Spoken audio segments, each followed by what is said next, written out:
Chapter 883. The relatives standing next to Mother Yang looked at Yi Qian with a smile. Wasn't this the girl who played darts last night? It was said that her grades were the best in school. Last night, Heng Heng's classmates talked about her the most. At this time, Yi Qian's heart was beating like a drum. He tightened the bag containing Xia Jinyuan's military uniform. After being praised by Mother Yang, his face began to turn red. Feeling guilty and nervous, she could only try her best to maintain the smile on her face and not reveal anything strange. When the relative of the Yang family saw the little girl blushing after being praised by the adults, he smiled kindly and joked, "Look, you've made the little girl shy. All right, she still needs to go back to her room for breakfast. Stop praising her. It's not too late to praise her after breakfast." Amidst the laughter of the relatives, Mother Yang's gaze fell on the breakfast that Yi Qian was ringing. "I like Xiao Yi when I see her. She's natural and capable. She's a good child." Then she said to Yi Qian, "I'll ask the waiter to send it to you. Don't ring it yourself." Last night, she talked to old Yang in bed for a while and felt that it was a good idea to recognize Xiao Yi as a goddaughter. It would make the Yao family wary. Looking at the Yao family's behavior last night, even if she didn't like to fight with others, she still felt a chill in her heart. They had no principles at all. Old Yao and his wife were the main culprits for Xiao Jing's current personality. They were the ones who harmed Xiao Jing, but they didn't even know it. Yi Qian just wanted to leave quickly. He smiled politely and said, "No need, Auntie. There isn't much food. Thank you." "You're being too polite with Auntie again. The elevator is here. Go back to your room and eat first. I'll ask Yang Heng to come find you later." Last night, she said that she would let Xiao Yi come to her house for lunch. Now that she had to treat Ting Lan's family, she could only postpone it to tonight. Mother Yang smiled and said, in her heart, she was thinking about inviting Yi Qian to her house for lunch tonight. How could she ask Yang Heng to find her later? Yi Qian quickly said, "Auntie, I have something to do later. I'll leave first. Last night's incident is over. I'm fine here. Thank you for your concern." She glanced at the elevator floor number from the corner of her eyes. There was one more floor. It was a long wait. "Leaving so early? Then you go back to your room and have breakfast." Just as the elevator arrived, Mother Yang smiled and said, "Go in quickly. It's late and breakfast is already cold." Watching Yi Qian say goodbye to her as he entered the elevator, Mother Yang's eyes had a warm smile. This child was afraid of troubling her family. In fact, in the end, it was Yang Heng who had implicated this child. That brat Jing saw that she was close to Yang Heng, and that was why she kept picking on Yi Qian. In the end, that brat Jing's heart was rotten to the core. Through the slit of the slowly closing elevator door, Yi Qian saw Mother Yang and the others leave while talking and laughing. The door hadn't closed yet. Yi Qian's whole body leaned against the cold metal surface of the elevator. There was a small amount of sweat on the tip of his nose. When the elevator stopped at the correct floor, Yi Qian stepped out of the elevator. She took a deep breath, and then, she held her breath all the way to her room. She took out her card and swiped the door. She didn't meet any classmates and finally came back smoothly. She wasn't nervous at the scene of the car accident. Returning to the hotel, she was nervous like a thief. Sure enough, as long as it was something related to Captain Xia, she couldn't let go of herself. Her heartstrings were stretched taut. The room was very quiet. There was no sound at all. After gently closing the door, Yi Qian walked in with light footsteps. She finally managed to catch her breath. Her breathing tightened again, and her face inevitably turned red again. Chapter 884. He actually maintained the same posture as when he left a few hours ago. He didn't move an inch and just covered his face with her clothes. What kind of habit was this? He even covered his face with someone else's clothes. After putting away the breakfast, Yi Qian, who had originally wanted to take off his clothes, took 2 steps forward and hesitated. She raised her hand and gently patted her slightly flushed face. She took out his military uniform and walked into the bathroom. He didn't wake up even when she came back. It was obvious that he was really tired. Forget it, let him sleep. When Yi Qian turned on the water, she lowered the volume to the minimum for fear of waking him up. She didn't immediately wash the clothes, but turned on the shower head and washed her hair. Her hair was stained with blood. Other people didn't smell the blood, but she smelled it all the way back. The water flowed out gently, making a slight splash sound. After washing her hair, Yi Qian started washing the hat. She washed the military uniform until there wasn't a trace of mold. Yi Qian used the bath towel to soak up the water again, then began to dry himself with the hairdryer. She dried herself in the bathroom from 7 in the morning to 8:30 in the morning. Only her shirt wasn't dry. She hung the jacket and pants neatly on the hanger, then placed the tie together and hung everything on the hanger. Her movements were light and silent. She didn't wake up Xia Jinyuan, who had been sleeping for 4 days and 4 nights. Xia Jinyuan, who had used Yi Qian's clothes as a blindfold, slept soundly and peacefully. This was because there was a girl beside him. She had stood firmly and fearlessly by his side on a rainy night and said softly, "The relationship between the people and the people is thick in water. Comrades in the military, occasionally as civilians, we can also be your shield. Protecting us is your unshirkable responsibility, so please allow me to contribute my meager strength to you." She knew to stand up bravely to protect him at such a young age. Now that she was a qualified reservist, he believed that she would protect him. The room was filled with her sweet scent, the bed was filled with the warmth of her body, and the tip of his nose was filled with the faint fragrance that belonged to her. These special effects, medicine, that allowed him to relax made him fall asleep on the bed, unwilling to wake up. He had to give up on sleep as soon as possible. If K7 still couldn't contact his team by today, then he and G3 would return to the battlefield to search for their missing comrades after completing the mission in the southern province. Outside the room, Yang Heng had a good night's sleep. His hair was wet, and he looked as handsome as a model in his blue and white striped uniform. He knocked on the door. "Yi Jian, are you awake? It was time to go down for breakfast. Breakfast is no longer served after 9 o'clock, so we can only eat outside." There were already students coming and going in the corridor. Some of them were carrying their backpacks and preparing to go home after breakfast. Some of them were still sleeping, like Wang Jin and the others. They had been singing and playing until 2 o'clock in the morning last night. How could they get up now? They were all sleeping soundly. Yang Heng, who had also slept until now, didn't know that his mother had already met up with Yi Qian. Hearing no sound from inside, he knocked on the door again and smiled. "You're still not up yet? Yi Qian, don't sleep anymore. Get up, get up."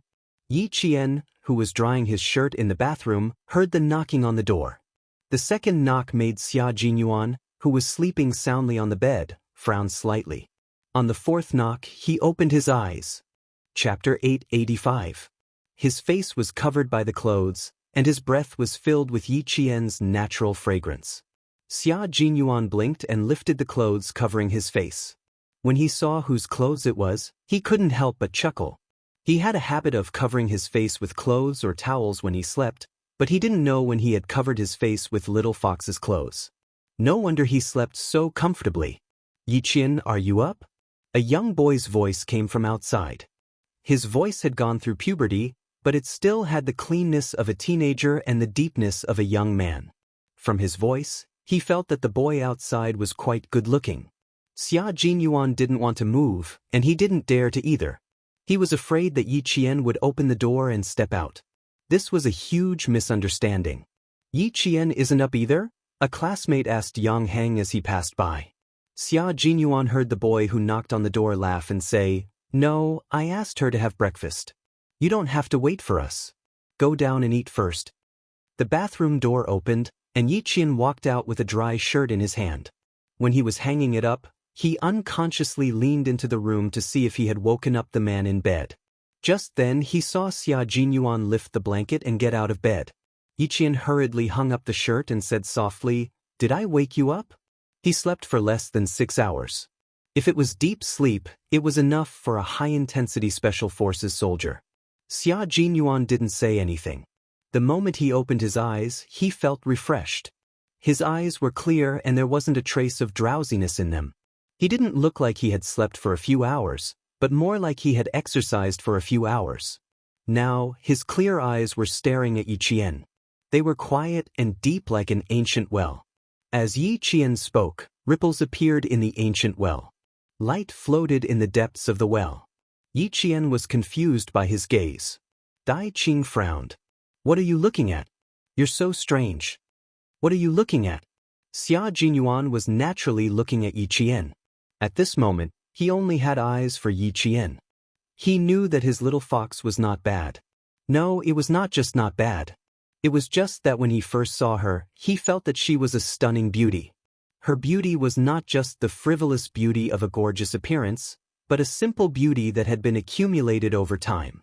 She had a connotation that could withstand the test of time, and even more so, she had the tenacity to withstand tempering.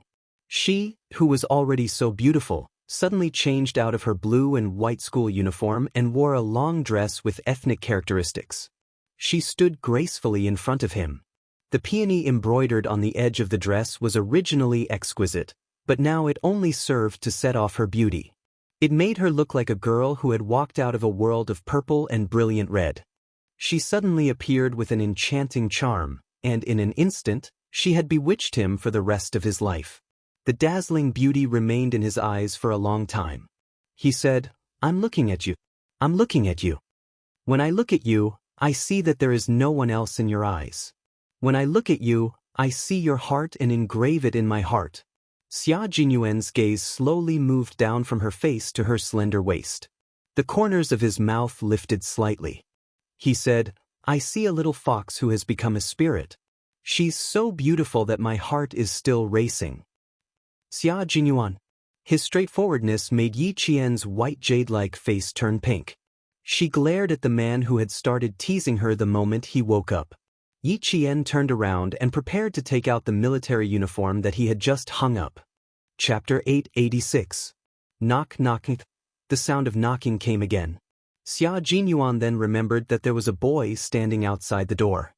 He looked at Yi Qian, who was blushing because of his praise, and pointed at the door, then gently made a hand gesture to tell her that there was a boy outside looking for her. Yi Qian's expression immediately became serious. She pursed her lips and said softly, "Why didn't you say so earlier? I wanted to tell you when I woke up, but I didn't see a little fox suddenly appear, so I forgot." Xia Jinyuan looked at Yi Qian, whose body had stiffened. Not only did the smile on his thin lips not fade, but it also deepened. Last night, she didn't want her classmates to see him, but now, what's going to come will come. Little fox, how do you explain having a grown man in a bathrobe in your room early in the morning? Yi Qian saw that he could still smile and gritted her teeth. Sure enough, she couldn't go on a date with Xia Jinyuan, in a place where she knew many people, and she definitely couldn't leave him to sleep in her room. Now, she was flustered and felt guilty. In her 2 lifetimes, she had never been alone with a man in a hotel. In her 2 lifetimes, she had never had so many classmates come to look for her. Moreover, when they came, there was a man in a bathrobe in her room, revealing a large portion of his muscular chest. "Clothes, put on your clothes properly." Yi Qian pointed at his chest and glared at him with her dark eyes. "You're no different from being naked right now. Fasten the belt of your bathrobe." Captain Xia's complexion was the same as hers. No matter how much the wind blew or the sun shone on him, he was still very fair. The light at the entrance was a spotlight, so she could clearly see the beautiful lines of his chest muscles. His sexy chest muscles were so tight that she could feel the shocking explosive power hidden in his body. "I'm in the room and he's outside. What are you afraid of?" Xia Jinyuan looked at her anxious expression, and his thin lips curved even more seductively. He chuckled and said, "I'm clearly wearing a bathrobe. Why is it no different from being naked in your eyes? Little fox, do you have X-ray vision? Can you see under the bathrobe?" Yi Qian took a deep breath and walked up to the man who was so muddle-headed that he wanted to punch him. His hands reached for his waist. She had to tie his robe for him. She could feel his hot breath above her head. She was sure that if she looked up now, she would only see her figure in those unfathomably dark eyes. Because, even if she didn't raise her head now, she could feel his deep gaze on her body, not a single trace of his gaze away. She pulled the loose belt of his bathrobe into her hands and fastened the Yi Qian tightly with her lips pursed. Then she pulled the lapel tightly to cover his chest. X-ray vision? Even without X-ray vision, I can still see it clearly. Xia Jinyuan lowered his head and looked at her slender hands tidying his robe. She was obviously nervous, but she still pretended to be calm. He teased, "You can see clearly even without underwear?" Before the smile on his handsome face disappeared, Yi Qian's head mercilessly bumped into his chin and almost bit off his tongue. As he gasped in pain, Qian raised his hand and smiled innocently. "Sorry, I didn't do it on purpose." If she didn't do it on purpose, then she did it on purpose. Xia Jinyuan rubbed his chin and said in a gentlemanly manner, "I know. You were able to gently soothe my brows when I was sleeping. How could you bear to hurt me when you care so much about me?" Chapter 887. Yi Qian didn't say anything. His face was red and his teeth were chattering. She had never been Xia Jinyuan's opponent when it came to these kinds of things. Why should she make things difficult for herself? She had to endure it for now. When she grew up, she wouldn't have to be so cautious anymore. Major Xia, just you wait. When do you plan to open the door? Don't let your senior wait too long." Major Xia Jinyuan's jaw hurt, but his heart was filled with sweetness. He stood in front of the door and pushed it open. She could see him standing in the middle of the hallway. In order to maintain a good image, he even raised his head and puffed out his chest. He was wearing a bathrobe to give off a sense of déjà vu while waiting for Yi Jian to open the door. He was waiting for her classmates to see him. Yi Jian didn't feel like talking to him anymore. She turned around and gently closed the wardrobe door. Then, she quietly went back to the bathroom. She scooped some water and wet her face. Then, she walked out with a towel to wipe her face. Good Lord, he was still standing straight in the middle of the hallway. He didn't seem to have any intention of moving. She pushed him all the way into the room and pushed him towards the corner of the wall. "Stand still and don't move. Future boyfriend who can't see the light of day. Future boyfriend who can't see the light of day." That was a problem. He watched as she took 2 steps, then turned around to check if he was standing in the corner. Her cute behavior made Xia Jinyuan rub his aching chin and laugh until his chest trembled. She was really a pure little fox. She was like a piece of white paper. In the future, every stroke of her would be left behind by him, Xia Jinyuan. She was 17 years old and didn't understand much. When she grew up, she wouldn't have to hide her feelings anymore. It was almost time for the little fox to rebel. Then, before that, he had to work hard to fill in the color of a man named Xia Jinyuan in her pure white world. He had to make sure that only he existed in her world, and only she existed in his world. Xia Jinyuan only loved Yi Qian, Xia Jinyuan only wanted Yi Qian, and Xia Jinyuan only had Yi Qian in his world. It was that simple.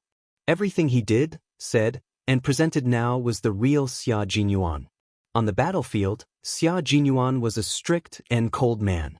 In real life, Xia Jinyuan was a little rascal, a silly Xia Jinyuan who liked to tease his loved ones. Little Fox could see what kind of man Xia Jinyuan was in his military uniform, and what kind of man Xia Jinyuan was without it. This was the real Xia Jinyuan. He needed her to get used to the Xia Jinyuan who lived a different life from the one on the battlefield. He needed her to know that he never hid anything from her and that he always stood by her side. Yang Heng was about to leave when he heard the door unlatch. He turned around and saw Yi Qian standing at the door after washing her hair. Yang Heng smiled brightly and said, "Good morning. Have you had breakfast? When are you leaving?" "Good morning. I was just about to pack up and leave." Yi Qian, who pretended not to hear him while washing her face, looked at him calmly. There was a grown man in the room, so she had no choice but to open the door a little and use her body to block him. Yi Qian gradually accepted this version of Xia Jinyuan. Even when she was teased helplessly, Yi Qian never got angry. Sometimes she even felt guilty, because the real Yi Qian was hiding a huge secret. Yang Heng didn't expect that there was a grown man in her room. Seeing that she was about to pack up and leave, he smiled and said, "That's fine. There's a bus at the hotel entrance that goes to the school. You can take it back." Chapter 888. Also, my mom said yesterday that she would like to invite you over for lunch today, but she has to go back on her word. My cousin is back in the country, so lunch will be a family gathering. If he didn't mention it, Yi Qian wouldn't have taken it to heart. He hurriedly said, "It's okay, it's okay. Your mom is too polite. I can't find you on Saturday and Sunday. You should thank Auntie. We know we can't find you on Saturday and Sunday. I'm going for breakfast. See you on Monday. See you on Monday." Yi Qian's calm expression did not arouse Yang Heng's suspicions. After he left, Yi Qian closed the door and leaned against it, letting out a long sigh. She was so nervous that her palms were sweaty. Xia Jinyuan looked at her nervous expression and couldn't suppress the smile on his handsome face. "Don't worry. Even if your classmates come in, I will beat them to it." Before he could finish his sentence, there was another knock on the door. Xia Jinyuan's smile disappeared. He quickly walked towards Yi Qian and quickly went into the bathroom. The two seniors' voices came from outside. "Junior Yi Qian, are you done packing? We just bumped into Yang Heng. He said you were going back to school so we can go back together." Sure enough, one shouldn't feel guilty.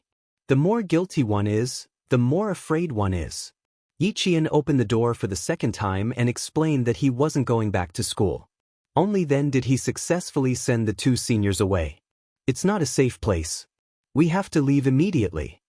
Xia Jinyuan came out and tried hard to hold back his laughter. He looked at Yi Qian seriously. "Otherwise, I'm worried you'll be so nervous that you'll cry." His little face was as red as an apple. His expression was tense, as if he was afraid that something would happen. It was cute no matter how he looked at it. Yi Qian could tell that he was trying hard not to laugh. He glared at him, opened the wardrobe, and took out a blow-dried military uniform. "What's not safe? I'm nervous because you're wearing a bathrobe. I'm still a student. If they see a man in a bathrobe in my room, I won't have the face to go back to school." Originally, there was nothing wrong, but once he saw it, regardless of whether there was a problem or not, it became a problem. "Put on your clothes. I can even open the door now." Yi Qian took out his military uniform and shirt. When he looked up, he saw Xia Jinyuan staring at him with a deep and pitiful gaze. Yi Qian paused and took a step back. "Why are you looking at me like that? Hurry up and get dressed." His voice was steady, but it was a little soft. At that moment, Xia Jinyuan made Yi Qian's heart tremble slightly. His handsome face, which had just woken up, revealed a bit of drowsiness and laziness. His deep black eyes were dark and gloomy. His whole person gave her the feeling of a cheetah stretching out its claws and staring at her, the prey. You change into your clothes. We'll leave after you change." Her breathing was a little tense. He could feel that she was a little nervous. Xia Jinyuan walked over and took the clean, fragrant military uniform. His gaze was locked on her face and did not move at all. "After I fell asleep, you immediately went to the airport? But didn't you say that you didn't have any clothes? Then the only thing I could think of was to get your military uniform back." His expression was very calm. It was impossible to tell why his eyes had suddenly darkened. Yi Qian, who was trying to figure out what was going on, was also certain that he had not touched any sensitive nerve. Everything was very natural. Chapter 889. However, his gaze was still so deep that it was as if there was a whirlpool in his dark eyes that could suck her in. The military uniform was dry and dry. Her slender fingers tightened around the military uniform that she had brought back from half the provincial capital without his knowledge. There was a feeling of solidity in her heart, as if the whole world was filled with solidity. There was not a single empty space that was filled by her at this moment. "It seems like I slept too deeply. I didn't even know when you left or when you came back," Xia Jinyuan said softly. His calm tone did not change. His deep gaze was still so deep that Yi Qian's heart couldn't help but tighten. He came over at 3:30 in the morning. Little Fox left at around 3:40 in the morning. It would only take an hour to get from the hotel to the airport. It was now 8:40 in the morning. A military uniform would take around an hour to dry, which meant that she rushed back to the hotel at around 6 o'clock. He had been back for so long, but he didn't hear any movements. It seemed that the scent she left on his clothes was even more effective than taking sleeping pills. He didn't know that Yi Qian had been delayed at the scene of the car accident for nearly 40 minutes. He even thought that Yi Qian had returned very early. He should have reminded her before going to bed last night to bring back the military uniform. Unfortunately, he couldn't wear it now. Her efforts had been wasted. You were too tired. That's why you didn't know. You look a lot better now. Hurry up and change. Why are you still standing there? Yiqian said uneasily as his gaze on her became more and more intense. She didn't know if it was because he had just woken up, but he was standing in front of her with a casual laziness. Even a casual raise of his eyebrows was sexy. Her heart was beating a little faster. Could he not be so sexy? Could he not look at her like that? Could he hurry up and change? Xia Jinyuan looked at the girl who was working for him quietly. She was nervous because of him and blushed because of him. His world was not only filled with satisfaction, but it also made his heart throb. He took a step forward, and Yiqian immediately retreated to the door. His dark eyes widened, and he looked at Xia Lei warily. At the same time, he maintained his calm and said seriously, "Captain Xia, this is a hotel. There will be students outside looking for me at any time. Don't do anything rash." Act recklessly? What did she mean by messing around? But why was it that every time the little fox was alone with him, she would always have that, "What are you trying to do?" expression on her face? Simply put, she was trying to seduce him even when he clearly had no intentions of doing anything. "What do you think I will do?" He raised his eyebrows and asked with a smile. Yiqian waited solemnly. "I don't know. You know." He took another step closer, and his lazy aura began to surround her. "You know, that's why you're telling me." He shook his head firmly and replied with an even firmer tone, "I don't know." Even if he knew, he couldn't say it out loud. The air began to thin, and his masculine aura was flamboyant and scorching.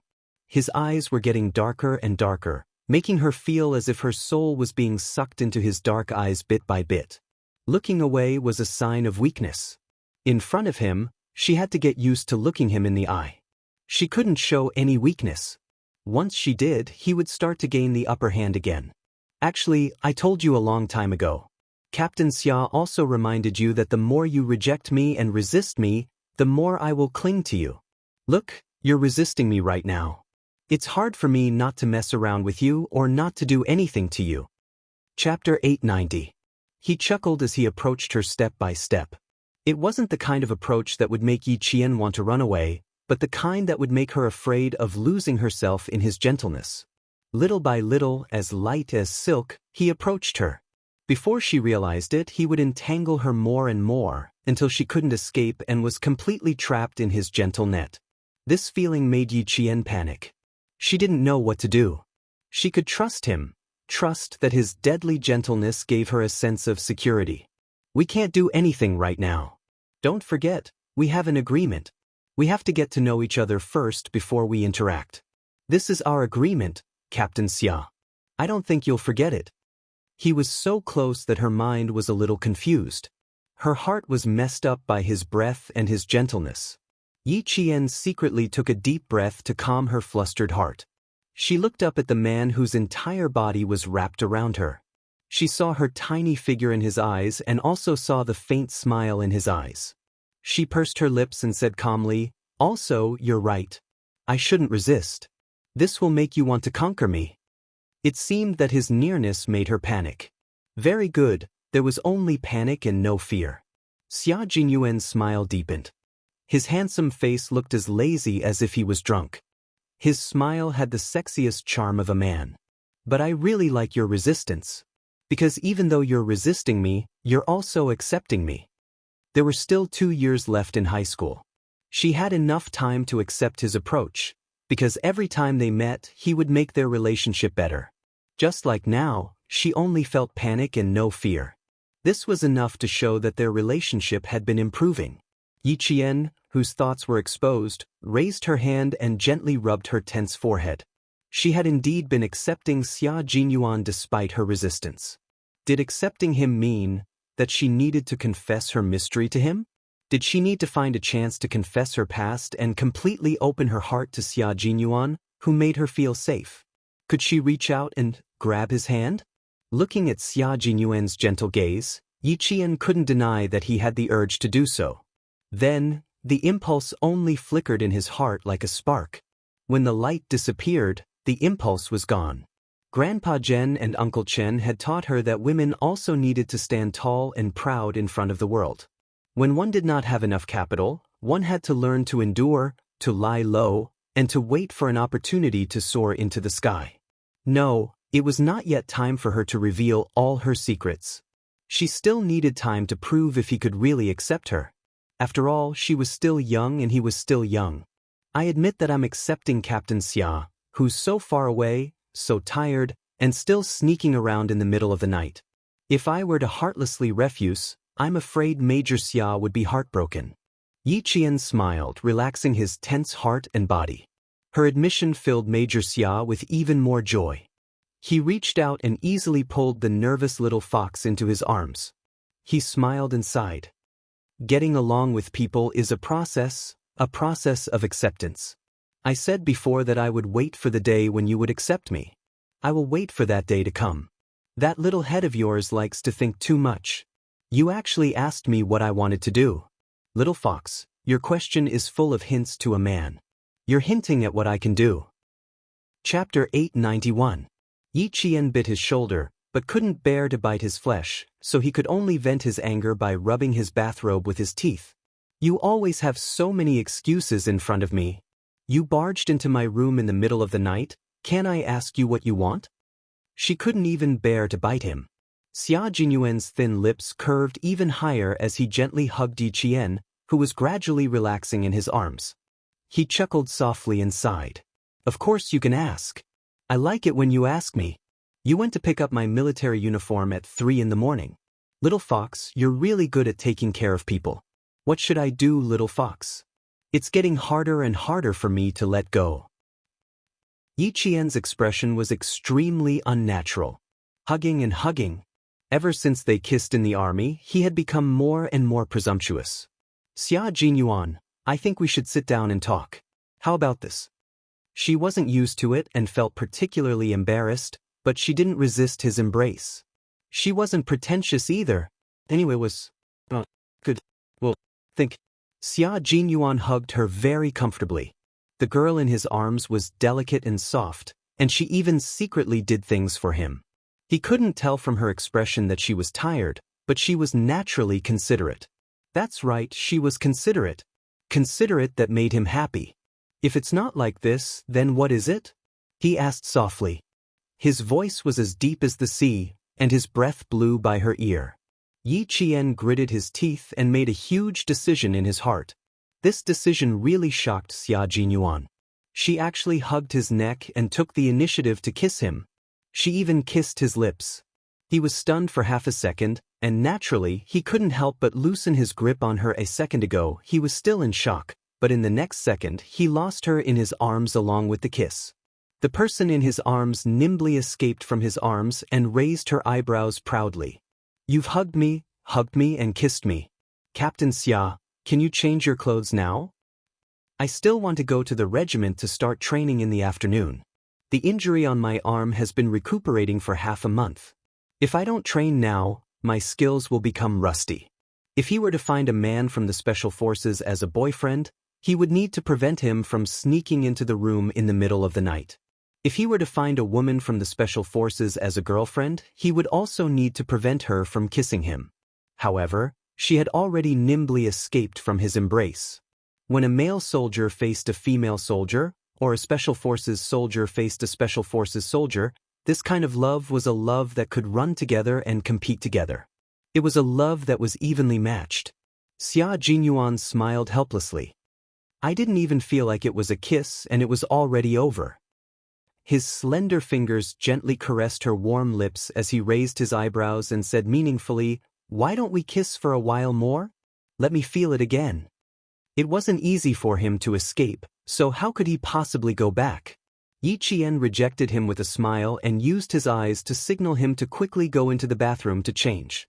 You're not wearing your school uniform, but you're wearing such a beautiful dress. Then, Xia Jinyuan put the military uniform back into the wardrobe and said with a smile, I'm not wearing my military uniform today. I'll wear casual clothes. He glanced at the breakfast on the cabinet in the entryway and said, I'll wash up first. You can watch TV while eating breakfast. How about the International News Channel? Although you're in school now, since your current goal is to enter the military academy, you should also pay attention to international news. Chapter 892. He picked up the breakfast that Yi Qian had brought over and placed it on the coffee table. Under her slightly serious gaze, he said casually, "The morning news is over. Let's watch the 9 o'clock news. Didn't I say that our operation this time was a decapitation operation? Can you see if you can find anything from the international news?" Yi Qian's expression was serious.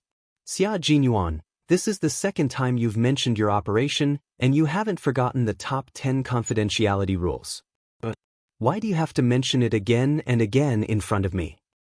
You can watch it first. Okay, this is the channel." For this operation, he had to let her understand it step by step. He wanted her to watch it first. What she saw was always more realistic than what others said. He wanted her to watch it more and analyze it based on what he said. He also wanted her to be able to immediately ask questions that were beneficial to her analysis. Looking at the news, with her intelligence, she might be able to figure out what the operation this time was related to and what it was for. Yi Qian and the others didn't have the opportunity to watch TV at school. In 1997, the provincial number 1 middle school didn't have a TV in every classroom. The only TV was placed in the auditorium and no one dared to sneak in to watch it. Yi Qian sat on the sofa with a heavy burden on his heart. He watched as Yi Qian turned on the TV and switched to the International News Channel. "I don't know if it's available. Take a look. I want to call Hozi." "Okay." Yi Qian nodded and watched the international news carefully. From the corner of his eye, he saw Xia Jinyuan take his phone and go to the bathroom to make a call. Hozi was still on the 23rd floor. He had just come back from a swim and was only wearing a pair of tight black swimming trunks. At 37 years old, he maintained his body well. From his tight abdominal muscles, it was obvious that he paid a lot of attention to exercise. He picked up the phone and said, "Hello." His expression gradually became serious. "So this is the cooperation with this territory. Okay, I'll send the clothes to you in half an hour. I'll take you directly to pick the goods." Hozi loved Xia Jinyuan because he loved him. Moreover, the other party was worthy of his help. Today, if Xia Jinyuan had asked him to bring a gun to help, Hozi would have agreed without hesitation. Xia Jinyuan couldn't help but raise his eyebrows at such a straightforward answer. He said with a faint smile, "I killed someone overseas and fled back to the country. Brother Z, I'm in big trouble." "What am I afraid of? Who do you think you are? Killing people was not done for personal reasons. Alright, stop trying to scare me. Other than your sister, there's no one else who can scare me." Hozi smiled, her beautiful phoenix eyes filled with killing intent. She smiled and said, "Thank you." What's there to thank? He had 2 thanks. First, he was thankful that Xia Jinyuan thought of him at this time. Someone like Xia Jinyuan went overseas to kill people, and he killed people for the country. Since Xia Jinyuan could come to the southern province to find him after killing people, he had to help him. Helping Xia Jinyuan was equivalent to helping the country. Second, he was thankful that Xia Jinyuan gave him a good opportunity to start reshuffling the cards and wash away all the past. Xia Yiwei wanted to marry some bullshit designer. When did he agree? What was so great about studying abroad? Hozi did not study for many years, but he was still doing well. He was still going to marry Xia Yiwei. The place to pick the goods is a little far, but you won't regret it if you go. Hozi was not afraid that Xia Jinyuan would find out where he hid the goods. So what if he found out? He did not take these goods out to endanger the peace of the southern province. It was just a hobby. He liked to collect them. Chapter 893. Xia Jinyuan knew that Hozi had weapons. It was normal for a gangster like him to have weapons. But he didn't expect that Hozi could say the word pick. He could tell that Hozi had a lot of goods just from this word. That's right, he wasn't afraid of having a lot of goods, but he was afraid of not having any. "Zigo, you know the consequences if I go to your collection place." Although he wasn't afraid of Hozi having a lot of goods, some things had to be made clear. Xia Jinyuan's expression became serious. "You know who I am. If I go, I will take your goods, but it's very likely that. Ho Zi took the towel from the bodyguard and wiped his hair with one hand. He walked towards the cloakroom with his phone in the other. Since I dare to take you there, why would I be afraid of you seeing my goods? I've known you since you were 16 years old. I've never given you anything that can be used against me in all these years. Even your sister can't find anything that can be used against me. Besides, you said that I'm helping you, but I know that you're helping me. You're helping me to reshuffle the cards openly. Zigu, I'm not afraid of you finding out. In fact, I should be thanking you. Besides, since you're asking me for goods, you must know that I have the goods. Given our relationship, there's no need to talk too much nonsense. If you want the goods or the people, just say the word. He had to help Xia Jinyuan now. Helping him was also helping himself. Ho Zi said casually. His tone revealed the decisiveness of a decision-maker. With just a few words, he decided on such a big matter. A gangster bringing a soldier to his own armory to pick out goods. Wasn't he courting death? If it was in the past, he would be courting death. But not now. This was an opportunity for Ho Zi. There were countless people who wanted to cooperate with this territory, and this opportunity was now in Ho Zi's hands. He would be a fool if he didn't seize this opportunity. Xia Jinyuan laughed. Xia Yiwei, you've completely won. You've really won. Based on his understanding of Ho Zi, he would definitely give him the goods if he asked, but he would never bring him to pick out the goods himself. As Ho Zi said, even Xia Yiwei didn't have any direct evidence of the person sleeping next to her. Why would the cautious Ho Zi suddenly think of bringing him to pick out the weapons? There was only one answer. Ho Zi heard what he said last night and used his actions to tell him that he had decided to give up his country for the beauty. Zigu, you decide. I need the goods urgently. I have to get them this morning. Xia Jinyuan didn't give Ho Zi a chance to reconsider. He didn't have time to wait. I'll send the clothes to you in half an hour. I'll be waiting for you in the underground parking lot of Venus Hotel. Ho Zi, who was getting some clothes for himself, had a relaxed expression on his face. He had to seize the opportunity to cooperate with this territory. If Xia Yiwei had the intention of marrying someone else, why would he need worldly possessions? Last night, every time he compared his current status to that of a fickle woman like Xia Yiwei, he realized that no matter how he compared himself, as long as he thought of another man sleeping next to Xia Yiwei, he would burn with anger. He couldn't wait to buy a ring and run to her to propose. I still have to do it one by one. I have to do it slowly. Suppressing the anger in his heart, Ho Zi's handsome face, which was so beautiful that it was close to a demon's, was not filled with a charm that made people's eyes linger, but with a gloominess that made people tremble.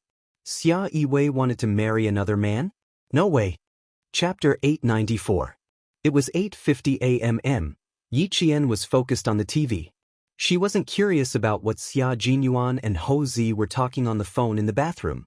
It was 8:50 a.m., and there were still 10 minutes before the 9 o'clock a.m. news. The news that could be shown on TV had to be edited and reviewed before it could be shown. She never thought that she would be able to find out what mission Xia Jinyuan and the others were carrying out from the news. After hanging up the phone, Xia Jinyuan came out of the bathroom and said to Yi Qian, "Someone will deliver the clothes in half an hour. Let's go out for a walk then." Go out for a walk in half an hour? Then she wouldn't be able to watch the entire episode in detail. She just hoped that she would be able to find some clues from the trailer. Must we go out for a walk? Can't we go to the training ground? Yi Qian raised her head and looked at the man who had decided on the itinerary for the day. She frowned slightly and said, "Captain Xia, why do I feel like you're hiding something from me?" Xia Jinyuan raised his eyebrows and said, "We really can't go to the training ground today. As for what it is, watch the TV first. I have breakfast, right? I'm suddenly a little hungry." He immediately changed the topic, which made Yi Qian even more suspicious. "There's breakfast. You can eat it and tell me why you must go out with me today." Xia Jinyuan smiled at her. His deep eyes were deep and mysterious. "Continue watching the TV.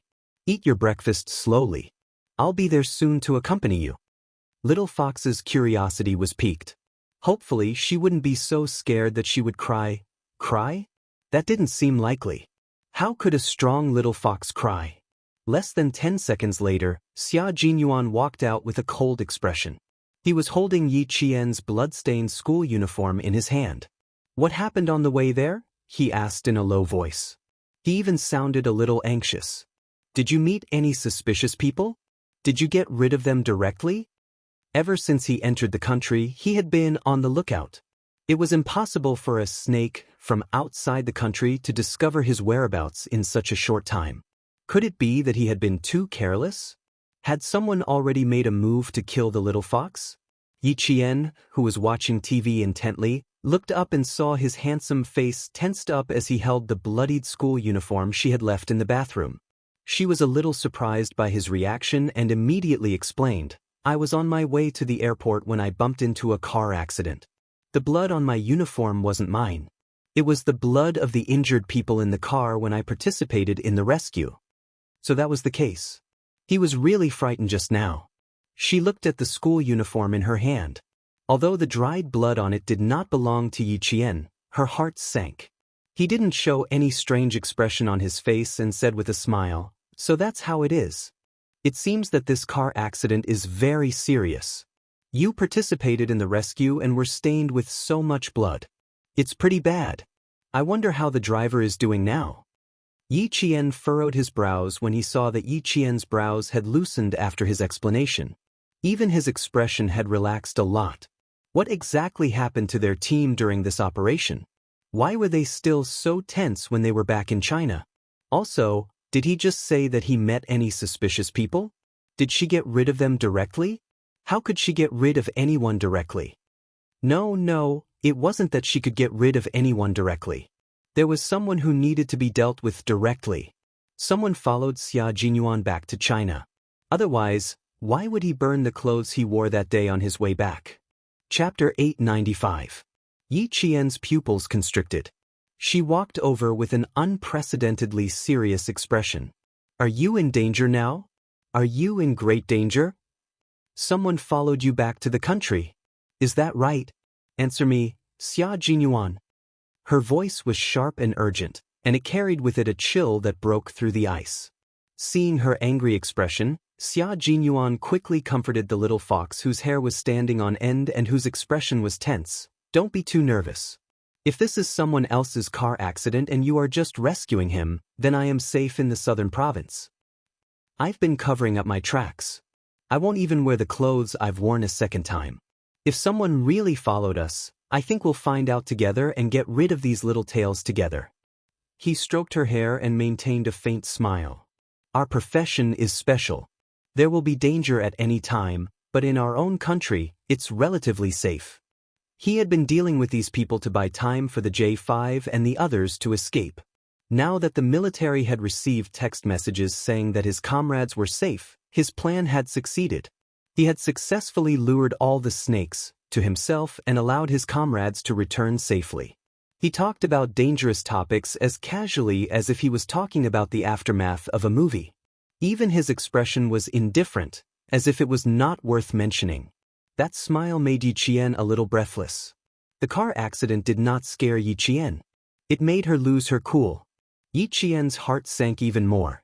She looked at him with a determined gaze and said softly, "If someone followed us, I will definitely share the danger with you."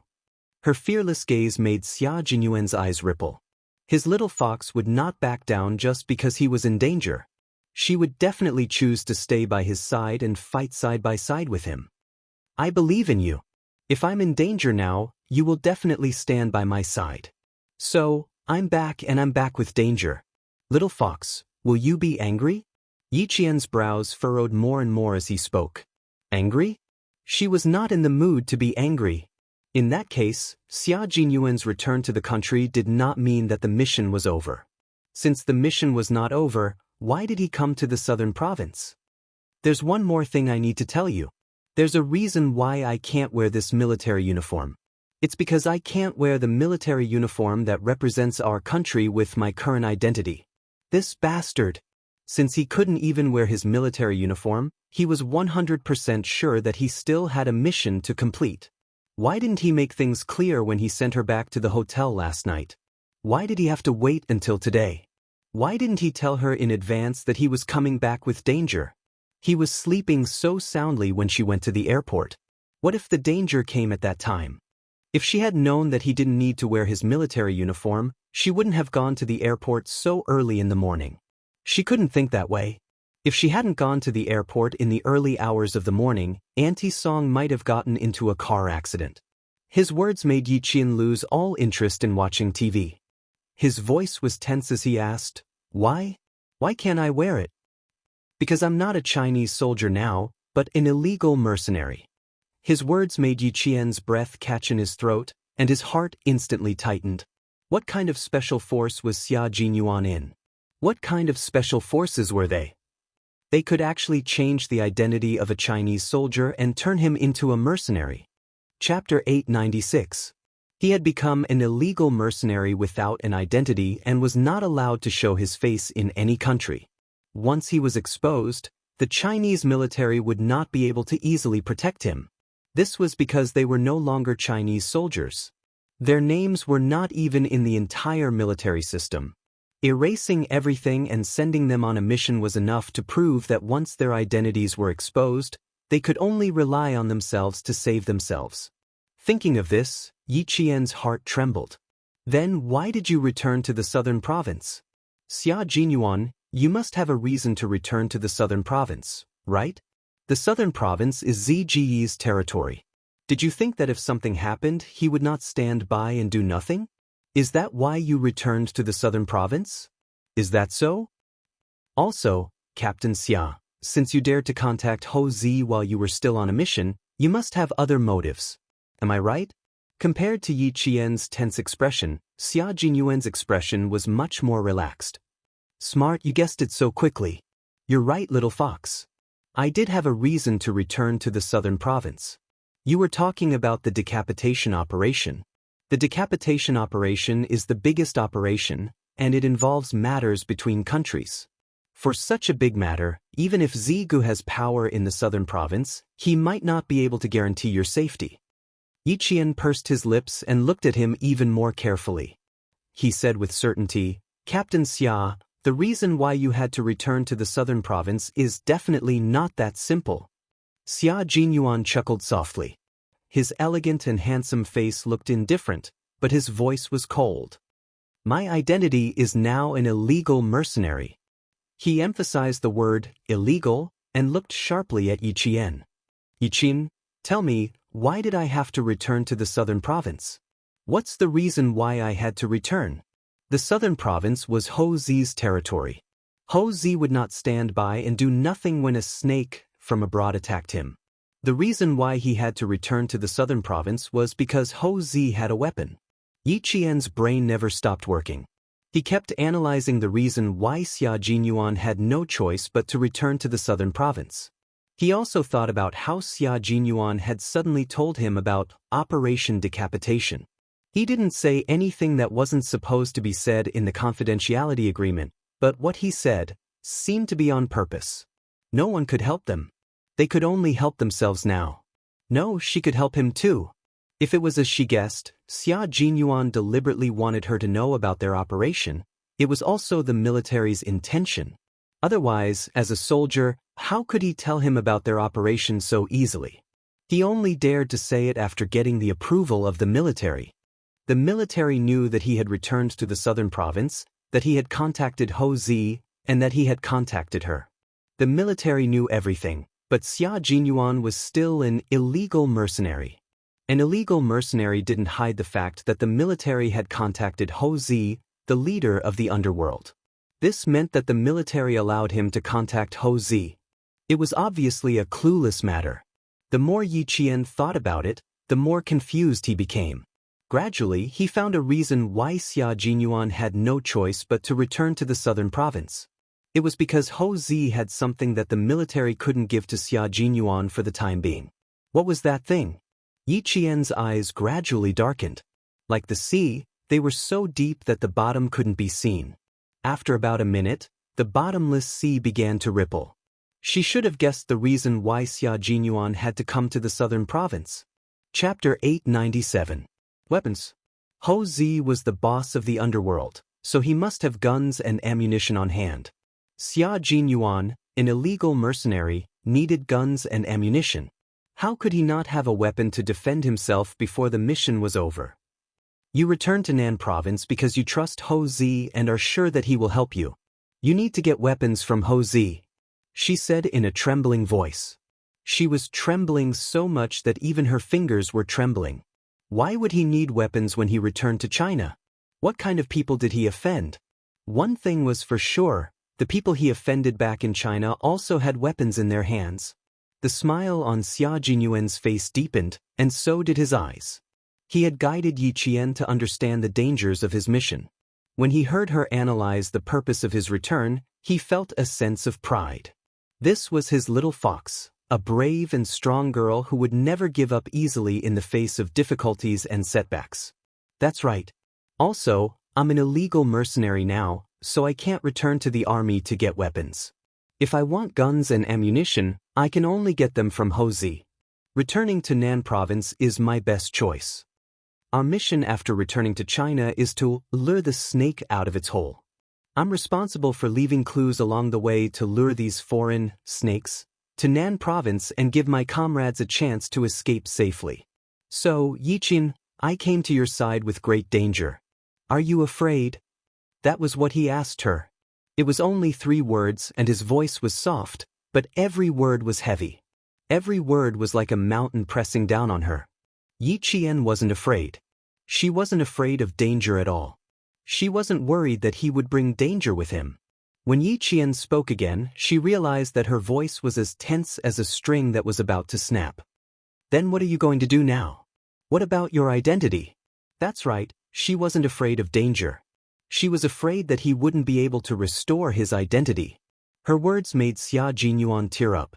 The girl he liked was not afraid of the danger he brought to her, but she was afraid that his identity would not be restored. Major Xia, whose heart was aching, resisted the urge to pull her into his arms. He took a deep breath and calmly said, although my current identity is an illegal mercenary, my identity will naturally be restored after this is over. When Yi Qian heard this, it was as if he saw the mountain that had been pressing down on his heart explode with a bang. His entire body relaxed. It turned out that his identity could be restored after the mission was completed. That was good, that was good. However, before she could exhale, Xia Jinyuan's next words made her heart turn cold. Actually, that's not the problem. The problem is the injured K7. He contacted G3 last night, but he didn't even send out the coordinates. Therefore, I suspect that he didn't manage to escape, but was bitten instead. Little Fox, this is the biggest problem right now. G3 is K7's contact person, and I am G3's contact person. For this mission, we contacted each other one by one. When K7 crawled out from the gunfire, his random mercenary uniform was blown into strips. When he saw your uniform and thought about K7's injury, he stopped. He didn't want to personally voice out his suspicions that his comrade was injured and captured. He kept looking at Yi Qian with a heavy gaze. Yi Qian, whose emotions were stirred up by Xia Jinyuan, narrowed his eyes and stared at him. He didn't ask anything else. Instead, he asked for himself, Captain Xia, if you tell me about your mission and the difficulties you're facing, it means that not only can I ask you some questions about your mission, but I can also directly participate in your mission, right? Chapter 898. Didn't you already guess correctly? What else do you need to confirm?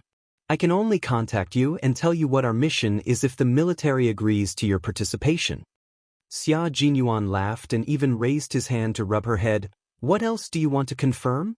Yi Qian waved away the hand that was rubbing his head.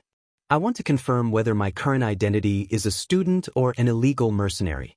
Keep your hands to yourself and don't touch me. I still have a lot of things to know. Of course you're a student. Also, what do you want to know? Xia Jinyuan laughed out loud. His laughter was low and deep, and even his chest was trembling slightly. Can you think about what we should do next? After all, my current identity is not a soldier, but an illegal mercenary. You're a little fox who is so smart that it gives me headaches sometimes. Do you have any ideas on how to restore my identity as soon as possible?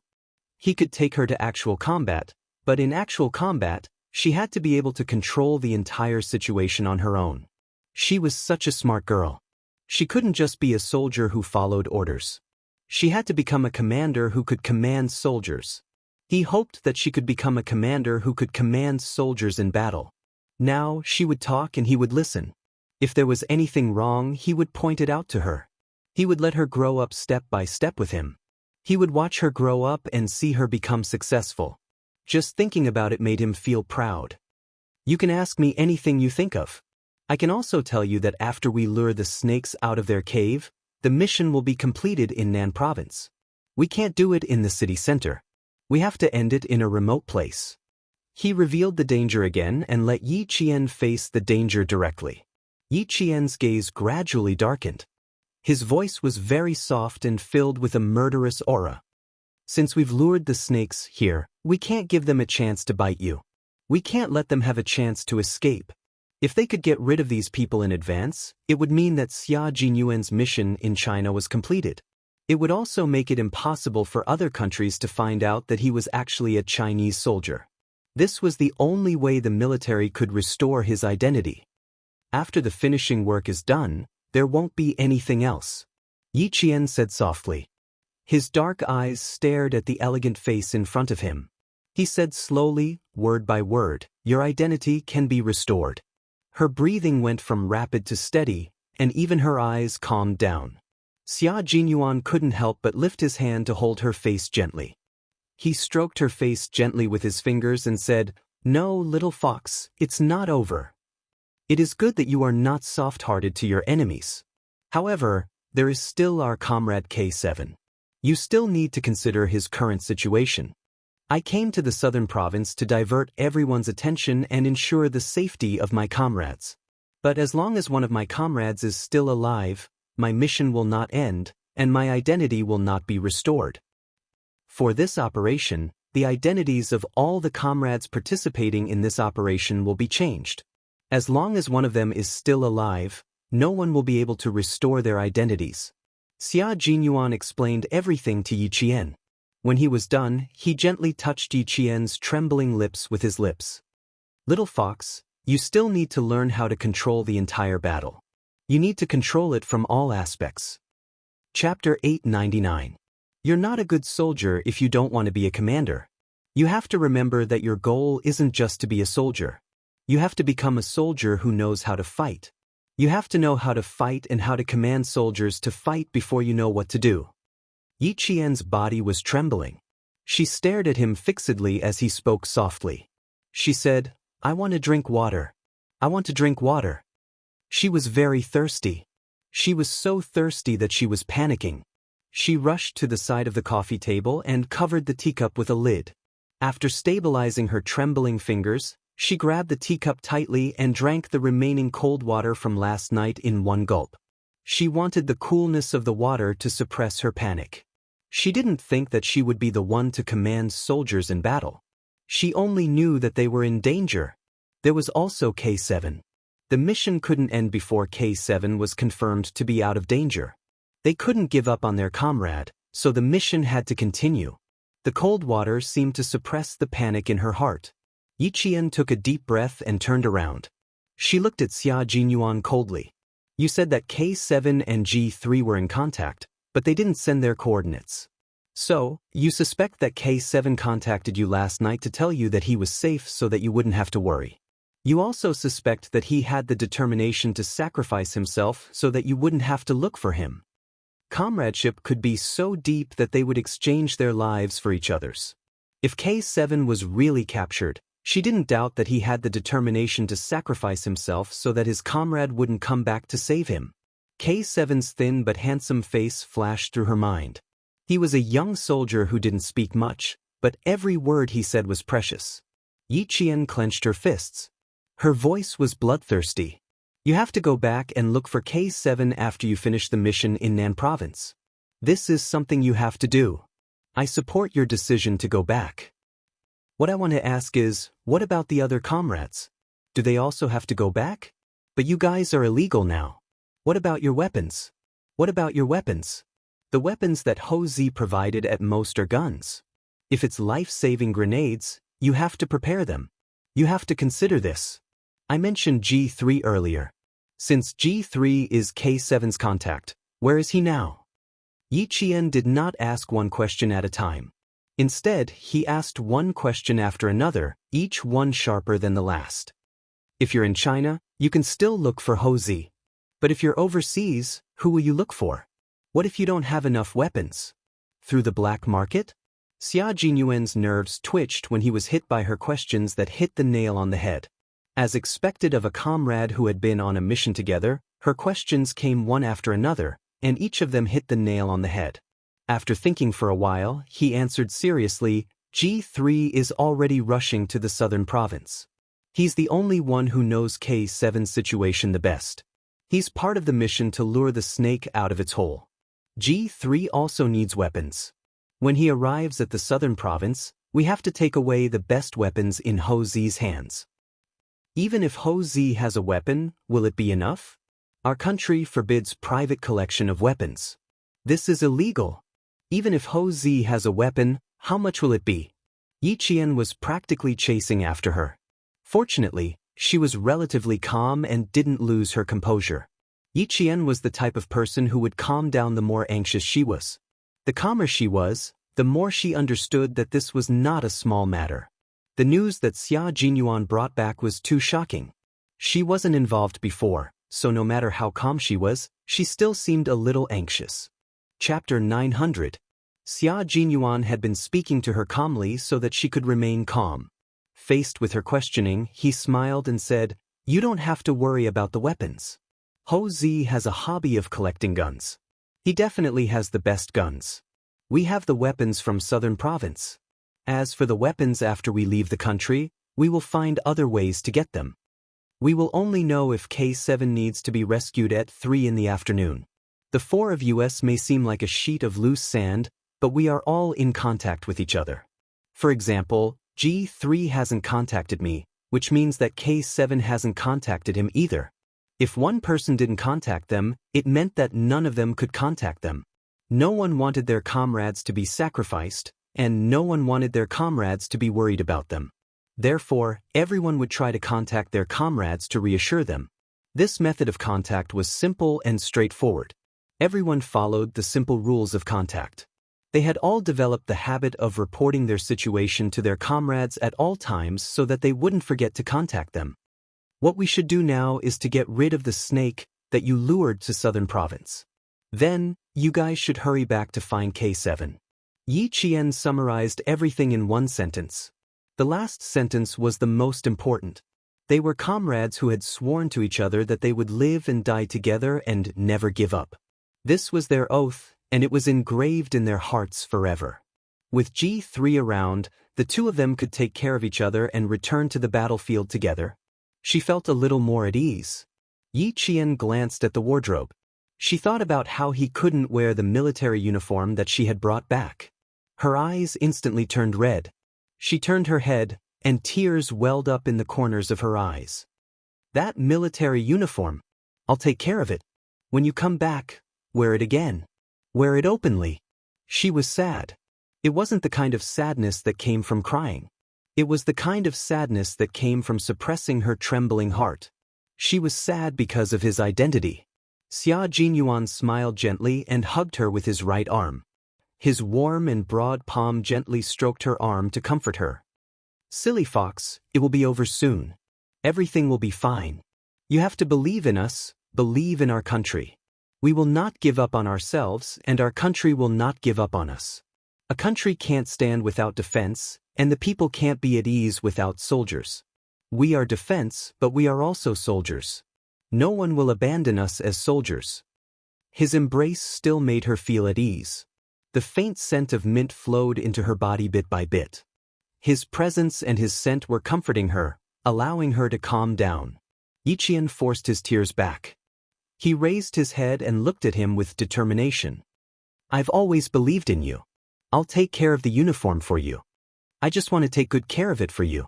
Because I was the one who brought it back from the airport. I was the one who cleaned it. Only I can keep it." She was so serious that Xia Jinyuan's heart palpitated.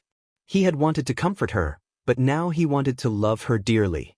She was telling him that she had been waiting for him to come back, waiting for him to personally take back his military uniform from her. She wanted to see him safe with her own eyes, and not find out about his safety through other channels. He hugged her tightly in his arms and hid her completely in his wings with only the strength of his right arm. He used the strength in his arms to express his throbbing emotions. Okay, I'll give it to you. I'll give it to my current comrade and future girlfriend. Chapter 901. This was a promise made using the military uniform as a medium. He promised her that he would definitely come back and take back his military uniform and the epaulets that represented his military rank. He also promised Yi Qian that his identity would never change. A country could not be established without defense, and people could not be at ease without soldiers. He was both a defender and a soldier, so how could he give up his identity so easily? Xia Jinyuan let go of her hand and smiled. Since you helped me wash the clothes, I'll help you wash them too. But I'm not sure if the bloodstains on them can be washed off. It's unlikely that they can be washed off. I plan to take them back to school and see if I can get a new set or buy one. He would not make promises easily.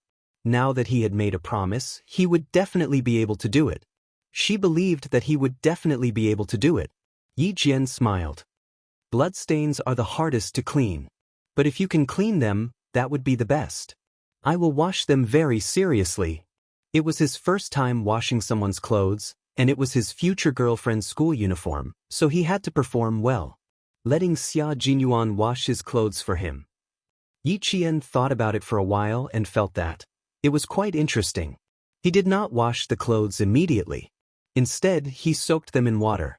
After washing up, Xia Jinyuan sat beside Yi Qian for breakfast.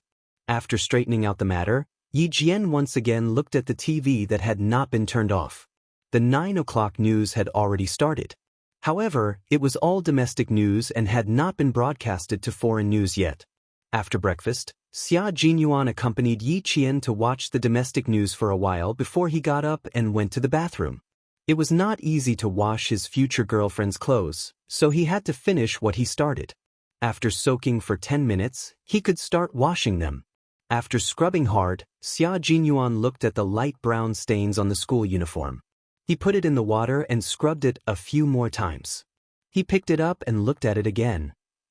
There was no way to wash it clean, so he could only change it. Performance failure.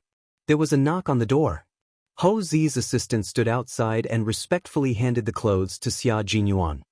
This is what you will wear today. When you come back, 10 sets of clothes will be prepared for you in the car.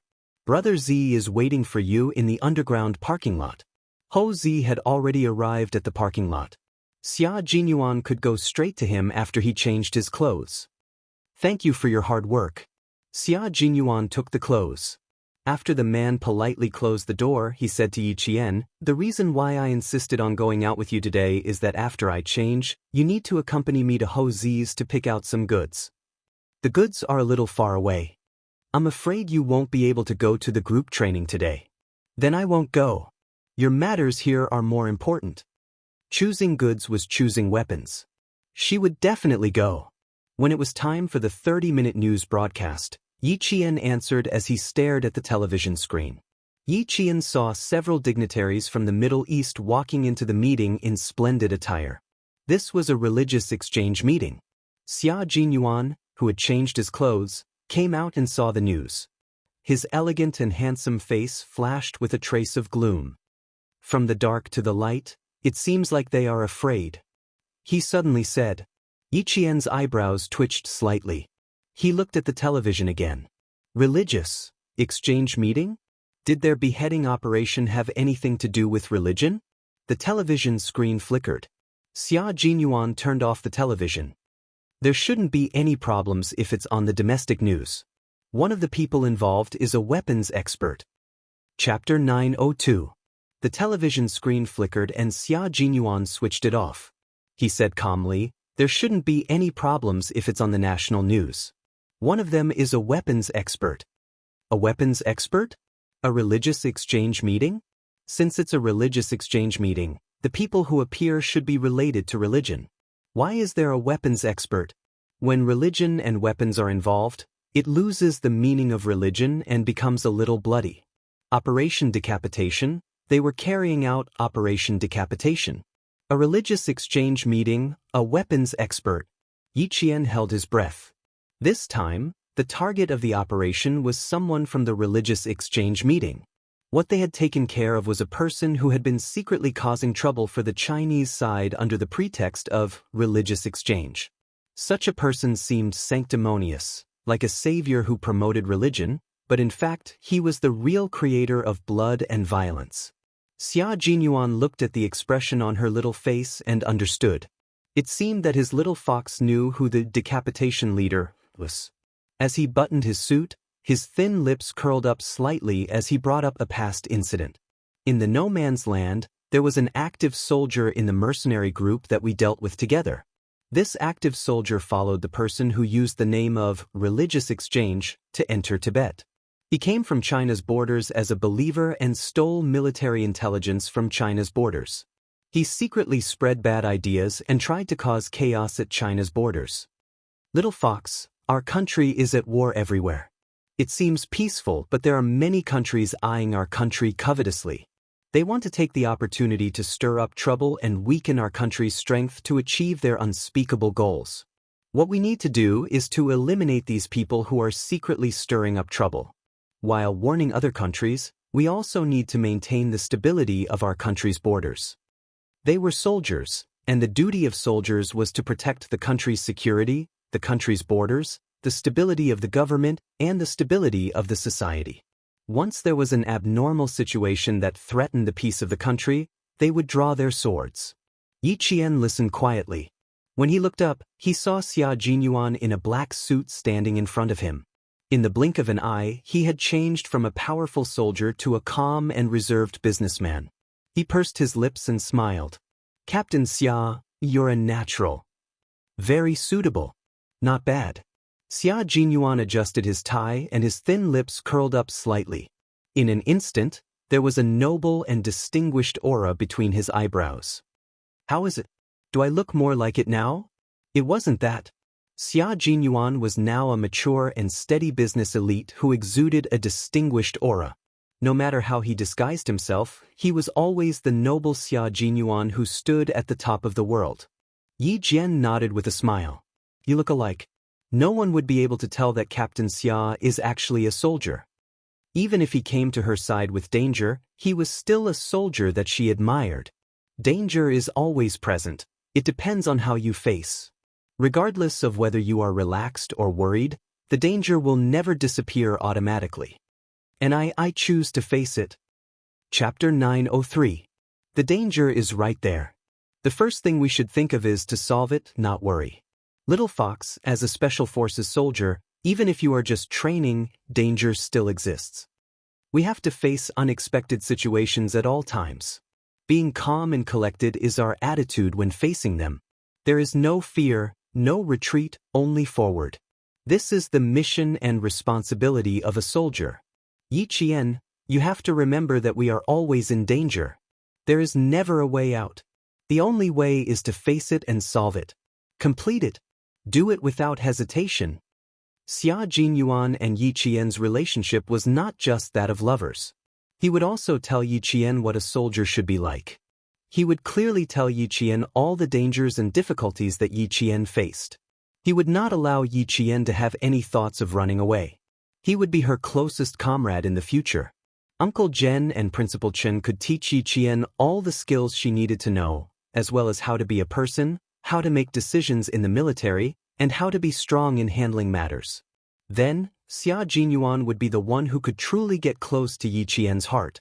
He would hold Yi Qian's hand tightly at any time and tell her that he was a soldier who had no way out once he put on the military uniform. Yi Qian was shocked when she heard that. He was teaching her, and when he saw that she had a problem, he immediately pointed it out sternly and told her clearly what she should do. That's right, he was right. No matter what attitude you use to face danger, the danger will always be there. It doesn't matter if you are afraid or timid, it won't go away. It's there, and you have to face it and solve it. There is no way out once you put on the military uniform, because you are a soldier. Yi Qian's clear eyes looked at the man who had repeatedly pointed out her mistakes. She saw the coldness in his eyes and also saw the hope he had for her. She nodded and said, "I understand. I will always remember it." Yiqian was a girl who understood everything easily. Xia Jinyuan had said it so clearly, so naturally, she could see and think clearly. "Good girl, you're the best in my heart. You always will be." She was so smart and hardworking. No matter when, she could accept his criticism and criticism. She trusted him without any conditions. He would not let such a girl walk the path of ordinary. He would definitely hold her hand tightly and face the flames of war together. He needed a comrade like her, a girlfriend like her, and she needed a comrade like him, a boyfriend like him. Xia Jinyuan and Yiqian were a circle that no one could separate. At 9:05 a.m., the students who stayed in the hotel last night woke up one after another. Yiqian and Xia Jinyuan walked out of their rooms. Wang Jin, who slept on the same floor as them, yawned and opened the door. "I'm not eating breakfast. I have to go to my grandma's house for lunch. You guys go ahead." As Wang Jin spoke, he saw two figures walking in front of him. He did not immediately recognize them, but said to the boy who was staying with him, "There's a guy and a girl in front. I bet the guy is handsome and the girl is beautiful. Just looking at their backs makes me think they look good." Although Wang Jin lowered his voice, it was not low enough for Xia Jinyuan and Yiqian. "They're seniors from grade 3. Let's hurry up." Yiqian hurriedly tugged on Xia Jinyuan's sleeve and walked even faster. Luckily, she was wearing a casual dress. If she was wearing a tight-fitting dress, her skirt would have been torn apart by her large strides. Chapter 904. Xia Jinyuan was a little worried. When would he be able to reveal his secret identity? He had no choice. He definitely couldn't reveal it now. It was better to avoid people's eyes and ears. When Xia Jinyuan saw that she was walking faster than a rabbit, a light flashed across his eyes and he revealed a mischievous smile. He reached out and put his arm around Yiqian's shoulder. Just as she was about to scream in fright, Xia Jinyuan chuckled and said, "You're more likely to be discovered if you walk alone. Now you can lower your head and hide your face in my arms. It'll be safer." Yiqian was so scared that her body froze. She raised her head and glared at him. "Xia Jinyuan, you. Shoo. Don't talk, little fox. There are 3 boys wearing the uniform of the provincial first high school coming over." Xia Jinyuan pulled Yiqian deeper into his arms so that her delicate face was pressed against his chest. Only her small and delicate earlobes could be seen. "Then I'll wait for you at the bookstore in the afternoon. You two shouldn't oversleep." The girls walked over and stood on Xia Jinyuan's left side as they talked and laughed. As Yiqian listened to their laughter, she held her breath and cursed in her heart, "Xia Jinyuan is a bastard." However, she couldn't help but admit that if he didn't hug her like this, he would definitely be discovered by the seniors. However, this combination was very strange. The girl hid her head completely in the man's arms, even when they entered the elevator. It was so strange that the seniors who didn't pay much attention to them stole glances at them. After glancing at them, the 3 students simultaneously retracted their gazes. Then, the 3 of them secretly looked at each other and all of them pursed their lips and smiled embarrassedly. This guy was even more handsome than Yang Heng. However, he was a little cold, so they didn't dare to look at him for too long.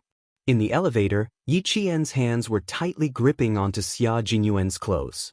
Wang Jin, who was walking slowly upstairs, suddenly turned back after passing a row of rooms. He stared at the room number that he saw the girl and the guy walk out of. Wasn't this Yiqian's room? That man and woman had walked out of Yiqian's room. Holy shit! Was that woman's back view Yiqian? Who was that man? It couldn't be Yang Heng. Yang Heng was tall, but he wasn't as tall as the man just now. The most important thing was his temperament. Yang Heng didn't have the temperament of the man just now. "Yang Heng, you have a love rival. Your love rival even came to your aunt's hotel to kidnap Yiqian. The other party is very strong. You're in big trouble. I have to find Yang Heng. Something big has happened." Wang Jin threw his backpack and ran toward the elevator. As a brother, he had to tell Yang Heng about it. Wang Jin, who needed to go home immediately, ran straight to the restaurant and found Yang Heng. He said, "You have a love rival." Love rival? What nonsense are you talking about?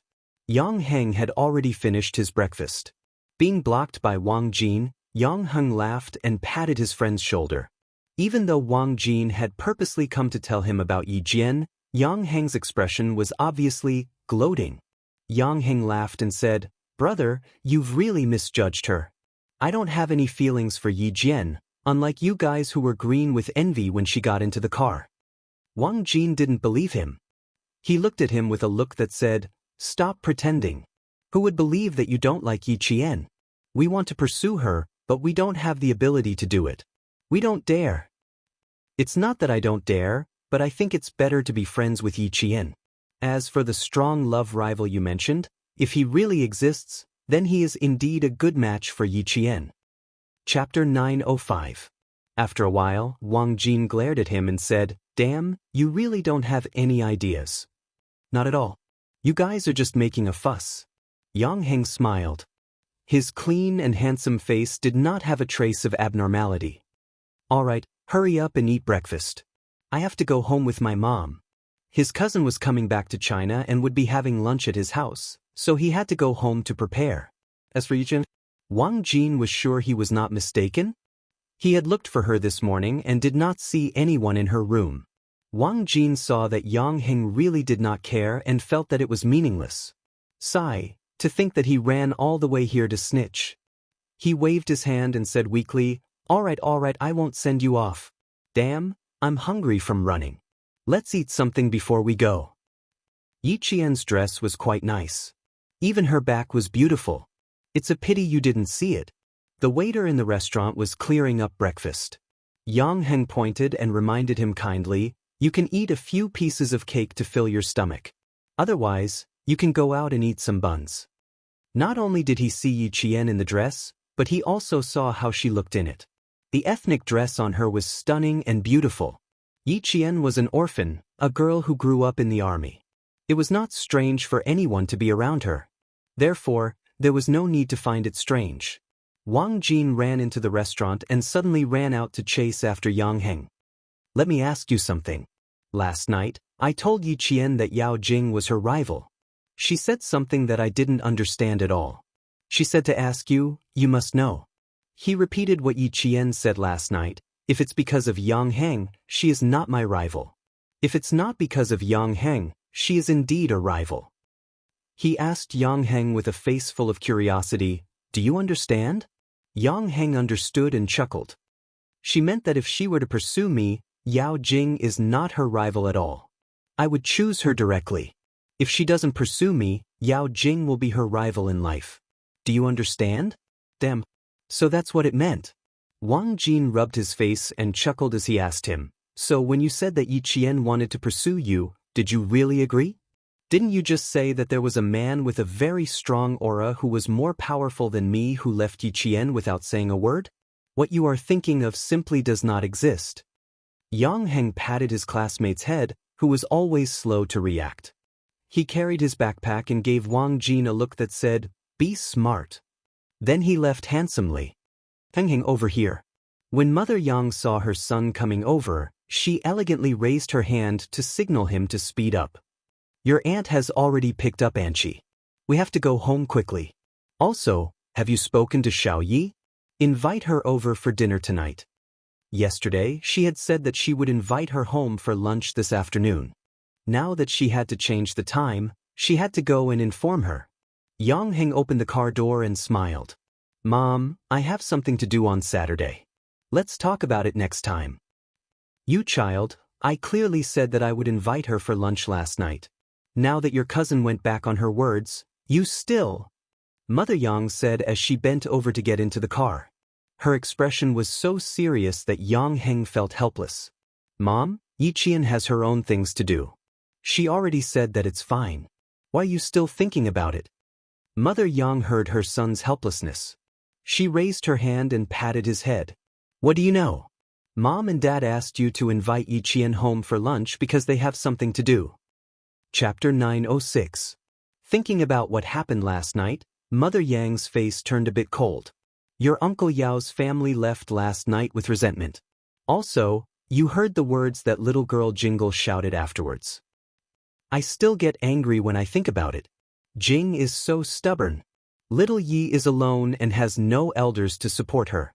This child's character is so pure that it makes people feel sorry for her. I'm thinking of acknowledging her as my goddaughter and finding you a younger sister. Yang Heng was stunned. Goddaughter? Find me a younger sister? Mom, why were you so agitated last night? Didn't my dad comfort you last night? Goddaughter? You have to get Yi Qian's approval first. Yang Heng couldn't help but laugh. His mother was really funny sometimes. What era was this? Goddaughter? How did she think of that? Mother Yang laughed and scolded. You child, your dad also thinks that my idea is good.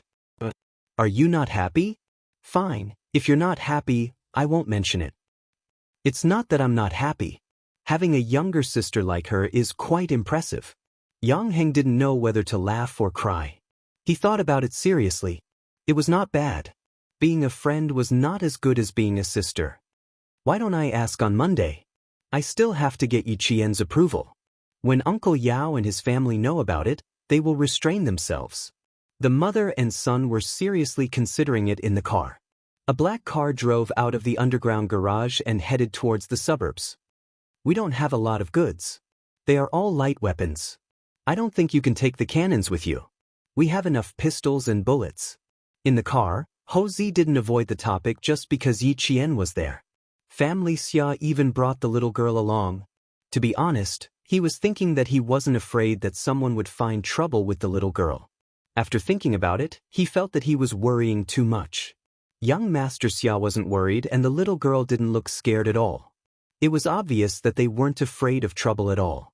Since they were both bold and fearless, what else did he have to worry about? He could avoid the topic. Xia Jinyuan trusted Ho Zi's arrangements. He said calmly, Brother Zi, you can make the arrangements. Southern Province is your territory. I don't need to worry about anything. I really can't worry about you. You only said that you killed someone overseas. I don't know what kind of person you killed. Ho Zi had a smile on his face the entire time, and his voice no longer had the coldness that could not be hidden from before, but carried a hint of lightness. Just now, I told a few brothers in the underworld to pay attention to anything. I've also sent people to the hotel. If anyone sneaks in, we'll know immediately. Not. He came and attacked. It's not like he's a monster with only one head. But the other party is here to take your lives. Aren't you afraid? He didn't believe that a little girl could be so calm that she wasn't afraid of death. Yi Qian wasn't afraid at all. She had been reborn. She already knew what death felt like. What was there to be afraid of? Now, she wasn't afraid that someone would come looking for her. She was afraid that no one would come looking for her. Her eyes gradually darkened and turned cold. A murderous aura appeared in her dark eyes. She maintained her calm smile and said slowly, What's there to be afraid of? He wants to kill me. I want to kill him too. I'll kill the person who wants to kill me first. There's nothing to be afraid of.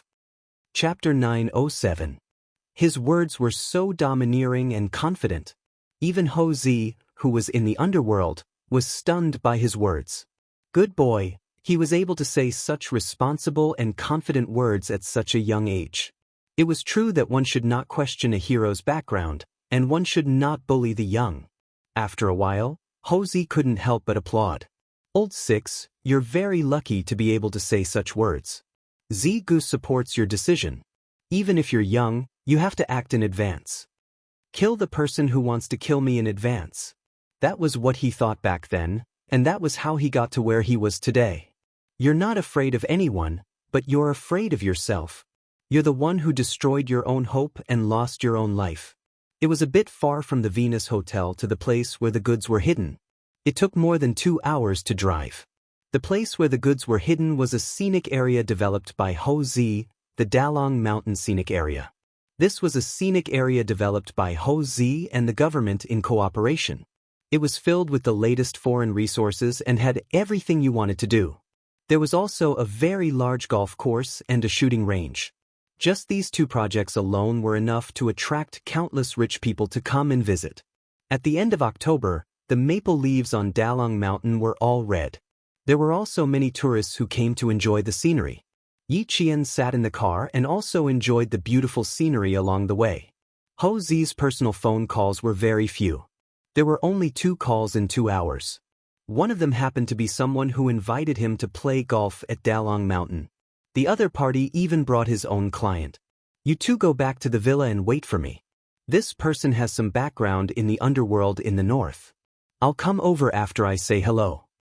The car entered the scenic area at around 11 o'clock in the afternoon. Ho Zi gave a few instructions to the driver before getting out of the car and leaving. On the way, Xia Jinyuan spoke very little. Yi Qian noticed that his hand was in his trouser pocket. He was holding his phone and waiting for his comrade to call. He was waiting patiently. There was no trace of impatience on his handsome face. His gaze was as calm as a city in the sky.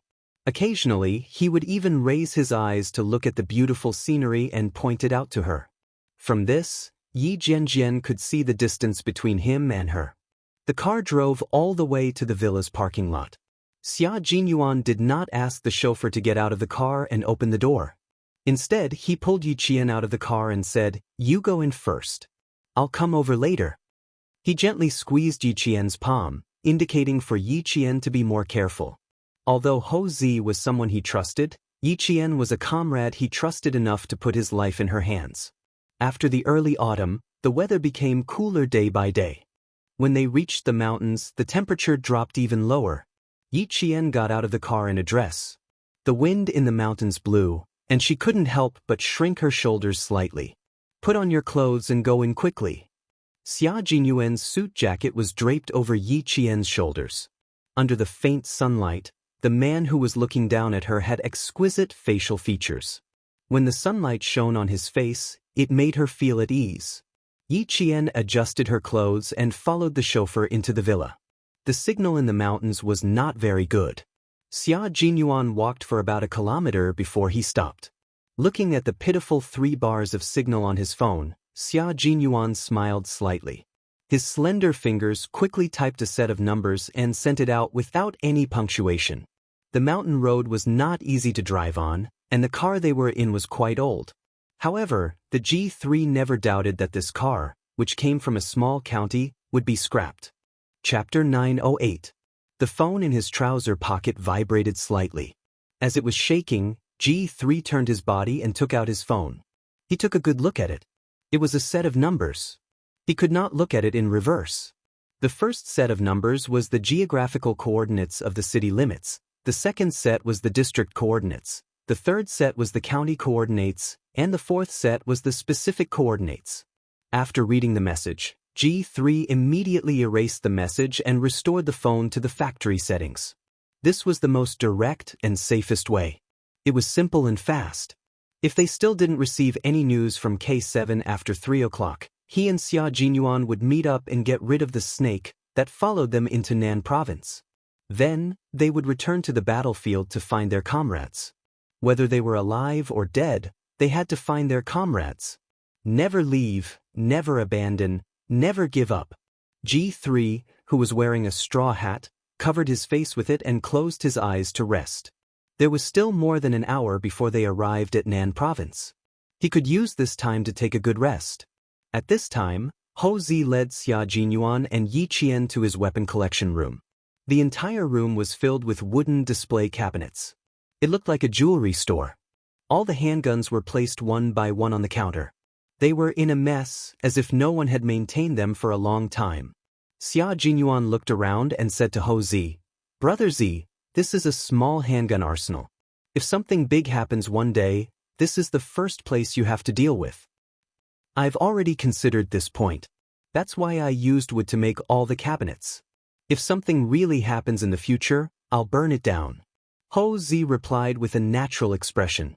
Her red phoenix eyes, which were so beautiful that they looked like they were drawn by a painter bit by bit, revealed a trace of coldness that seeped into her bones. A dangerous person who possesses the most dangerous thing is protection. It is also the most direct evidence of a crime. I have a hobby of collecting guns. I know that it's forbidden in our country. After I get them back through some means, I just put them on display. There was no one around Ho Zi. Even his personal bodyguards were outside the villa, which showed how cautious he was when it came to such matters. Hou Zi picked up a shotgun and smiled at Yi Qian. It has a 6-round capacity. Doesn't it look like a shotgun? He didn't want to continue on this topic. Xia Jinyuan didn't talk about it anymore. He turned around and picked out a gun for himself. This gun used to be called a shotgun or a musket. Now, it's sometimes called a shotgun. Brother Z, it's not about whether it looks like a shotgun or not. This is a 1995 Benelli M1. Yi Jian took the shotgun made by the Benelli company from his hand and gently stroked the barrel with her finger. Under Hou Zi's surprised expression, she said indifferently, "This is developed for the military and the police. It uses the automatic recoil mechanism. This series of guns uses aluminum alloy magazines, which are light, sturdy and durable." Unfortunately, it wasn't suitable for him and Xia Jinyuan. It had a 6-round capacity. Even if it had great lethality, it wasn't convenient to carry around. Hou Zi's impression of Yi Qian changed drastically. "You even know about this? Yi Qian, are you really just a high school student? Are you really not hiding your age? Are you sure you're a student?" While Yi Qian was talking, Xia Jinyuan picked up a Colt M200 pistol. Chapter 909. The Colt M2000 pistol fired 9mm labellum bullets. The gun was only 195 mm and weighed only 0.82 kilograms. However, the magazine had a capacity of 15 bullets and an effective range of 50 meters. Yi Qian put the shotgun back in its original position and glanced at the pistol he had picked. His gaze swept over all the guns and locked onto the Colt M2000 pistol.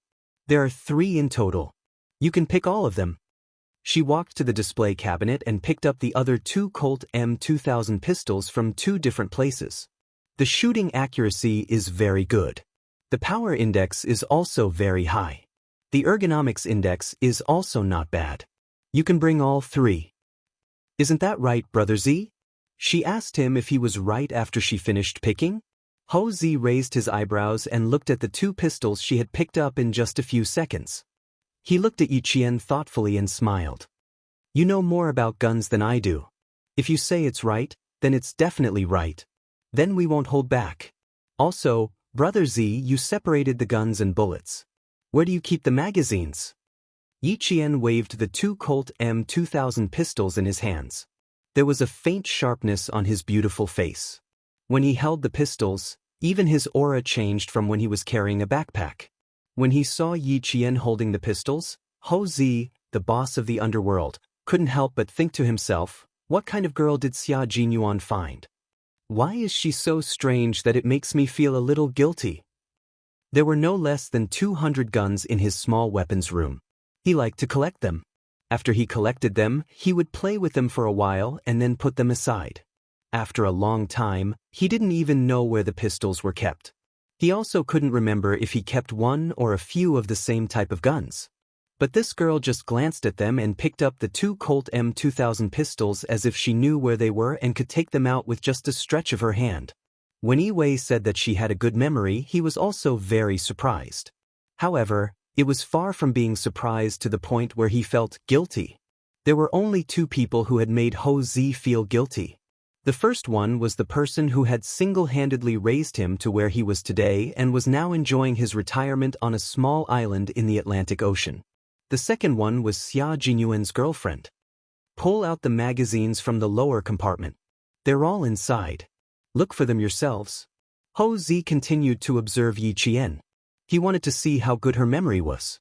He separated the magazine from the gun to prevent anyone from breaking into his collection room. Yi Qian tried pulling at the bottom of the wooden cabinet with both hands. After confirming it, he pulled harder. A drawer-like compartment was pulled out. Rows upon rows of magazines of various sizes were neatly placed in the drawer with a black velvet cushion.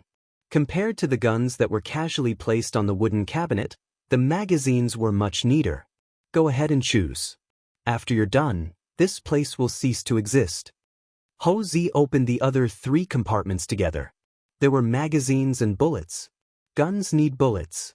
The bullets in the magazines won't be enough. You can choose the bullets that you can use. He said that this place would cease to exist after you're done choosing. Yi Qian's heart skipped a beat. She instinctively looked at Xia Jinyuan. Xia Jinyuan only smiled at her. Do you see the magazines? Brother Z is right. Guns need bullets. Chapter 9-10. So this is why he brought me and Little Fox here. Madam Xia Yiwei, it seems like your plan is working. This man who can do whatever he wants in the underworld is cutting off his own path of retreat. Seeing the smile on his face, Yi Qian felt a lot more at ease. This meant that before Ho Zi brought them in, he had already made up his mind to destroy everything. This made her feel at ease. No wonder Xia Jinyuan said, if something big happens one day, this is the first place you have to get rid of. In fact, he was telling Ho Zi that this place had to be destroyed. Ho Zi really had the guts to destroy this place. However, Yi Qian felt that Ho Zi seemed to be doing something very important. He had started to destroy some evidence that could directly incriminate him, and the gun collection room was the first evidence he wanted to destroy. As for why, Yi Qian, who had never been interested in other people's private affairs, had no way of knowing why Ho Zi wanted to destroy this place. There were 3 Colt M2000 pistols in his hands, so he needed 3 magazines. Yi Qian scanned through the 3 rows of magazines, picked up the magazines one by one in front of Ho Zi, and threw them to Xia Jinyuan. Colt M2000 pistol magazine, capacity 15 rounds, loaded 15 rounds. She was very fast. Ho Zi, who had been paying attention to her, saw that her gaze swept across the rows of magazines, and she did not even look for them. She was even more familiar with the exact location of the magazines than he was. He was convinced, he was really convinced. Xia Jinyuan caught the 3 magazines that were thrown to him in succession and put them down one by one. He did not even need to check carefully, he just took them and loaded them. His expression was full of trust in her. Ho Zi saw this kind of trust in Xia Jinyuan, and his eyes darkened. He could vaguely see the attitude that Xia Jinyuan had towards relationships. He did not hide it, he was not afraid, he was only going to advance and retreat together. Now, the trust between them was like a lock, locking their every word and action, making it impossible for others to interrupt. Brother Z's collection of guns is very tasteful. These 2 are magazines for the M9, and these 2 are magazines for the Desert Eagle. There's a total of 7 pistols, and that's about it. Yi Qian had picked out the best of the best, especially the Desert Eagle, which was the king of pistols. If they really destroyed this place, it was better to take out the good guns and let Xia Jinyuan and the others use them properly. Ho Zi did not care anymore. He was only responsible for bringing the couple in. The couple was more familiar with everything else than he was. The magazines she picked out were all good magazines. Among the rows of magazines, she picked out the good ones in less than 3 minutes. What else did he need to care about? There's no dagger here. I'll get one for self-defense when the time comes. Just pick a few pistols. The rest of the guns are inconvenient to carry and can be easily recognized. Xia Jinyuan did not say much during the whole process. Yi Qian did all the work. After disassembling the guns, she could even reassemble them from a pile of scattered gun parts.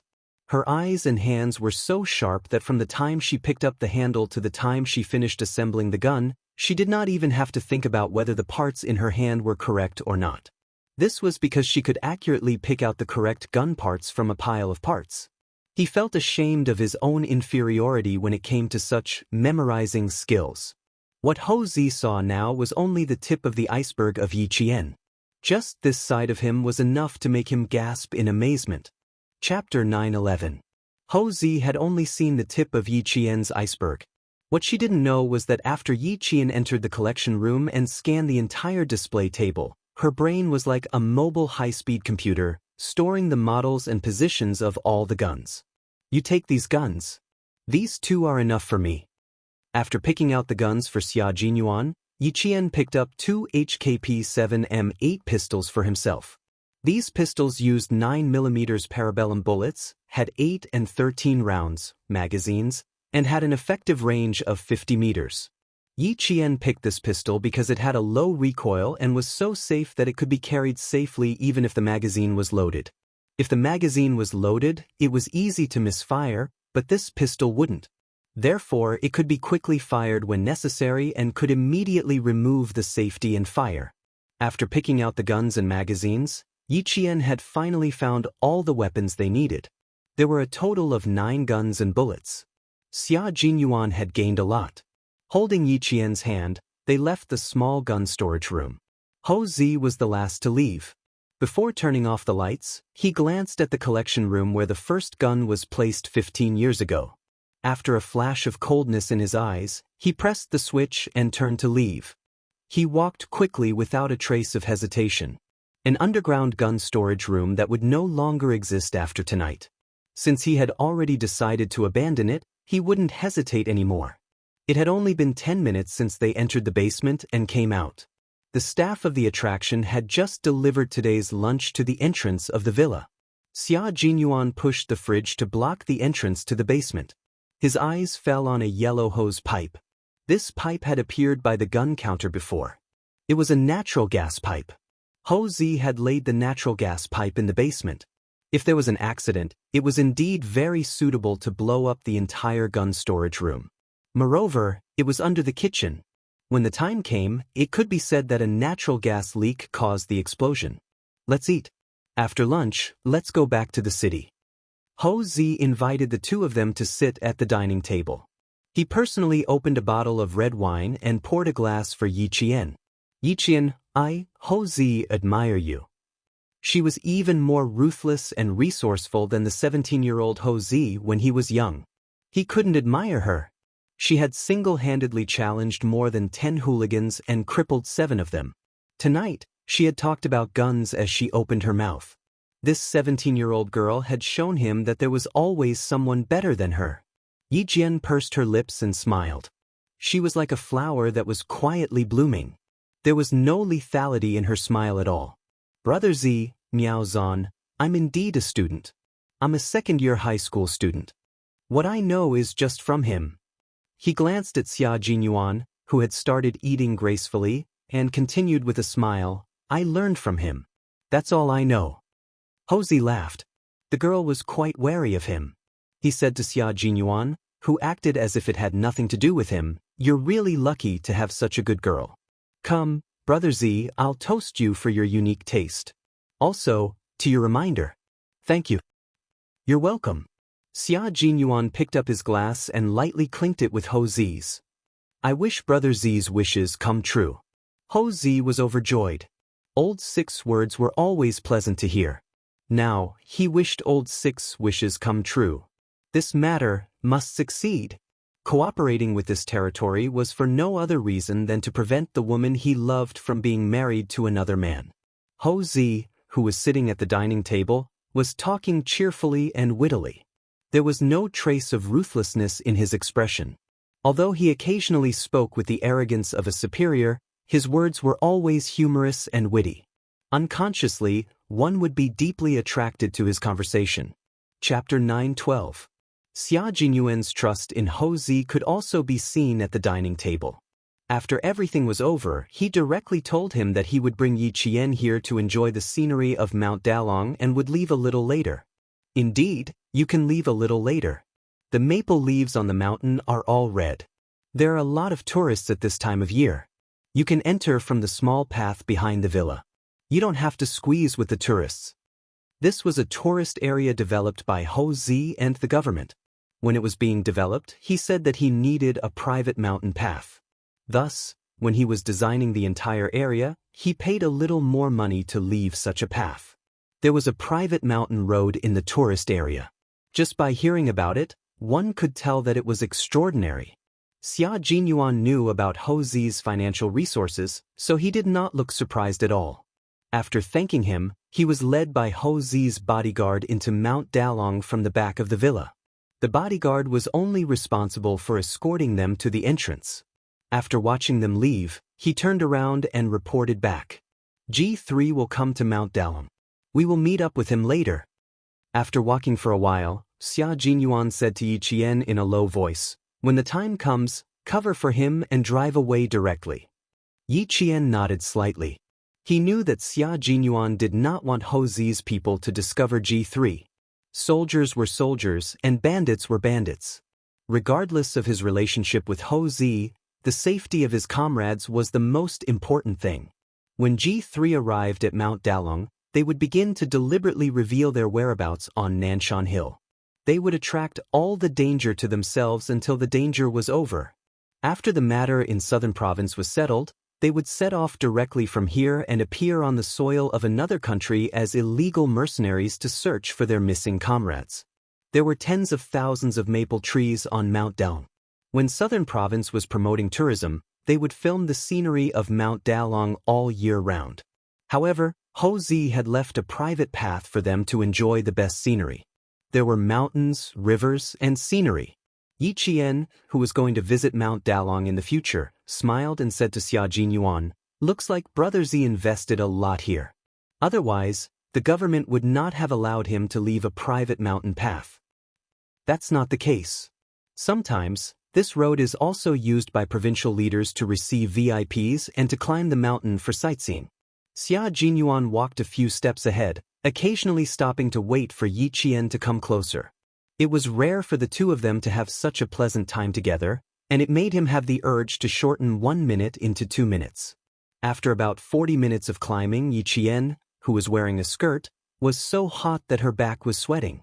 She picked up a fallen maple leaf from the bottom of a huge, towering rock to fan herself. "Let's rest for a while. I'm all sweaty." These were Aunt Yangheng's clothes. She was planning to return them after washing them. She didn't want to get her sweat on them after wearing them once. She wouldn't be able to return them when the time came. Xia Jinyuan raised his head and looked at the rock. After circling around it, he put on his suit jacket and began to climb up the rock. When he reached the top, he lowered his head and looked at Yi Qian, who was still wiping her sweat and resting under the rock. "Go up there and rest for a while. You can get some wind." When Yi Qian saw him climb up, she immediately went around and heard him say, "The place to enjoy the scenery of Mount Dalong is on this rock. Hurry up." There weren't many climbing points on the rock. It was high and steep, and one wouldn't dare to climb it if they didn't have the guts and skills. Yi Qian lowered her head and looked at what she was wearing today. She looked very ladylike, but none of the things she did had anything to do with being ladylike. Chapter 9:13. With a smile on her face, she walked towards Xia Jinyuan, who had already climbed up. He was at a high spot. She would climb up and enjoy the scenery with him. She had once said that she would use him and his troops as her goal. No matter when, as long as he reached out his hand, she would definitely walk towards him. The rock that no one had set foot on was not steep. Instead, it was flat enough for two people to sit side by side. There was also a backrest, which made it look like a natural stone chair. They could sit together and watch the clouds rise and the sun rise and set. "This place is really good. If I hadn't climbed up, I wouldn't have been able to find it." Yi Qian took his outstretched hand and carefully stepped on the chair of the natural stone chair. Then she slowly bent down and sat down. "You have a great view. You can enjoy the maple leaf scenery on this side of Mount Del. Xiaojing, shall we come again when the maple leaves turn yellow?" Yi Qian, who had taken the initiative to suggest a next date, looked up. Although the scenery was good, she was still worried about him. "Is this the time for our next date?" Xia Jinyuan laughed heartily. He held her in his arms and let her head rest on his shoulder. He said softly, "When the maple leaves turn yellow, I will definitely put on my military uniform and accompany you to see thousands of maple leaves." There were thousands of maple leaves on Mount Del. When they were red, they were like clouds, and when they were yellow, they were like gold. When the weather was good, people from Southern Province City would come to see them and enjoy the beautiful scenery of all 4 seasons. Yi Qian gently closed her eyes and nodded. "I have always believed in you, Xia Jinyuan. I have always believed in you. I have never disappointed you either, have I? It was like that in the past, and it will be like that in the future." His suit jacket covered their knees and let her head rest on his shoulder. This was the most peaceful and beautiful time for the two of them to be together. Even the indifferent little fox beside him took the initiative to approach him. Xia Jinyuan thought to himself, "If the first time doesn't work, I have to at least try a few more times." Xia Jinyuan glanced at the bottom of the rock and saw a small, square and colorful aluminum foil bag. With his good eyesight, he took a casual glance and saw the English words on the aluminum foil bag clearly. Xia Jinyuan, who had originally planned to bring Yi Qian back to the hotel next time, wanted to get up and leave immediately after seeing an imported brand aluminum foil bag in a place like this. But the little fox seemed to like this place. Xia Jinyuan sighed softly and whispered, "Let me tell you something. The story of Xia Yiwei and Hou Zi. Why are you suddenly talking about them?" Yi Qian immediately raised her head and looked at him with a puzzled expression. She frowned and said, "Did you discover something? His gun collection? Hou Zi brought us here to look at the goods. I'm guessing that he's starting to pull back. He kept hundreds of guns in his villa. These are direct evidence of his crimes. He started to destroy these things before marrying Xia Yiwei. Since she mentioned the gun collection, he decided to start from there. Xia Yiwei likes maple leaves very much. The second time she met Hou Zi was in Xiangshan. In order to take the most beautiful maple leaf scene, she was only 17 years old at the time and forced herself to a dead end. It was Hou Zi who risked his life to save her. This should be the place where the two of them watched the maple leaves together. Most people wouldn't notice. I think the two of us will have to choose a new place next time. Xia Jinyuan smiled faintly and pointed at the bottom of the rock. And this place is where the two of them do some private things. Why don't we go somewhere else now? Chapter 9:14. Yi Qian wanted to ask how he knew this was the place where Xia Yiwei and the others were meeting, but when he saw Yi Qian pointing at the bottom of the rock, he looked down. After he finished looking, Yi Qian looked up and said seriously, "We should leave immediately. This is their bed. We're sitting on their bed." So bold. They're doing intimate things on the rock. Aren't they afraid of falling? Aren't they afraid of being seen doing intimate things on the rock while admiring the beautiful scenery? Yi Qian didn't even dare to think about it. He grabbed the rock with both hands and stood up. He showed his toughness from training and quickly flipped over the rock without Xia Jinyuan's help. Xia Jinyuan was too embarrassed to say anything when it came to this. He had never used condoms before. Yi Qian didn't even need to say anything. He had never used condoms in his 2 lifetimes and had never even tried to understand them. Let's go to the main mountain path. The coordinates are clear, so G3 will be able to find us easily. Xia Jinyuan saw her awkward expression and laughed in his heart. He restrained his expression and said, "He should be here soon. We'll wait for him at the top of the mountain." If they met in a crowded place, they wouldn't attract attention even if they went down the mountain one after the other. There were metal fences on both sides of the private mountain path to prevent tourists from entering. After about 400 meters of the rock, they saw people guarding the end of the metal fences. When they saw the two of them, they immediately opened the fences. "Hello, Brother Xia. Z said that the car you want is parked in the villa's garage. You can go down and get the car keys from the security guard." The people guarding here were all Hou Zi's own people, so one could imagine how cautious he was. Xia Jinyuan nodded and thanked him. Then he held Yi Qian's hand and walked towards the main mountain path. Hou Zi is invincible in southern province. You can see his personal ability from a small matter. I even asked you to cover for me, but he already guessed that my comrades would come to the scenic area. It's good that we're friends. If we're enemies, he's definitely a terrifying opponent. Hou Zi doesn't seem like a person who can't differentiate between good and evil. He should be a person who will kill anyone who stands in his way. I don't think he would casually make a move if you don't intentionally hinder him. Although he had only met Hou Zi twice, Yi Qian's intuition told him that Hou Zi was a very principled person in the underworld. That was indeed the case. Otherwise, Xia Yiwei would not have been willing to give up the opportunity to return to the capital and choose to stay in the southern province after following him for 17 years. Walking to the main mountain road, because it was Saturday afternoon, there were more tourists coming to the mountain to see the maple leaves. Tourists came and went everywhere. There were also couples holding hands, laughing as they climbed to the top of the mountain. "Let's hold hands too." Seeing the fourth couple pass by, Xia Jinyuan stretched out his hand and smiled at Yi Qian. "Let's climb up together, shall we?" He only stretched out his hand, but he did not directly hold her hand. Yi Qian's fingertips twitched slightly. Then she calmly stretched out her left hand and placed it in his slender and strong hand. She did not even look at Xia Jinyuan's expression and hurriedly looked up the mountain. It will take more than an hour to climb up. Do you have time? Yes, we have a lot of time. An hour is also our time. She stretched out her hand and Xia Jinyuan immediately held it tightly. We have a lot of time. This was the first time she held hands in public. It was also the first time she stood under the sun with a man. How did it feel? Chapter 9:15. It felt like the warm sun in winter, so warm that it chased away the cold. It felt like the morning breeze in spring, blowing away the dampness of the rainy season. It felt really good. I'm Yiqian's boyfriend. Yiqian, who are you to Xia Jinyuan? He held her hand and interlocked his fingers with hers. His deep voice was filled with joy as he smiled and asked her, Who are you to Xia Jinyuan? Finally, he was able to hold her hand in public like an ordinary couple. They were able to walk hand in hand intimately, letting others know at a glance that they were a couple. Xia Jinyuan felt like he had walked halfway through a long journey and finally saw the light of dawn waiting for him.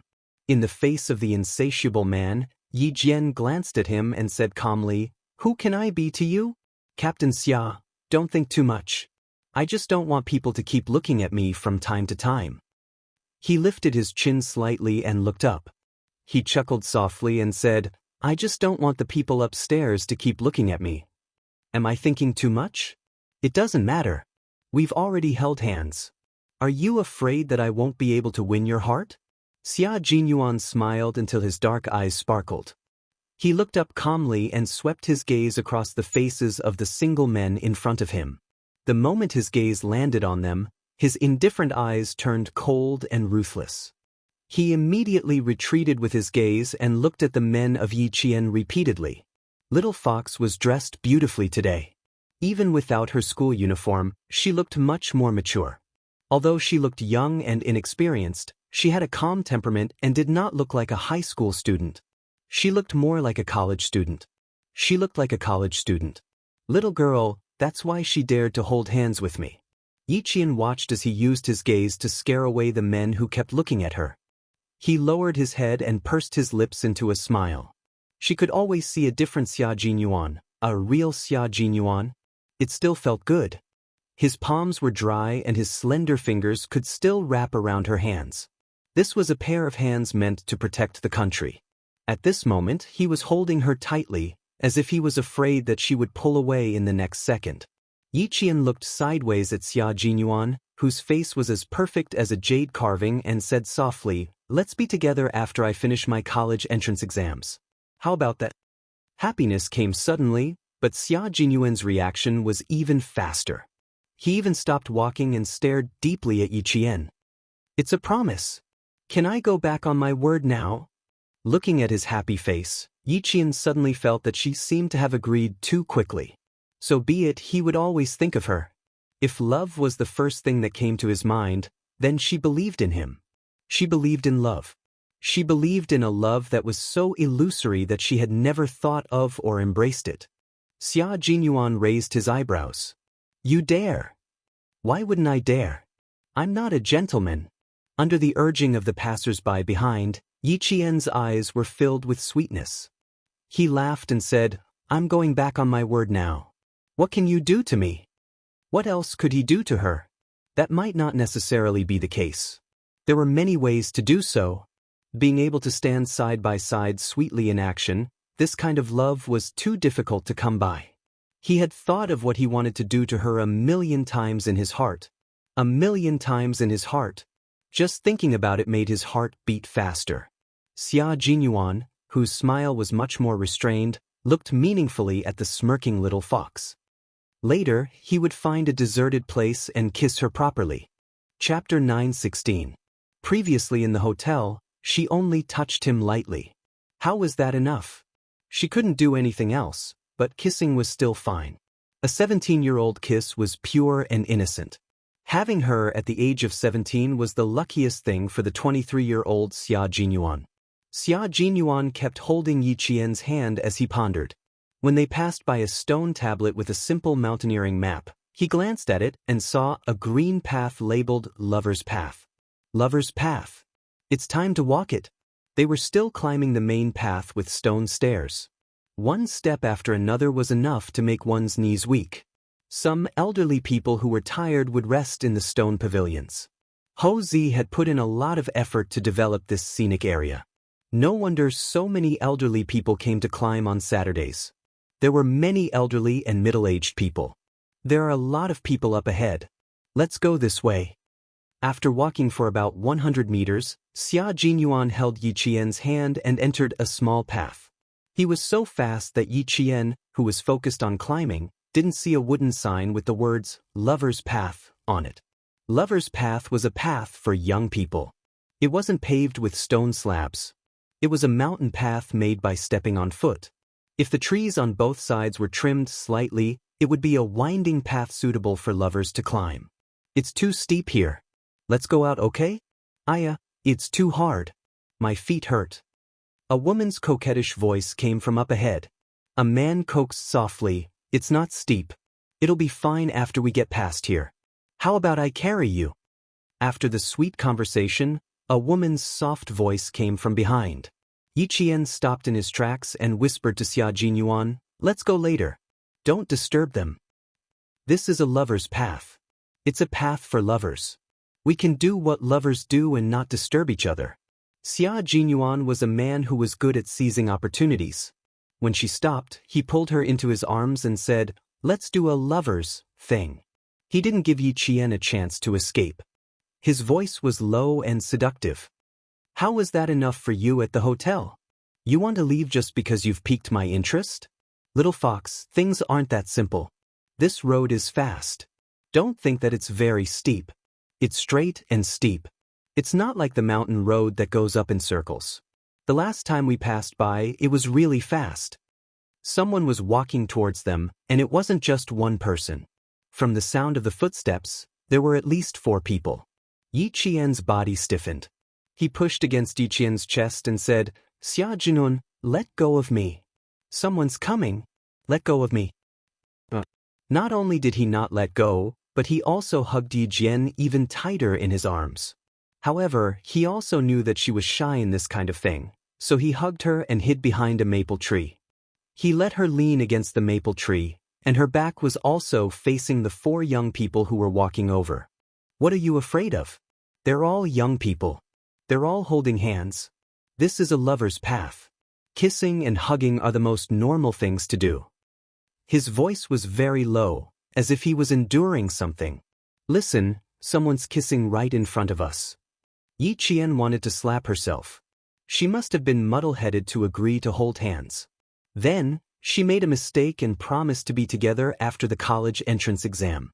One wrong step after another, and she ended up in Xia Jinyuan's hands. Chapter 9:17. Other people are other people. What does it have to do with us? Don't push your luck, Hugh. Xia Jinyuan blocked all her words. Looking at her gently moving red lips, his heart itched like a cat was scratching it. She even said to wait until after he kissed her.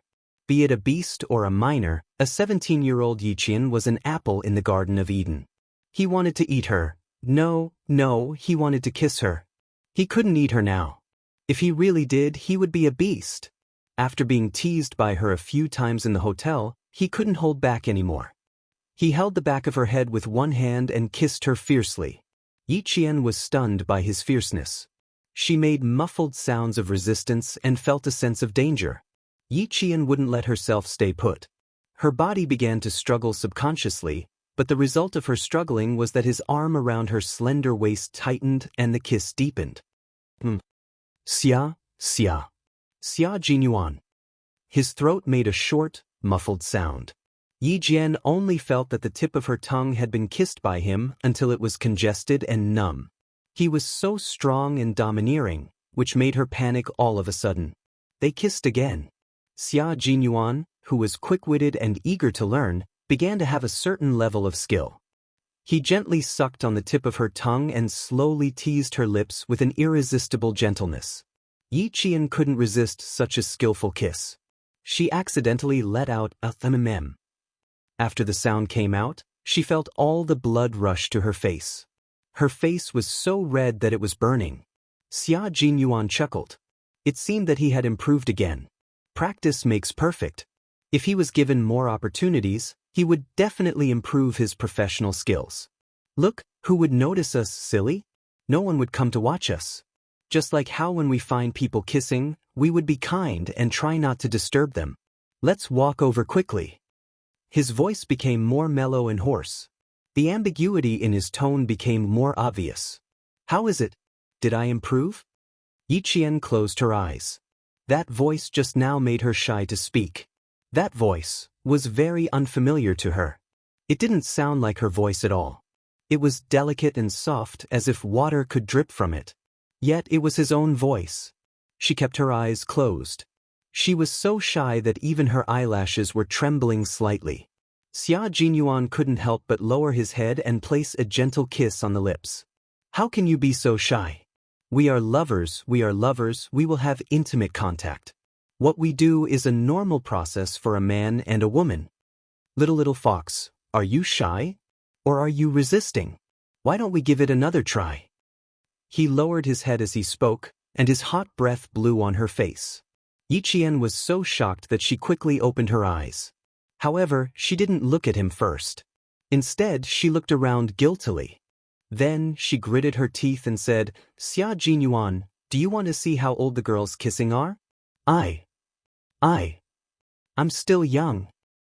How dare you kiss in public? Aren't you afraid of being discovered? Also, your identity. Oh, so she wasn't resisting. She just couldn't kiss in public. Xia Jinyuan had an epiphany. He smiled and said, well, let's find a place where there is no one around next time. A place where no one will see or discover us. For example, in a room. What do you think? Chapter 9:18. You're not even qualified to be a Special Forces soldier. How on earth did you pass the test of lust? Yiqian, who had gone from blushing to gritting his teeth, glared at him with a harmless gaze. It's obvious that you can't pass the test of lust. They had all undergone special training in this area. The male Special Forces soldiers had undergone a series of brutal physical and psychological training to ensure that lust had no effect on them when they were held captive. With the crisis averted, Yiqian regained his sharpness. Look at you, you're always thinking about such nonsense. Your special training was all for nothing. When the time comes and a prettier woman stands in front of you, won't you just surrender? This was an interesting topic, and it was also a question that had puzzled him for a long time. They had indeed undergone special training in lust. They were so strong-willed that they had no interest in such things. In the words of the G3, the Snowfield Brigade soldiers were all vegetarians. But Yi Qian's willpower was as weak as a piece of paper, easily broken with a poke. For this operation, they had appeared in the black market as illegal mercenaries. The naked women in the black market had walked past him one by one. The wine he wanted had been pushed to a black mercenary. He had no interest in it at all. There was nothing wrong with his willpower. Women's charms had no effect on him, except for Yi Jian and the shy little fox in his arms who looked like a peach blossom. He was certain that as long as the person in his arms was her, his breathing, heartbeat, brain reaction, and thoughts would all be affected. Especially when they were alone, he would want to do something naughty. After he was done, he felt so good that it was as if he had slept for 3 days and 3 nights. He was so energetic that he could crawl 2 kilometers with 20 kilograms of weight on his back. I definitely won't surrender. I've already encountered what you're talking about 10 days ago. I didn't act on impulse at all, so don't worry, I'm fine. I won't embarrass my little fox when I walk out of here. He used the tip of his handsome nose to touch Yi Qian's slightly wrinkled nose. He smiled faintly and looked at her with eyes as gentle as water. The faint fragrance of her body lingered at the tip of his nose, allowing him to peacefully enjoy this brief moment of peace. He had already met her 10 days ago. Had he met a great beauty? Yiqian turned his head away and harumphed. You think you're reassuring? I really don't feel at ease. Do you still want to go to the mountaintop? If G3 doesn't see you when they come over later, they'll write delayed military intelligence in their report and you'll be in for it. Don't worry. I don't have any feelings for other women except for you. However, we really need to leave quickly. He's probably already in the scenic area. Xia Jinyuan seemed to know that she would be angry because of what he said. After finishing the first half of the sentence, Xia Jinyuan immediately talked about the serious matter in the second half of the sentence. He successfully stopped Yi Jian from punching him again. However, the corners of his mouth curled up subconsciously. There was a hint of complacency and pride. She believed him when he said he wasn't interested in other women. They kissed and opened their hearts to each other. One promised to wear the military uniform when he came back, and the other promised to be together after the college entrance examination. Although it was only a few hours of interaction, they had gained a lot. Chapter 9:19. Along the way, their hands never left each other. Both of them had good stamina and did not stop along the way. Other people would take more than 2 hours to climb to the top of the mountain, but the two of them only took 1.5 hours. When they reached the top of the mountain, Xia Jinyuan said softly, "G3 is here. 8 o'clock straight ahead. Let's go over." G3 was wearing a brand new set of sportswear and was holding a pair of binoculars rented from a scenic spot. Through the binoculars, he saw Q King and Yi Qin walking over side by side. K7's message was cut off. He sent a fake message in the early hours of the morning. As the two of them walked over, G3's hoarse voice could be heard. With Yi Qian on guard, he quickly conversed with Xia Jinyuan. T6 contacted me through K7. He and V8 are already on their way. The two of them had only exchanged a few words when Yi Qian suddenly grabbed Xia Jinyuan's arm and pointed to the cable car. "Xia Jinyuan, let's take the cable car. I'm a little cold and want to go down the mountain." His finger gently drew on Xia Jinyuan's arm and wrote the word Z. Ho Zi had left someone at the top of the mountain. It didn't seem like they were there to keep watch, but more like to observe. That's right, they were there to see who Xia Jinyuan would meet. Ho Zi wanted to see who Xia Jinyuan would meet. Perhaps he could guess what position the proud Xia Jinyuan, who was ranked 6th on the list of family Xia, held in the military every time Xia Yiwei mentioned him. He just wanted to take a look and didn't have any ill intentions. Who would have known that Xia Jinyuan was a Special Forces soldier, and the person he was meeting was also a Special Forces soldier? Furthermore, Yi Qian was on guard during their meeting. How could anyone have seen them? He had noticed something strange and left early on. You didn't see him? Ho Zi, who was playing golf with his friends, received a call from the top of the mountain. Hearing this, the corners of his mouth curled up slightly as he instructed, "Forget it, you guys don't have to look for her." He didn't even see anyone. The people he sent out were no match for Family Xia's 6th brother. Not to mention Family Xia's 6th brother, even the little girl beside him was very powerful. He had asked his men to walk around the mountain on a whim. Since they didn't find anything, there was no need to look for it. It did not take long for the cable car to travel from the top of the mountain to the bottom of the mountain. G3 was the first to get off and blended into the crowd of tourists. In the blink of an eye, he walked out of Yi Qian's sight. She could not help but ask Xia Jinyuan, "Did he leave?" "No, wait for us in front. You go and drive." Xia Jinyuan squeezed her hand. Like an ordinary couple, he openly held his girlfriend's hand and walked down the mountain. "Before we get rid of this snake following us, G3 will always be with us. He's in the dark while we're in the light." Yi Qian nodded gently. In the sparse crowd, she tried her best to get closer to Xia Jinyuan so that her words would not be overheard by others. "The three of us should work together to solve the problem in Nan province as soon as possible so that you guys can leave as soon as possible. Okay, no later than tomorrow night. So, little fox, from now until tomorrow morning, you'll have to stay by my side for about 48 hours. Let me see if you've regressed within 48 hours. You haven't trained for more than 10 days since you came back from Ba." It was easy for her to become rusty if she did not train for more than 10 days after her hand was grazed by a bullet.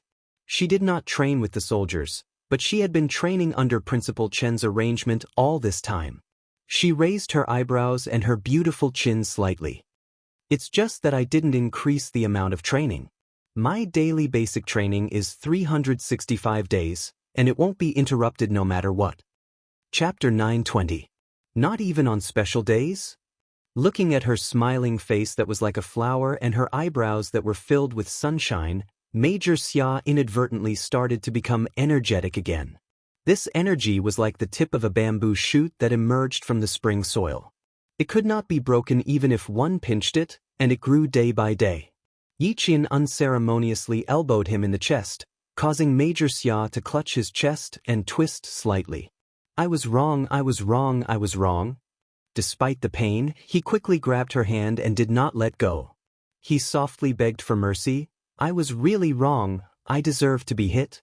But I didn't mean anything else, I was just concerned. Don't all girls have special days? You're still growing, you can be harsh on yourself, but on special days, you really don't have to. Xia Jinyuan, I want to tape your mouth shut. Yi Qian forcefully shook off his hand, her pink face flushed red, as if she was angry. But in her anger, her frown and smile made passers-by think that she was an angry girlfriend acting coquettishly with her boyfriend. Xia Jinyuan's voice became softer and warmer. It's not too late for you to seal it when we're back in the room. Now is not the time. G3 is in front. He'll laugh at me if he sees it. Laugh at you for what? Yi Qian snorted and glared at him coquettishly. Does he dare to laugh at you? It was a good sign that she was already protecting him before they were even together. Xia Jinyuan's smile deepened. He did not realize that in his deep eyes, there was an almost unconditional affection for her. Yes, he doesn't dare to laugh. If he dares to laugh, your fists won't let him off. That's not what I meant. I meant that he doesn't dare to laugh at you because of your status. Yi Qian was angered by his twisted logic. Just you wait, there will be a good day for him. Don't talk about things that make me embarrassed. If you do, I'll remember it. Sooner or later, I'll settle the score with you. This threat was big enough. Xia Jinyuan, who understood the situation, immediately shut up and naturally changed the topic. Silly, no matter what our status is, he won't laugh. He'll only give us his blessings. Although her chest was still aching, it could not beat the sweetness in her heart. It was so sweet that her heart felt as if it had brewed honey from 100 flowers, fragrant and sweet. Holding her hand tightly, he strode forward and said in a low and deep voice, as if he was making an oath, "We'll make them give us their blessings and never let go of each other's hands. You are my lover and my comrade." Yes, you are my lover and my comrade. I have to thank you for holding my hand throughout the journey, teaching me step by step. Xia Jinyuan, I'm really grateful to you.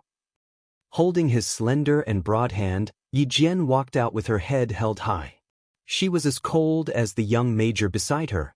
She hoped that they would continue to walk together like this, through all the hardships, and never leave each other.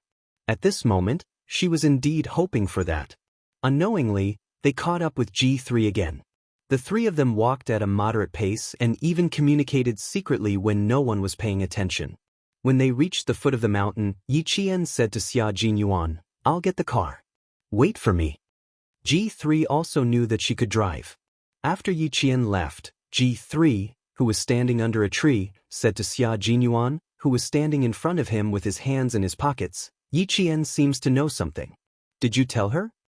Chapter 9:21. She doesn't know who we killed, but she knows everything. Xia Jinyuan looked at the end of the decapitation operation and quickly separated from his comrades. He raised his fist and smiled. "Congratulations." G3 extended his fist. After the two men's fists lightly bumped, G3 understood. The fact that the military agreed to let Yi Jian join must have something to do with you. Otherwise, they wouldn't let her join such a dangerous mission. That's right, but I really didn't tell her before. Xia Jinyuan tapped his head, and the smile in his eyes was brighter than the blue sky. She's very smart. I only told her that I was changing my clothes along the way, but she suddenly reacted so quickly that I almost told her everything. G3 was speechless. Why did he sound like he was showing off? After a moment of silence, he said, "J5 is recuperating." This time, the team suffered a heavy loss. After this is over, think of a way to get someone to write the 10,000-word report. Let K7 do it. Although he's a forensic doctor, he's very logical. Let him write it. He hadn't found anyone yet, but he had already agreed to let him write the report. Of course, he also hoped that his comrade could return safely. There were some words that couldn't be said while crying like a girl. Saying it in a different way would make him feel much better. We're all waiting for him to come back and write it. The car is here. There's good stuff in it. Get in the car and check it out. Yi Qian picked them up for us. She finished picking them out in 5 minutes. The sound of a car engine came from afar. A white imported Mercedes-Benz was driven over by Yi Qian. An old man crossed the road. Xia Jinyuan saw that she stopped steadily and gave way to the old man out of courtesy. G3's gaze landed on Yi Qian, who was sitting in the car. A faint smile appeared on his face. She's very strong and used to our life. Q King, it was the right choice to take action against a girl like her. Other girls can't accept our life, but Yi Qian can. Moreover, she will work hard to integrate herself into our lives. If I meet such a girl, even if she has a boyfriend, I will snatch her away. Xia Jinyuan chuckled softly and said, after the matter in southern province is settled, we have to prepare some masks for our trip to the desert. Last time, I inhaled a little too much dust and sand. I can still cough out sand after 2 days back. After settling the domestic affairs, Xia Jinyuan needed to go to a country near the desert where there was little rain. The city's plumbing was well designed, but it was a little too short, which made them feel a little uncomfortable. If you don't find it tiring to carry me, that's totally fine. After G3 finished speaking, he saw the car drive over again. After seeing the brand of the car clearly, he couldn't help but raise his eyebrows. What kind of friend did you make? How generous. If nothing goes wrong, we'll start racing tonight. We need a good car. Xia Jinyuan didn't even let Yi Qian get out of the driver's seat. He opened the back door and bent over to get in. G3 followed behind him. Ho Zi's people only appeared at the top of the mountain. When Yi Qian took the car keys, Ho Zi's most valued assistant said, Brother Z said that he didn't mean any harm. He just wanted to take a look. If he did, how could he have so generously borrowed such a luxurious car? Please tell Brother Z that Lao Lu and I believe in him. Yi Qian's reply was so straightforward that Ho Zi, who was playing shooting with his friends, burst out laughing when he heard his assistant's message. Chapter 9:22. Interesting, this young lady is indeed interesting. Her heart is extraordinarily big, and she has the boldness to achieve great things without bothering about trifles. This young lady does not have a family background, but in terms of character, she is definitely worthy of Xia Jinyuan. After getting into the car, Yi Qian relayed the message from Ho Zi to Xia Jinyuan. It seems like Brother Z is starting to make preparations. I wonder if there are any movements in the city? Do you want to contact him? No, he will confirm if there are any movements. He will contact me after he confirms.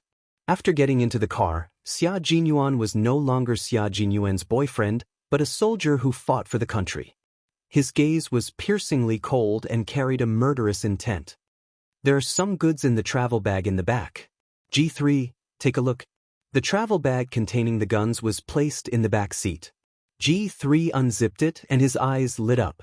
Good heavens, there are a total of 9 pistols. 2 Desert Eagles, 2 M9S, 3 Colt M2000 pistols, and 2 HKP-7 M8S. They were all top-notch pistols. They are all good stuff. Q King, your friend has good taste, but there is also a big problem. Illegal possession and illegal possession of firearms and ammunition is a violation of firearms regulations. A prison term of 3 to 7 years is inevitable. G3's voice sounded like gravel grinding on gravel from the back seat, and there was a hint of coldness in his voice. Xia Jinyuan turned around and looked at G3, who obviously had "very satisfied" written on his face and was secretly warning him. He smiled and said, "It is indeed a big problem for him to risk his life to get the guns for the 3 of us. Even the military knows about it. I don't care if the military knows about it or not. I only care about you." G3 fiddled with each gun before putting them back into the travel bag. He stared coldly at Xia Jinyuan. "I only care about you. I don't care about anyone else. I only care about you because you are my comrade. Knowing but not reporting is also a crime." Yi Qian tightened her grip on the steering wheel. What was G3 worried about? She had been worried about it before. Knowing and not reporting it was also a crime. Xia Jinyuan knew that Ho Zi had a gun, but he concealed it. This was a crime. The few tails that I left in Hongkou City yesterday should have already entered the southern province. Check their tracks first. You can have a good rest now. I will take care of things that have nothing to do with our mission. Xia Jinyuan knew what his comrade was worried about. He did not need to deal with these things. Ho Zi would naturally take care of it. Yi Jian's straightened back gradually relaxed. She knew that Ho Zi would deal with it, but she was afraid that G3 would mention in the report that they were carrying out a mission in the southern province and the source of the guns and ammunition. Xia Jinyuan would definitely be brought in for questioning. Now that even the military knew about it, there was no such thing as Xia Jinyuan. G3, who was no longer worried about the source of the guns, got into the car and closed his eyes. The tracks are easy to check. Check the provincial records. I will take a nap. Looking at King Q's refreshed appearance, it was obvious that he had slept soundly last night. But he didn't. Last night, he had walked for half the night before sitting in the county minibus that was still making clanking sounds. He had to take a nap to recover his energy. Yi Qian glanced at him. G3's skin was a healthy wheat color. The dark circles under his eyes were not as obvious as Xia Jinyuan's, but the tiredness on his face was obvious after he got into the car. Just like Xia Jinyuan, he did not have a good rest. Go to sleep. Yi Qian and I will watch over you. K7 was missing and J5 was recovering. Although the mission was successful, they had paid a high price. Chapter 923. The Snowfield Brigade members who were scattered all over the country reported their situation after their condition stabilized. The military also received their reports and knew that there was a problem with K7's whereabouts. But the military did not take any action because they could not take any action. The foreign snake had entered the country, and there were also people monitoring the movements of the military. The spies operating underground could also appear at any time. For the sake of caution, the military decided to wait and see. With the Shuiyu regiment, a sharp sword that could both attack and defend, the Central Army believed in their abilities. This special unit was responsible for all the special forces. They were the country's shield and spear. If there was an accident, they had enough ability to deal with it. Yi Qian drove towards the city center. Bureau Chief Yang, who had been looking for her, had sent a few groups of people to look for her. The school had sent people to every place Yi Qian usually went to, such as the library, etc. They even sent people to the single-player arcade on the streets to look for her. Yang Heng, see where else she goes? Go and look for her personally. Bureau Chief Yang had already called home to look for Yi Qian. He needed her to go to the Transportation Bureau again. Yang Heng, who was helping Mother Yang prepare dinner at home, frowned. He thought for a while and said, Dad, Yi Jian and I see each other most often in school. Our relationship is not as deep as you think. I really can't tell you. His son did not know. Bureau Chief Yang immediately hung up the phone and called Principal Chow. He could only ask the principal if he could find Yi Qian. Yang Heng hung up the phone and looked up. He saw his aunt frowning and looking at him with a serious expression. Aunt, what happened to you? What happened? Isn't she still not awake? Angie, President Song's daughter, had been suffering from jet lag since she got off the plane. She couldn't take it anymore and fell asleep after lunch. Why is your dad looking for Yi Qian? Is it a good thing or a bad thing? Yi Qian is my savior now. I have to protect her. President Song was still afraid that his brother-in-law would call to make trouble. As he spoke, he picked up the phone and was about to call back. Yang Heng quickly hung up the phone and said with a smile, No, the Bureau is facing a problem and they need Yi Qian to help them. She has a good memory and my dad knows that. Even if they ask her for help, there won't be any trouble. The Yang family and the Song family all found out that Yi Qian had saved President Song's life. Yang Heng's grandmother patted her chest, her heart racing. She took her daughter's hand and said, He's your lucky star. He saved you from disaster. Ting Lan, you have to thank him properly. You have to thank him properly, okay? Old people tended to be a little superstitious. Yi Qian had snatched the steering wheel and saved CEO Song. The old man thought that he was his daughter's lucky star and their family's lucky star. You're not lying to me, are you? Why would your father need Yi Qian's help? What could she do to help? This won't do. I have to call your father. President Song was a man of his word. He was used to being a man of his word. If he was worried, he could not just listen to others. He had to find out for himself. Yang Heng knew his aunt's temper. He took his hand away from the phone and said, "Go ahead. But the line might be busy." Chapter 924. He was looking for Yi Qian everywhere. Was his father planning to treat Yi Qian as a non-staff member? He should at least pay Yi Qian a salary. He couldn't let Yi Qian work for him for free. "Auntie, can you tell my father that he always asks Yi Qian to do things for him and ask him to pay her a salary?" Director Song, who was on the other end of the call, immediately smiled. "You really know how to help your classmate. Okay, I'll pass the message to you." He dialed back. Just as Yang Heng said, the line was busy. Director Song could only call back later. Director Yang was on the phone with Principal Chow. After explaining his intentions, Principal Chow laughed heartily. "You can only look for me if you want to find Yi Qian. Otherwise, you might not be able to find her even if you turn the entire southern province upside down." He had sent a few groups of people to look for her, but all the hotel receptionists said they didn't see her. Yi Qian hadn't checked out of her room either. There were still people guarding her room to see if she would return to the hotel. Finding Yi Qian was harder than finding the governor, mayor, or principal. There was no other way. She didn't have a communication device with her and was always elusive. It was indeed difficult. Principal Chow couldn't find Yi Qian directly either. He just knew how to find Yi Qian. It wasn't until 4 p.m. that Yi Qian found out from Regiment Commander Lu that Principal Chen was looking for her. She had promised Regiment Commander Lu that she would go for training this afternoon, but she didn't go. She should at least give him a call. From Principal Chow to Uncle Chen to Regiment Commander Lu, Yi Qian finally called Director Yang. "Xiao Yi, can you come to the Transportation Bureau right now? There's an emergency and I need your help. A car accident isn't a simple one. I'm afraid the driver saw someone he shouldn't have seen." Director Yang was still worried that Yi Qian would have to think twice before coming over. He simply told Yi Qian the results of the investigation so that she could be prepared. Yi Qian looked at Xia Jinyuan, who was taking off his suit jacket and putting it on the coat rack. She raised her eyebrows and whispered, "How's old Guan? Did you get any confirmation from him?" He stopped breathing when he was rescued. His wife also fainted. She hasn't woken up yet. None of old Guan's friends dared to call old Guan's parents back in Hunan. They only called old Guan's 2 brothers and his eldest daughter who is still in high school.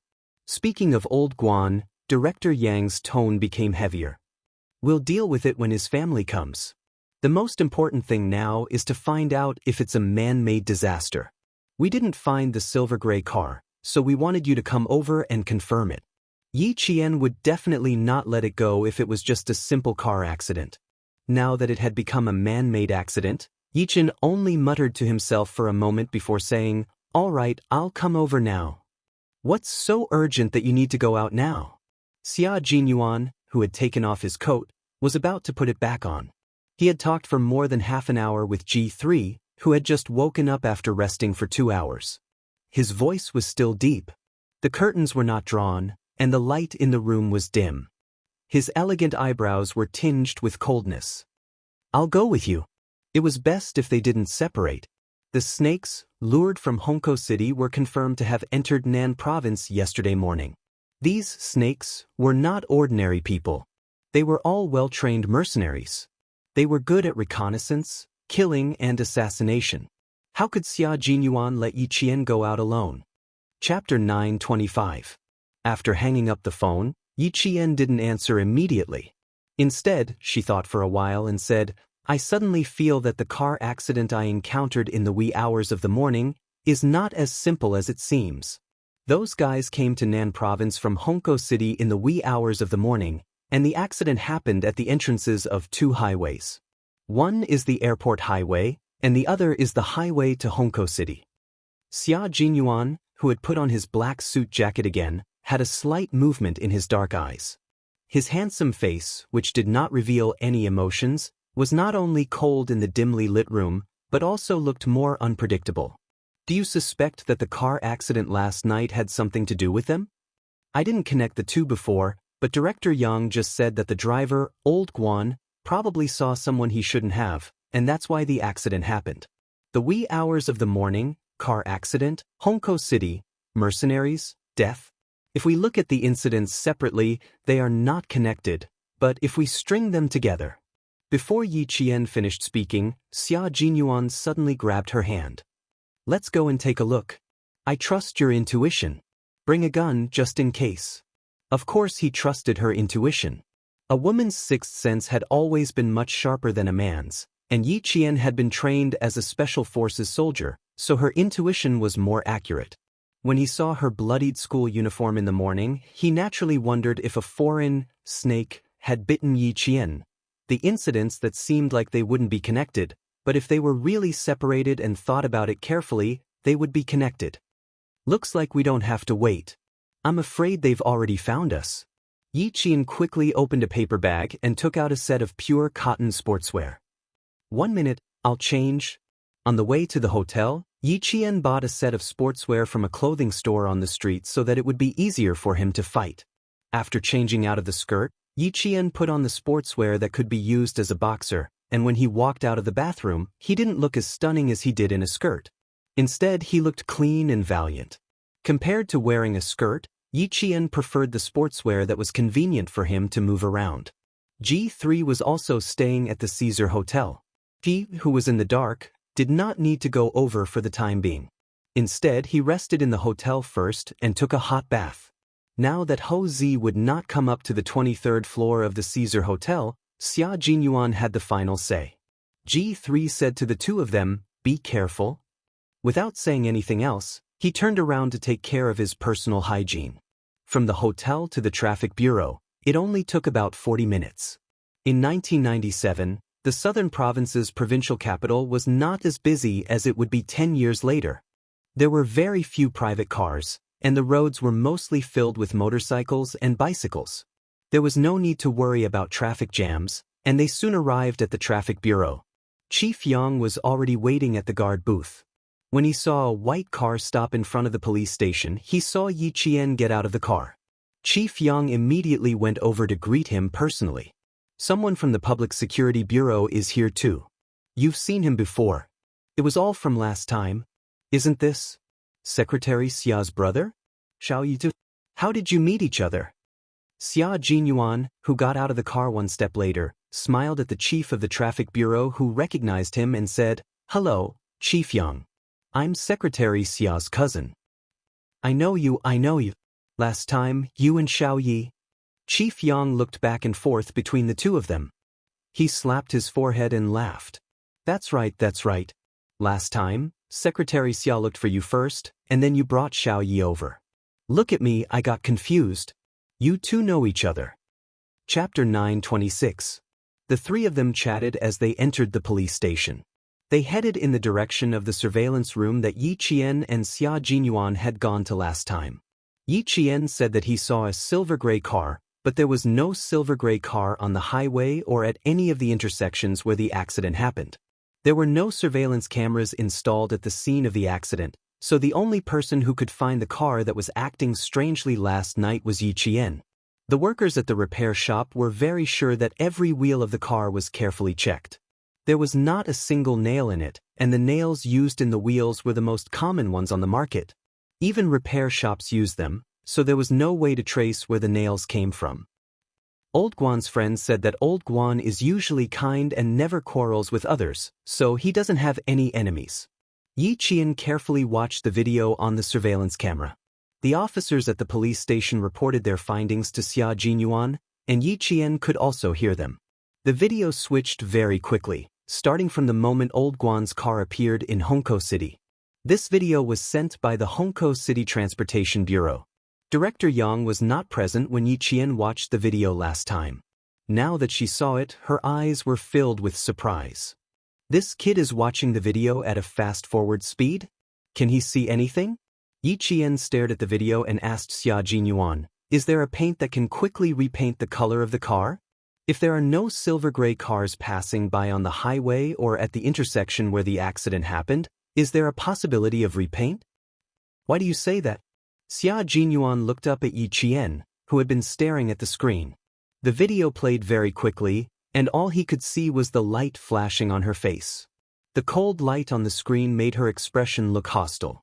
Yi Qian paused the video 5 minutes after Old Guan's truck passed by the highway. A milky white car appeared on the screen.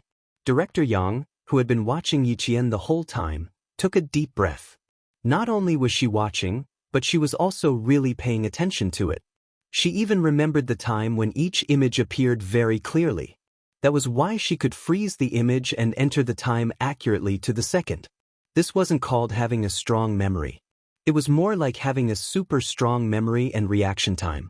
Yi Qian didn't notice Bureau Chief Yang's reaction. He started to talk about what he had discovered. This car followed Old Guan's car after he had lunch. Old Guan's car got on the highway at 3:12 p.m. yesterday, and this car also got on the highway at 3:22 p.m. At 10 o'clock in the evening, Old Guan drove the car to the service area to rest for 2 hours. This car also entered the service area to rest for 2 hours. At 12 o'clock, Old Guan continued driving. At 3 o'clock in the morning, he got off the highway and entered the auto repair shop. At 3:45 o'clock, he started driving again. At 4:21 o'clock, he got into an accident. Yi Jian pointed at the 4 images and said, "This white car can be seen at all the exits and exits of the highway." However, this white car disappeared after a while. "I've looked at the electronic cameras at all the intersections and this white car has disappeared." The staff at the Public Security Bureau quickly recorded what Yi Qian said and gave detailed instructions. See if there was any white car that entered the nearby auto repair shop to be painted. Then ask. No, there's no need to ask. The car didn't enter the auto repair shop to be painted. They painted it themselves. Yi Qian said with certainty, "When I got out of the car to check the scene, I smelled gasoline and paint." Then a gray car appeared. Chapter 9:27.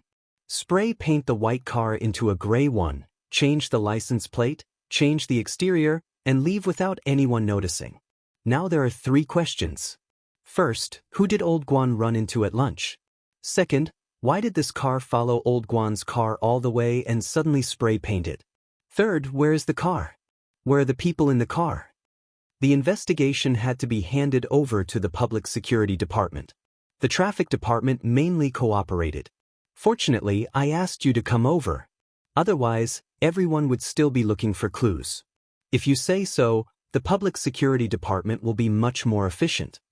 After walking out of the surveillance room, Director Yang sighed deeply. If it was really done by someone, this is murder.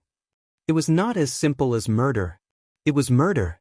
Yi Jian nodded slightly and agreed, "That's true. Let's ask Old Guan's friends first and see if they know who Old Guan met at lunch." "Yi Qian, come here for a moment." Xia Jinyuan, who was talking to the police, was standing at the entrance of the traffic department. Yang Yin asked her to come over. "I have something to do here."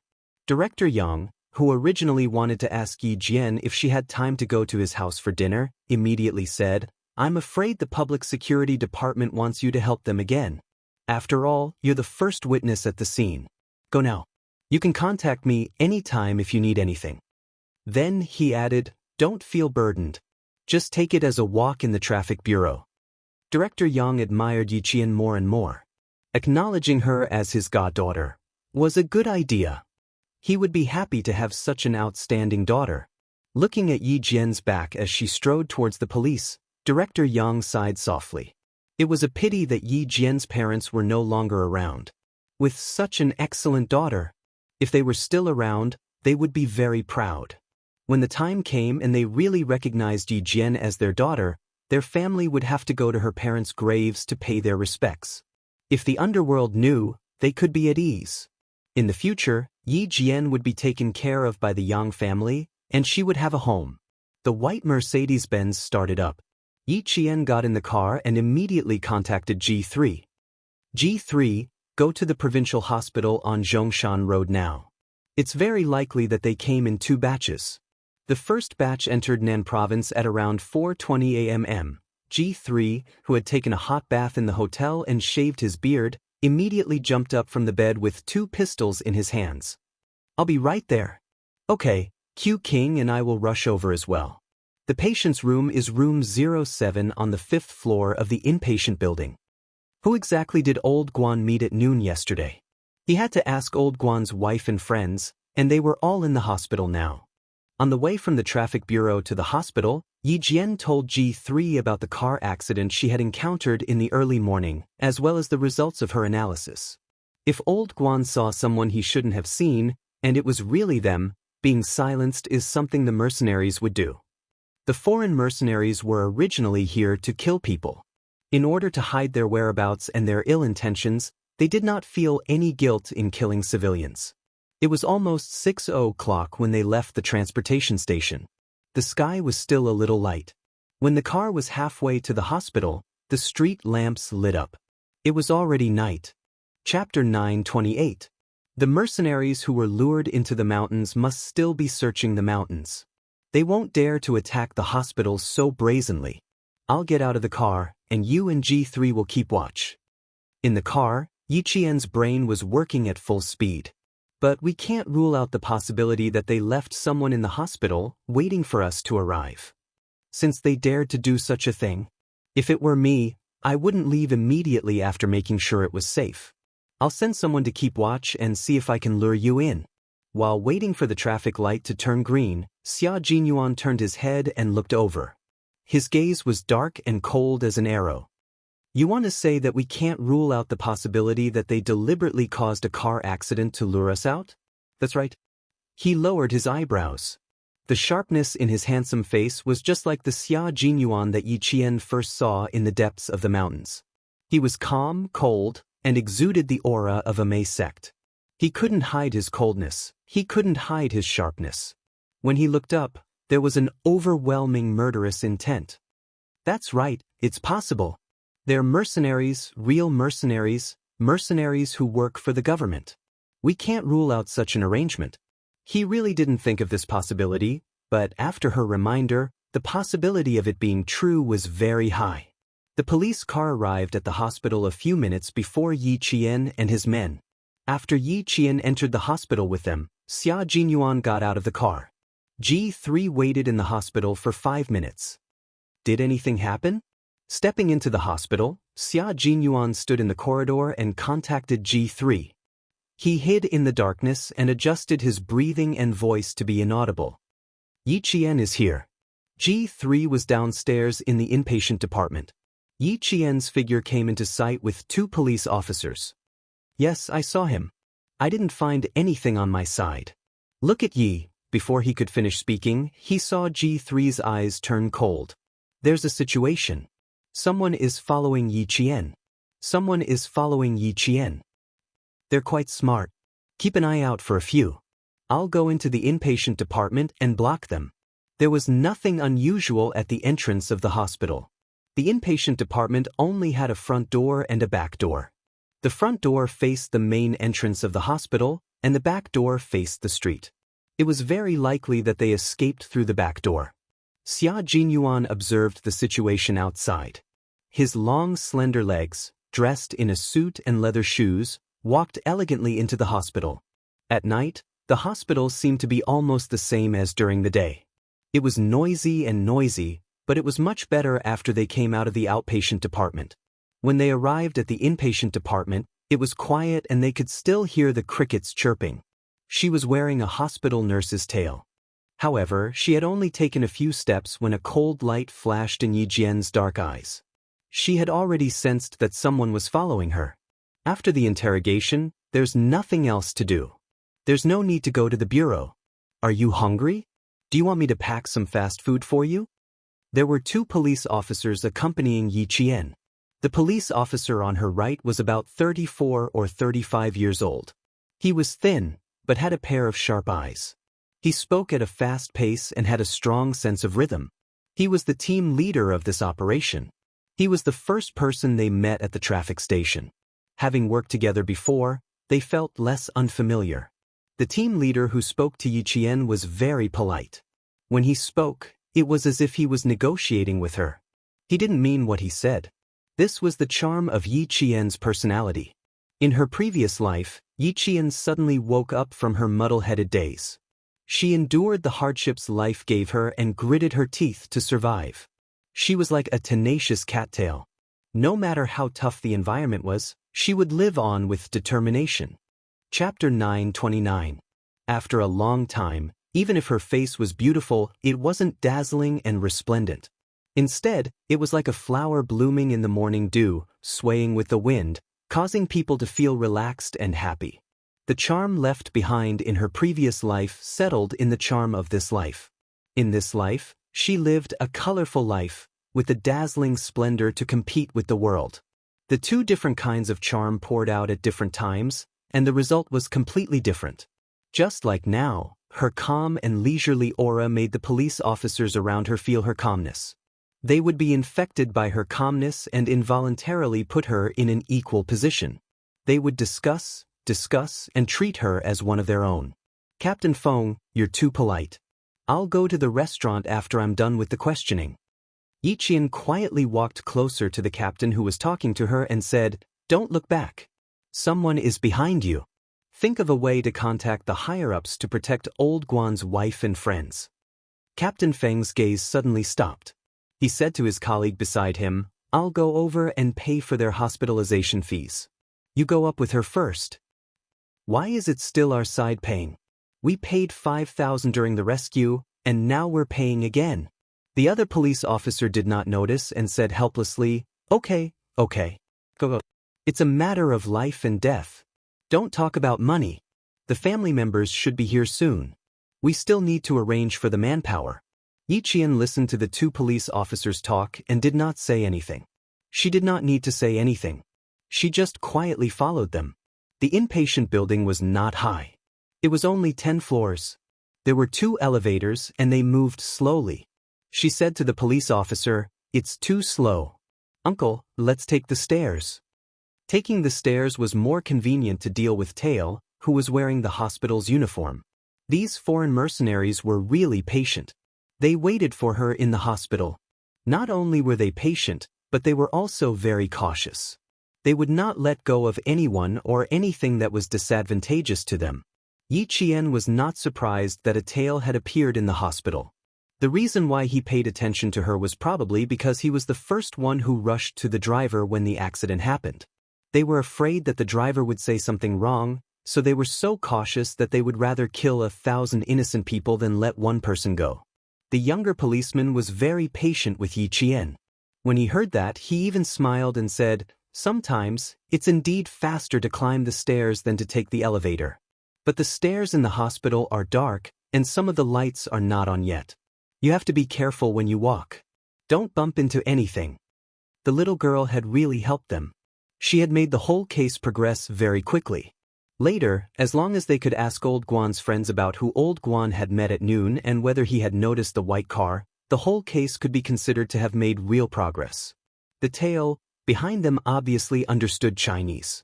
As Yiqian and the others walked towards the stairs, the Tail quietly followed them with a lunchbox in her hand. There were not many people in the inpatient building, and there were even fewer people climbing the stairs at night. When they entered the stairwell, their vision suddenly turned dark. Yiqian, who had deliberately walked behind them, immediately closed the fire door. She said to the police officer who sensed something strange about Yiqian, Someone is following me. Be careful of guns. Go upstairs and guard. Don't come down. These words really made one's scalp tense. They were not afraid of knives, but they were afraid of guns. The closed door opened less than 3 seconds after Yiqian finished speaking. A black shadow followed closely behind. The shadow quickly reached out to the wall, trying to turn on the lights in the corridor. Chapter 930. Yiqian, who had been hiding in the dark and concealing her presence, immediately made her move when the man raised his hand to close the door. The moment the door was closed, the light reflected off the door reflected a trace of coldness in her eyes. Her target was the gun in the man's right hand. His right hand, which had been holding the lunchbox, was now holding the gun. A gun was not a good thing. It was a dangerous and bad thing in the hands of the enemy. She had to either snatch it or kick it away. Yiqian did not intend to snatch the gun. She intended to kick it away. Kicking a gun away was a boxing skill. She would fight with whatever she could win until her opponent was dead. Yi Qian could be so ruthless when facing her enemies. These mercenaries who had chased Xia Jinyuan back to China would not be able to get anything out of them. And Xia Jinyuan did not expect to get anything out of them either. She was not joking when she said she would kill without mercy. She had to do it. The silver wire in her hand was like an agile snake. It wrapped around the man's right wrist at lightning speed. The man had been very vigilant, but no matter how vigilant he was, he did not expect someone to suddenly attack him from behind the fire door. "You're asking for death." The South Asian man spoke in stiff Chinese. He gave up on turning on the lights and raised his right hand, which was bound by the silver wire, in an attempt to break the thing around his wrist. As soon as he exerted force, the South Asian man felt a sharp pain in his right wrist. He realized that the thing around his wrist could not be broken, and he did not need to exert force. If he exerted force, the thing would cut into his flesh even faster, as if it could break his wrist. The pain made him involuntarily release the strength in his right arm. However, Yi Qian's reaction was faster. She straightened the entire silver wire and kicked the man's right elbow. She did not kick him from the front, but from the back. She straightened the man's right arm and kicked his right elbow hard. Yi Qian held the silver wire tightly in her hand. She was not afraid that the man would be strong enough to drag her over with the silver wire.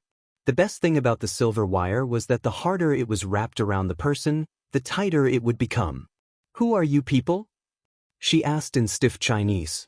"You are all Chinese soldiers, right?" Chinese soldiers. Seeing that they were suspecting that it was Chinese soldiers who had assassinated the religious leader, Yi Qian smiled coldly and replied in perfect English, "It's useless for you to know who I am. However, I can admit that I am a Chinese soldier." "That's right, you can think that she's a Chinese soldier. As for whether she is or not, and whether you believe it or not, that's your own business." Yi Qian answered the question honestly and did not lie. But this direct admission made the South Asian men suspicious. They suspected that the assassin was a Chinese soldier, and they also suspected that there were other countries involved. For example, the powerful countries in Europe and America. After all, China's military power was inferior to Europe and America's in every aspect, and the soldiers they trained were also inferior to Europe and America's. Their suspicions were more inclined towards Europe and America. "You are not Chinese soldiers." "No, Chinese soldiers are weak. You're strong." After the East Asian man finished speaking, his fist flew towards Yi Qian's body. The previous attack made the East Asian man realize that he had been careless, thinking that the girl he had targeted was just an ordinary student. Now that he knew that this seemingly ordinary girl had such powerful skills, it made him even more suspicious that she was not a Chinese soldier. It was impossible for China to train a student to be so powerful. Chapter 931. The Chinese soldiers are weak? The Chinese soldiers are weak? How dare a mercenary say that the Chinese soldiers are weak? Yi Qian was instantly filled with anger. G3 knocked on the fire door. 3 quick, 3 light, 2 quick, 2 quick, 2 light, using rhythm to scout the way. Yi Qian had been standing at the fire door the whole time. When he heard the knock, he quickly tapped the door with the tip of his foot and replied, "I'm fine here. I don't need backup." This was the first time that Yi Qian was going up against a real mercenary. Instead of being afraid, she was excited. She wanted to fight a real mercenary who didn't care about their lives and only cared about money. She wanted to step on the edge of death and fight for her country. After G3 heard the response, he said to Xia Jinyuan, who had been on the phone the whole time, "First floor of the inpatient department, West Corridor, 1-on-1.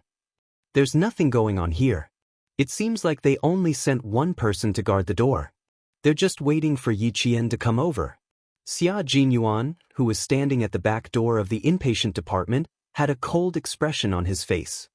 He said in a deep voice, "Take care of them. The real mercenaries are at least 5 times more aggressive than the mercenaries we faced in the no man's land." Afraid that Yi Qian would be at a disadvantage, Xia Jinyuan didn't want G3 to help her too early. He chose the safe and stable way to deal with it. He asked G3 to guard the door first, just in case. The voices inside stopped for a moment. Then, a man shouted fiercely. He was probably going to attack Yi Qian again. There's a problem with the door here. Wait for the maintenance staff to come over. Take the elevator. Someone wanted to go up the stairs, but G3 stopped him and politely asked him to leave. He also guarded the entrance to prevent anyone from entering recklessly and getting into trouble. The South Asian man's expression changed drastically after being attacked by Yi Qian. The pain from his wrist didn't make him let go of the gun in his hand. Instead, he used his right leg to attack fiercely. His desperate close-range attacks made Yi Qian's eyes freeze slightly. She quickly leaned her body outward and bent a little. A gust of wind like a razor blade brushed past her ear, and then she kicked the fire door with a bang. This time, the close combat was much more dangerous than before. The fire door was kicked up by him. Yi Qian's eyes darkened even more when he kicked it. Yi Qian, who had dodged twice in a row, clasped the opponent's ankle with both hands and twisted it fiercely as if she was twisting a fried dough twist. The South Asian man groaned in pain in the dark. A strong gust of wind came from the darkness. The South Asian man endured the immense pain and lifted his left leg to kick Yi Qian in the chest. He seemed to have pressed one hand against the wall. The mercenaries sent from overseas to infiltrate the Chinese side were all quite skilled. They had rich combat experience and were very capable. They were also paid to do things, so they fought with a fight-or-die mentality. The South Asian man's right leg was twisted so hard by Yi Qian that it felt like it was going to break. He quickly made a move to win. Yi Qian sensed that he was going to kick him with his left leg, so he quickly let go of his opponent's right leg and dodged to the side to avoid the attack that was aimed at his chest. Even though Yi Qian's reaction was fast, the South Asian man's left leg missed his chest, but it still kicked his shoulder.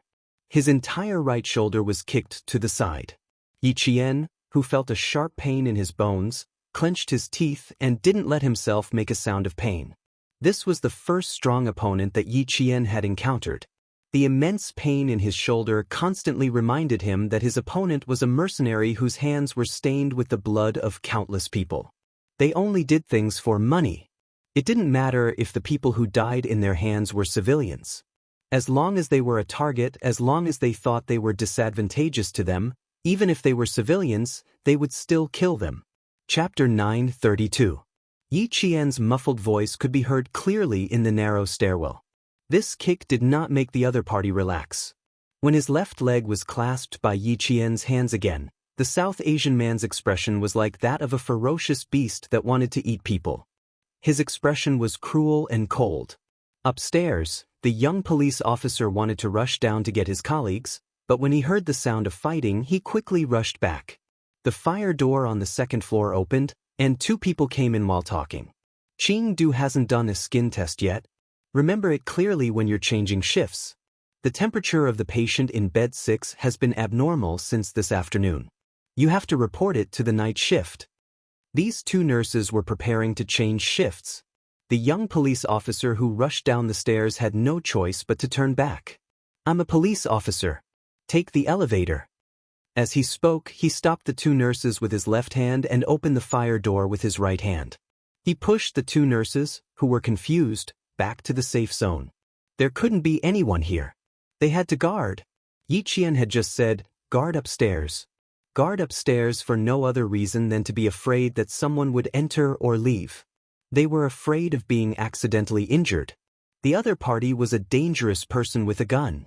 The young police officer heard the sound of fighting and wanted to rush down several times, but because the fire door was not bolted, he had no choice but to stay and wait. He did not have a pager with him, so he could not ask his colleagues for help. He could only wait anxiously. "Interesting. You're not from the Chinese side. You've been following us, but you can understand Chinese." Stiff Chinese came out of the other party's mouth. It was ruthless, cold, and playful. Yi Qian smiled thinly and said in fluent Chinese, "I said I'm Chinese. Of course, Chinese citizens can understand what you're saying." "Haha, Chinese citizen?" The South Asian man wiped away the blood on his face that had been cut by something. He stared at the figure that blended into the darkness with a playful smile. The other party's fists and legs did not stop attacking even when he was talking. He could not shoot. Yi Qian did not give him a chance to shoot. In a battle of life and death, Whoever had the upper hand would survive. Using words to distract her was really a useless method. The iron railing of the stairs clanged. Yi Qian used the silver wire to cut the man's wrist again. He then grabbed the man's left leg and slammed it against the railing. Then Yi Qian heard the sound of the gun's safety being released. The other party was planning to shoot. There was a soft sound. Yi Qian did not have the chance to think at all. She grabbed the man's left leg tightly with both hands and twisted it in the opposite direction. She raised her leg and attacked the South Asian man's crotch. She could not give him a chance to shoot. For any man, the crotch was the most sensitive part of his nerve endings. Even if the man was as strong as King Kong, he was still kicked by Yi Qian. His facial features were all twisted, and the safety of his pistol was off. It was so painful that his fingertips reacted half a beat slower. Bang! The sound of a balloon exploding in a sealed box came from the dark corridor. After the first sound, there was a second sound. He aimed at the man's right hand. Based on the sound of the man pulling the safety bolt, he knew where he was going to shoot. Chapter 933.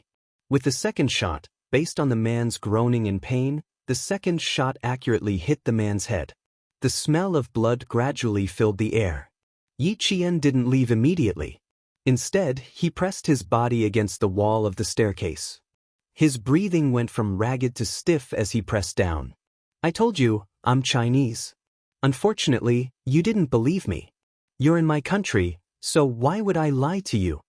Amidst the ragged breathing, Yi Qian smiled faintly and told the mercenary in all seriousness, "Our country won't allow you to enter like this. Since you're here, naturally, you won't be allowed to leave. What's the harm in telling you that I'm Chinese? Do I need to lie? Do I need to be afraid of you? Do I need to change my identity? I don't need to lie. I'm a Chinese citizen. I don't need to be afraid of you. The country you're standing on is Chinese territory. I don't need to change my identity. You won't leave my country alive." The mercenary on the ground had his eyes wide open. He had been shot in the head, but his central nervous system hadn't been completely cut off. His heart was still beating slightly. As for whether he could hear Yi Qian's words, it was unknown. The police officers upstairs were about to come down when they heard the gunshot. The unbolted fire door on the second floor was suddenly pushed open. Another nurse rushed in with hurried steps. The police officers, who had already taken 2 steps down, had no choice but to go back for the second time. Without another word, they pushed the nurse out. "The police are working on a case. Go back." As he warned in a low voice, a second gunshot rang out. The nurse was somewhat displeased. "What are you doing? Why are you working on a case in the dark? Are you playing with balloons?" Yi Qian's KP-7M8 was equipped with a silencer. The sound it made was indeed similar to the sound of a balloon exploding. The young police officer's expression changed when he heard the nurse's dissatisfied mutterings. He glared at her and warned, "Don't come this way again. Take the elevator down." Because the elevator was too slow, the nurse who took the stairs wanted to say a few words. However, when she saw that the policeman in uniform had a very cold expression, she couldn't help but panic. She muttered, "Why are you so fierce?" Then, she turned around and went into the hall on the second floor. After the fire escape door closed, the second floor returned to normal. Yi Qian closed his eyes slightly and took a long breath before he said to the police upstairs, "Turn on the lights upstairs. It's been resolved." The smell of blood permeated the corridor. The body of the fallen mercenary was still twitching at first, but now it was completely motionless. The dim lights came on. Yi Qian glanced at the wall and turned on the corridor lights on the first floor. In the dim light, the South Asian man who was leaning on the stairs was hit in the forehead by a 9mm parabellum bullet. The bullet pierced through his brain, causing blood to continuously flow out from the back of his head. There was the sound of hurried footsteps coming down from above. When the young police officer saw this, he gasped softly. He then jerked his head up to look at Yi Qian. His eyes were filled with shock. This scene was completely unexpected to the police officer. When he heard the gunshot, his expression changed drastically. However, because of the nurse's appearance, he had no choice but to turn back. When he heard the second gunshot, his heart sank. He thought Yi Qian had been shot. Yi Qian looked up and saw the young police officer who was standing there in shock. He smiled and said, "The local police won't be involved here. Someone will come and take care of it. You go back first. Don't worry about this." Chapter 934. He raised his hand and knocked on the fire door to inform them that the cleanup was complete. A second later, G3 pushed the door open and entered. He lowered his head and came in. When he saw the scene in front of him, he raised his hand and gave Yi Qian a thumbs up. "Well done. You flatter me. Think of a way to clean it up first." Yi Qian gently twisted his right shoulder that was in pain from the kick. Fortunately, other than the dull pain, there wasn't any severe pain. He could move his joints flexibly, so there was no problem with a fracture. G3 didn't even look at the young policeman standing above. He nodded and said, "Just throw him into the crematorium. It's not a big deal." "Just throw him into the crematorium? It's not a big deal? How can it not be a big deal? Murder. This is murder.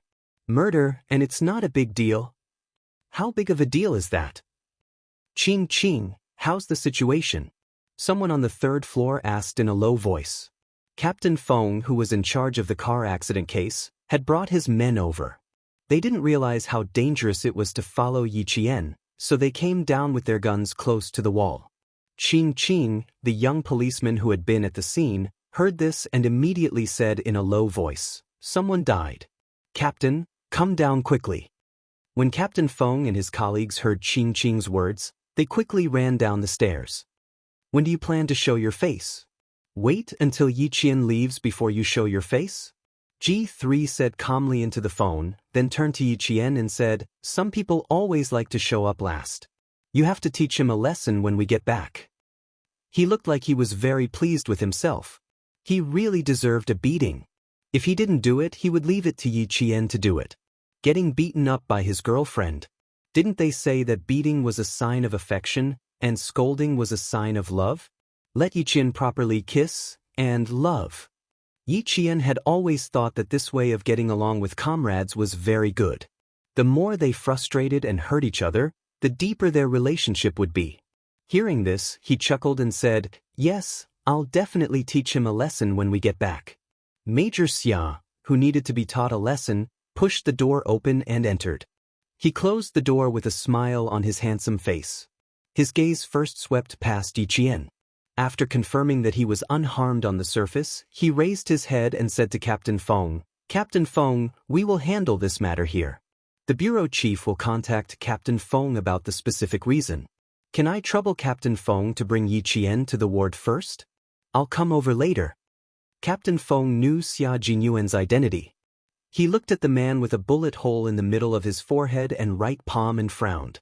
"This man is... The people we kill without mercy will not have anything to do with the local public security, nor can they have anything to do with it." Xia Jinyuan interrupted him calmly and added in a firm tone, "Only we can handle this. Please forgive us, Captain Feng." The staircase that was filled with the smell of blood was very quiet.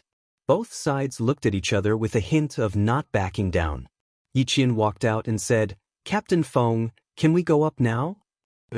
In the end, Captain Feng gave in. He had no choice but to give in. How could he interfere when he couldn't? However, seeing that there was a murder case in front of him, he couldn't just leave because of his professionalism. Captain Feng glanced at the young soldier who was talking to him and asked worriedly, "Is he a citizen of our country?" He didn't look like he was, so it was better to ask for more assurance. "He's a foreigner who will cause trouble in any country he goes to." Xia Jinyuan's eyes flashed with a hint of coldness and murderous intent as he said, "He has been waiting in the hospital for someone." Chapter 935. When his gaze landed on Yi Qian, Captain Feng's expression changed. "You mean, the car accident?" "Yes, we still need to ask more questions. So, Captain Feng, please take Yi Qian upstairs as soon as possible. We will take care of this." Xia Jinyuan's cold expression told Captain Feng that this matter was not over yet. "These bastards!"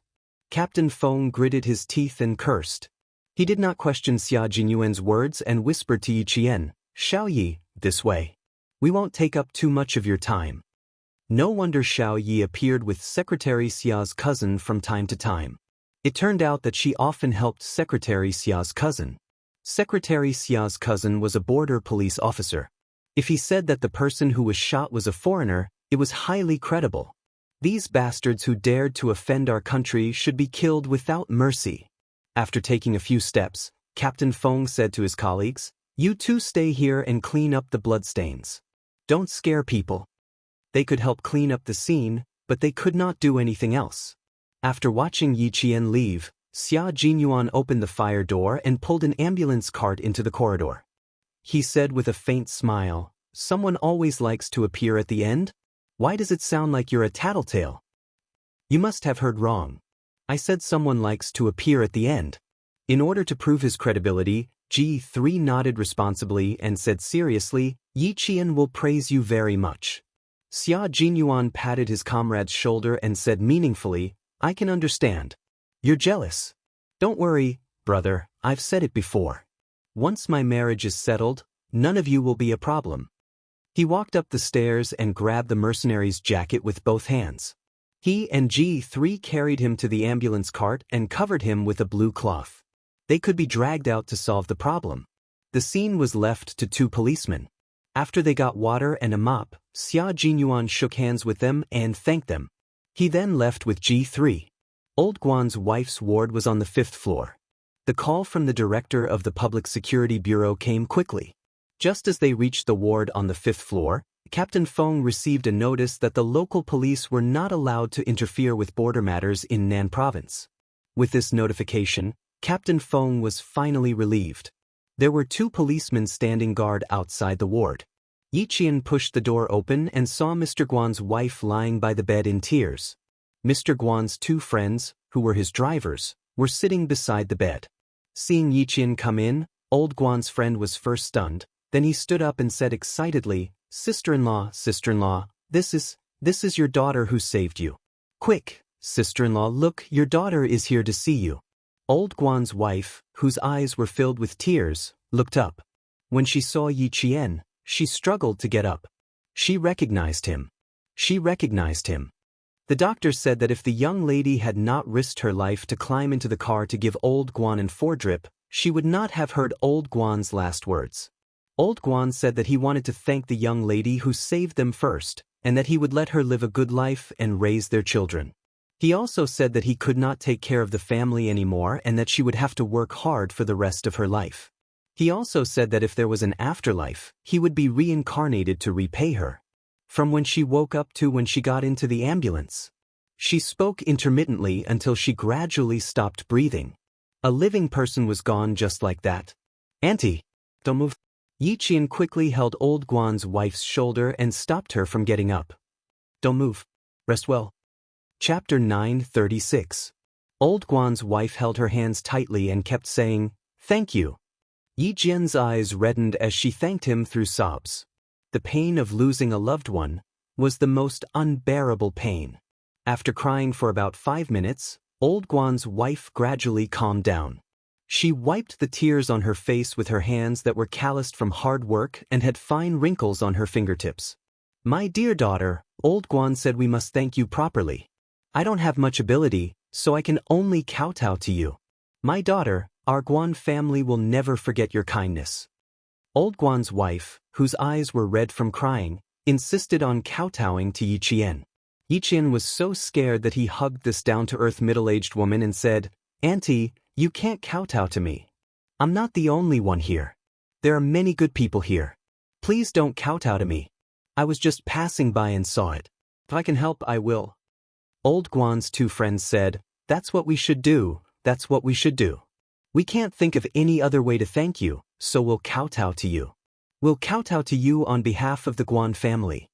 Yi Qian could stop one of them, but there were 3 of them at the same time. He gave Captain Feng a look and stopped Old Guan's chauffeur friends. "Auntie, uncle, I'm here because I have something to ask of you. There's no need to thank you, but I need to know something from the 3 of you." Yi Qian could calm Old Guan's wife and 2 friends down. "What happened yesterday afternoon? It's nothing. The 3 of us were together. We had our meals together. We didn't dare to go far after loading the goods in the car." Old Guan's friend, chauffeur Tian, recalled what happened yesterday afternoon. We had fast food during lunch break and delivered some food to the chauffeur. That's all. Did Uncle Guan leave during the lunch break? Or did he go out alone? Like fetching water?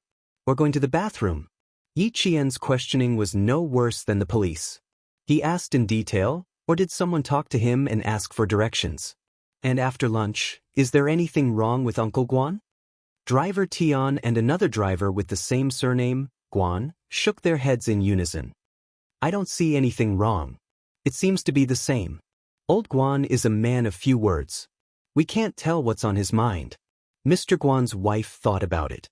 She was too overwhelmed by grief to remember, but she was Mr. Guan's wife, the person closest to him, so she was able to recount it more fully. Something's not right. Something's not right with Mr. Guan. Yi Qian's spirits were lifted. He didn't rush her. He just looked at her quietly, waiting for her to break away from her sadness and recall the warmth of yesterday. Something is not right. Old Guan came out of the bathroom and pulled me into the car. Old Guan's wife tried to recall what had happened the day before and how she had spent time with her husband. Then he recalled that something was wrong with Old Guan. He came out of the bathroom and dragged me into the car. I didn't even finish my mantou or take a jar of pickled vegetables before he dragged me into the car. The first time he said, dragged me into the car. The second and third time he said, dragged me into the car. The latter was more urgent, fast, and hurried than the former. It could even be said that he was panicking. Chapter 937. If that was the case, Old Guan had met someone in the washroom, someone who made him feel threatened, and something that could have cost him his life. Last night's car accident happened because of the person and the incident. Auntie, did you see anything else? What did I see? He got in the car and left. I was complaining that I didn't take the pickles and that I had to get out of the car. Old Guan didn't allow it and said that he had to leave quickly. When Old Guan's wife mentioned this, chauffeur Tian and chauffeur Guan both thought of the same thing. Old Guan bumped into the mercenaries in the washroom and saw something he shouldn't have seen. He didn't understand what the mercenaries were talking about. Only when he saw something did he get into trouble. After leaving the hospital, Yi Qian got into the car and said coldly to Xia Jinyuan, "What do men do when they go to the washroom?" Xia Jinyuan, who was listening attentively, almost stepped on the accelerator when he heard her question.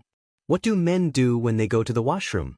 She asked very seriously, so he had to answer seriously too. When men go to the washroom, they have to stand up. Everything else is the same as you guys. They have to stand up and take off their pants. Yi Qian analyzed seriously. What else did they have to do after taking off their pants? And what would Old Guan see? What would he see? Xia Jinyuan raised his hand and scratched his eyebrows slightly. He added, sometimes, they have to lift their clothes up a little, like a shirt tucked into their pants. We have to pull them out and unbuckle their belts before we start. Discussing with his little girlfriend how men go to the washroom and what they do when they go to the washroom. No matter how serious Xia Jinyuan was, he couldn't help but feel a little strange. The gun fell off. Yi Qian didn't notice Major Xia's strange expression. When she heard him say that they had to pull up their clothes and unbuckle their belts, her eyes immediately lit up. Her eyes lit up so much that Xia Jinyuan, who was driving and looking at her from the corner of his eye, held his breath and exhaled gently. Then he calmed down and said, "It's very likely." At noon, Old Guan and the others were resting at a place soon after they got on the highway. They needed to reorganize their weapons in the washroom when there were fewer people around. Old Guan suddenly barged in. This is also possible. However, the possibility of the gun falling out is high. This kind of thing had happened before, so the possibility was higher. Regardless of which possibility it was, Old Guan did run into the mercenaries who were chasing after him. Unfortunately, he was killed. The topic was always heavy. When Xia Jinyuan drove the car out of the city and rushed to the winding mountain road, he stepped on the accelerator to the maximum. The car even left a long shadow, leaving a flashing red tail light shadow. Let's go to the mountains. The informants left by the hospital are missing. They will definitely take action tonight. There was an abandoned house in the mountains. Xia Jinyuan stayed there for a few hours and left some things behind. He left some food that would bring him back, such as instant noodles, candles, a lighter, and a piece of moisture-proof cloth. The items left behind were enough for the foreign mercenaries who liked to wait for their prey. "Little Fox, it's just the two of us tonight. Are you scared?" The car drove out of the city and into the suburbs. Xia Jinyuan, who was driving silently, reached out and held her hand. He whispered, "I don't plan to ask G3 for help. Stay in the hospital." G3 had to stay in the hospital just in case. They would not allow foreign mercenaries to hurt their citizens again. They would not let another tragedy happen. G3 had to stay in the hospital. Chapter 938. Yi Qian had always agreed with Xia Jinyuan's arrangements. Even G3 had agreed, so what else could she say? His arrangements were indeed very good. Protecting old Guan's wife was also what she wanted. After the intimacy during the day, Yi Qian slowly let go of the shackles in her heart. She held his slender and strong hand and smiled lightly. "Don't be afraid. We have guns and people. This is still our country. I'm not afraid. With you by my side, I really don't have to be afraid. From what I know, there are about 6 of them. After eliminating one in the hospital, there are still about 5 left. Our chances of winning against 5 are very high." Xia Jinyuan talked about the situation on his side and G3's side. The 5 of them don't have any heavy weapons. Like us, they mainly use pistols. We're used to fighting at night, and so are they. "Little Fox, the real battle is about to begin." Yi Qian raised his eyebrows. After the battle, his hot-blooded personality had already been stimulated. His raised eyebrows carried the coldness of a soldier. Even the words that came out of his mouth were tainted with gunpowder. "I'm looking forward to it. I want to get rid of them even more. They harmed our country's citizens. If the lives that they lost couldn't be redeemed, then their blood would be used as a sacrifice for the lives that they lost." The mountains at night were exceptionally quiet. Even the flapping of the night bird's wings was a sign of peace. The car didn't drive into the mountains. Instead, it stopped at a spot that Xia Jinyuan had already chosen to hide the car. As the car turned off, Xia Jinyuan's phone vibrated loudly. He glanced at the caller ID and immediately picked it up. "Brother Z. We've dealt with them. We cremated them and scattered their ashes in the river to feed the fish." Ho Zi was in the villa on Mount Daliang. She was playing with a lighter in her hand. "Laolu, Brother Z is really going to leave with you this time. You have to come back on your own." Xia Jinyuan's eyes narrowed slightly. He said calmly, "Xia Yiwei is waiting for you, Brother Z. You should be able to go and snatch her back now. The location is at the usual place by the river. But Brother Z, if you're still in Mount Daliang, I wonder if you can make it in time?" There was only a beeping sound from the phone. When Xia Jinyuan followed Yi Jian into the night, there was a huge explosion in the kitchen of Ho Zi's villa in Dalong Mountain. Not only was the kitchen destroyed, but there was also a huge pit under the kitchen. Half of the villa was destroyed. The huge shock caused the ground to tremble. The birds in Mount Dalong were so shocked that they flew away. The entire Mount Dalong seemed to have woken up in the middle of the night. The birds that were returning to their nests would flap their wings and fly away at the slightest movement. The pheasants in the bushes would also be disturbed by the slightest movement and would immediately make a goo-goo sound and flee. Yi Qian, who did not follow the mountain path, crouched down and followed Xia Jinyuan to the abandoned houses in the mountains. After 2 hours of climbing, they were only 2 kilometers away from their destination. The sky was dim and the crows were cawing. Yi Jian stopped in the dark. She smelled the scent of a third person in the night. It had rained a few days ago, and it was autumn. The dense forest was filled with the smell of decaying vegetation. Yi Qian had been smelling this scent all along the way, so she was very sensitive to the sudden intrusion of a foreign scent. She gently tugged at Xia Jinyuan's clothes and gestured to him, who immediately turned around and pointed in their direction. She told him that there was someone in their direction. At 11 o'clock in the evening, the two of them exchanged hand signals and silently passed through the bushes. They stepped on the leaves as if they were stepping on a sponge. There was no sound at all. Not even the leaves and twigs made a sound. Their figures were like shadows that swept in 4 directions. Chapter 939. Yi Qian was in charge of security, and Xia Jinyuan was in charge of eliminating the targets. At this moment, Xia Jinyuan was no longer as gentle as he was during the day. He was like a beast patrolling the mountains, and he began his assassination. Seeing Xia Jinyuan's actions again, Yi Qian couldn't help but applaud his skills. His tall and slender figure arched his back, and he attacked with the grace and ferocity of a cat. He didn't have a gun in his hand, and he didn't even have a dagger as he went around to the back of the target. His movements seemed to be very light, but the speed at which he solved the problem was very fast. Like a gust of wind, Yi Jian heard the rustling sound of leaves touching each other. Only a few seconds later, everything returned to normal. Xia Jinyuan liked the simplest solution. He clasped the target's head with both hands and twisted it hard. After a click, the target's neck was bent at a strange angle, and not a single drop of blood was left on the scene. The elimination was complete. They all liked to eliminate their targets in this way during the assassination at night. Yi Qian was the same. She also preferred the method of twisting the neck so that no blood would be left on the scene, and the smell of blood would not be detected. "Continue," Xia Jinyuan said softly as he returned to her side. His voice was gentle and calm. Yi Qian looked at the location where the targets were eliminated, and her eyes narrowed slightly. "There may be more than 5. Don't worry, they won't leave here alive." Xia Jinyuan lowered his head and kissed Yi Qian's cheek. He encouraged her in an intimate way. "If you and I work together, we won't be afraid of how many there are. They're not outside the borders, they're in our territory. They should be the ones worried, not us." Yi Qian took a deep breath. She was indeed worried. There were only Xia Jinyuan and her now, and there were no other reinforcements. There were more than 5 of them, and they were all mercenaries sent by the government. They were as fierce as professional soldiers, so it was normal for her to be worried that they wouldn't be eliminated in one go. With his kiss and his calm voice, the worry in her heart gradually dissipated.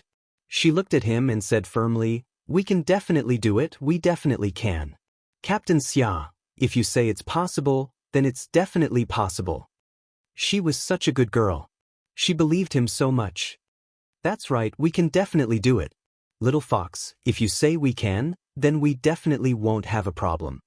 His deep eyes were darker than the night as he gazed at her gently. "I'll protect you and you'll protect me. We won't have any problems. How could there be a problem? We are stepping on our own land, and the foreign mercenaries are like rats hiding in the dark. As soon as they appear, they will only be beaten and killed." Candlelight flickered in the dilapidated house, and the mountain breeze carried with it the fragrance of instant noodles. Yi Qian's eyes flashed with hostility as he held his gun tightly and sneaked into the house with Xia Jinyuan. She was in charge of sneaking in while Xia Jinyuan was in charge of eliminating the 2 whistles outside. The house was built with mud bricks from the 60s or 70s. It had been abandoned for a long time, and with a candle lit in the dense trees, it looked like a haunted house described in a novel. It was eerie and eerie. The wind in the mountains was strong, and it blew into the house that didn't even have a window frame.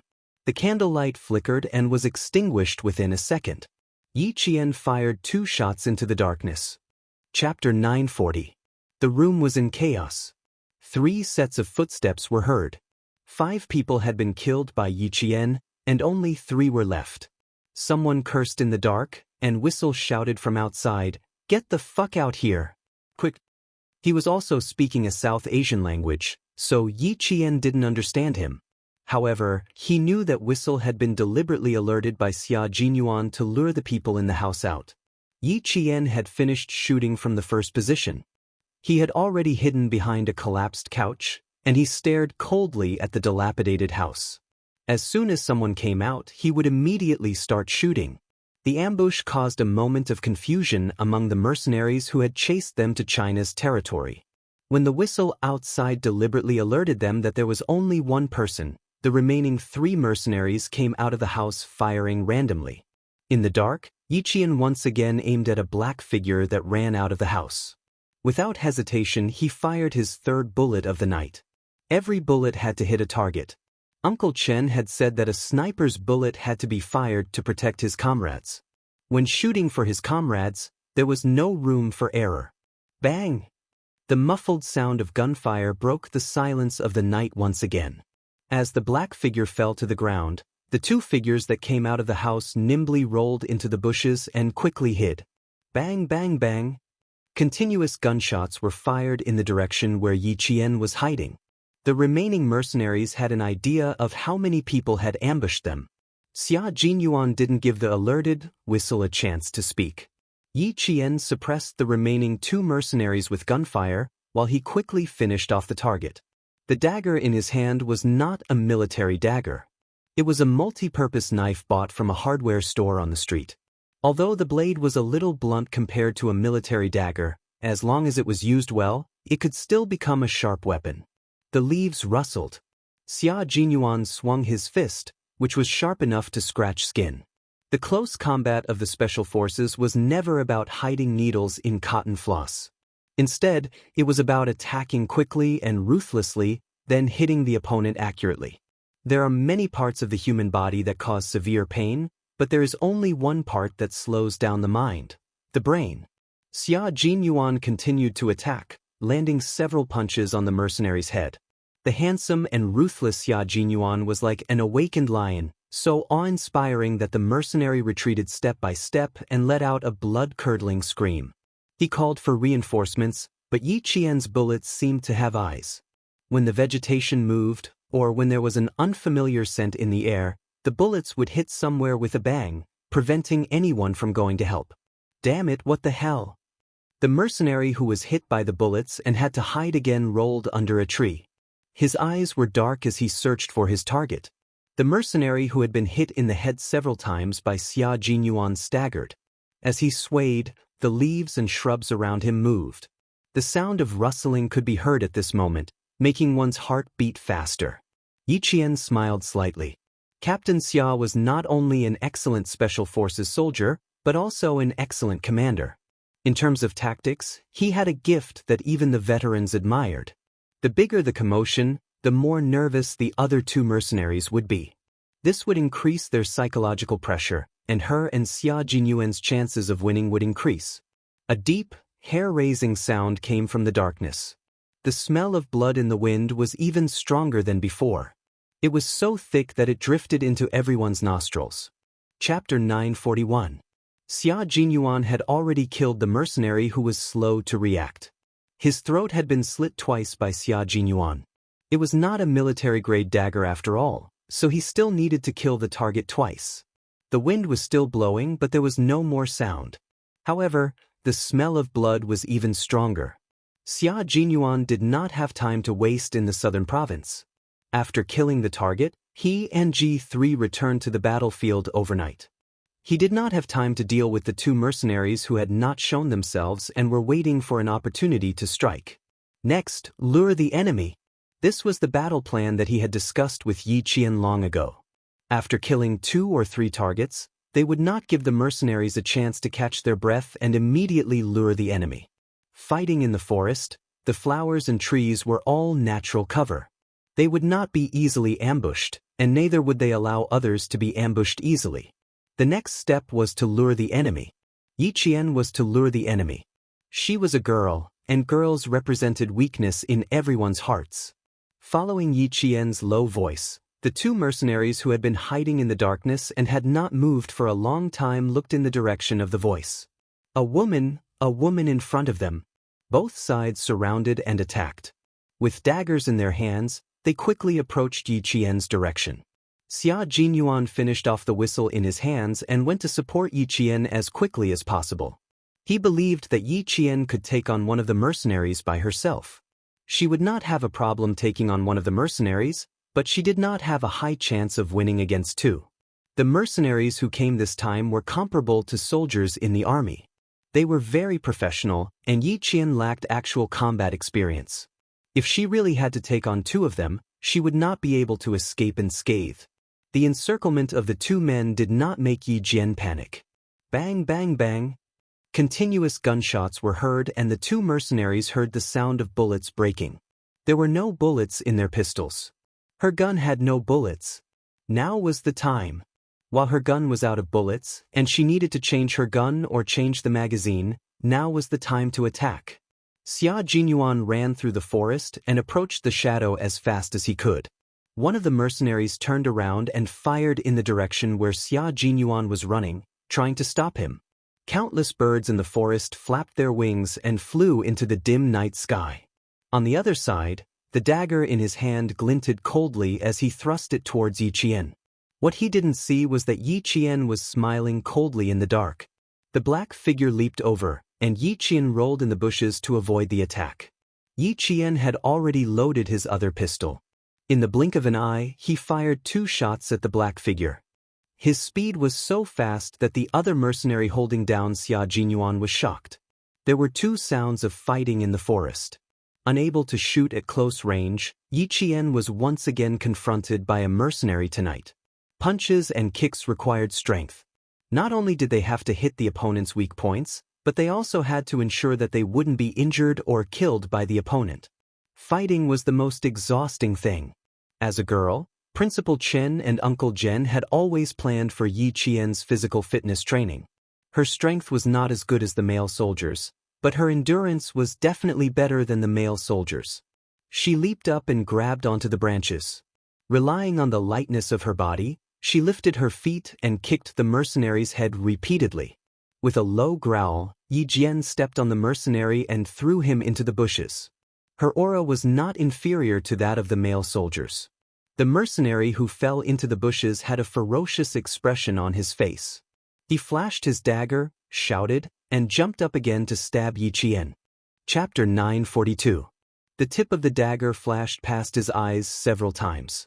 With his arm cut, Yi Qian silently grasped the silver wire in his hand. As he dodged, he looked for an opportunity to strangle the mercenary to death. At the final moment of the battle, Yi Qian grabbed the mercenary's outstretched wrist. When he took a step back, he stepped on a tree with 1 foot and jumped behind the mercenary. At the same time, he wrapped the silver wire in his right hand around the mercenary's neck. Fuck! The mercenary cursed in broken Chinese as he felt something wrapped around his neck. He threw a punch at Yi Qian's head. If Yi Qian was hit by his fist, he would definitely die at the hands of the mercenary. After 3 years of training, Yi Qian's sensitivity to danger was higher than in his previous life. His reaction was also faster. He jumped, grabbed a tree branch with both hands, and dodged the heavy punch. The silver wire wrapped around a tree branch, and as he dodged, it wrapped around another tree. That was enough. It was enough to eliminate the target in an instant. The silver wire was extremely thin. Once it was wrapped around the flesh, it would not be easy to pull it out. The neck was the most dangerous part of the body.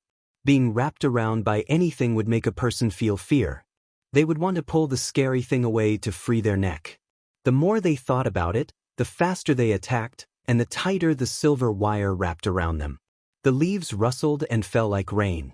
One end of the silver wire wrapped around the mercenary's neck, the other end wrapped around the leaves, and then around the tree trunk.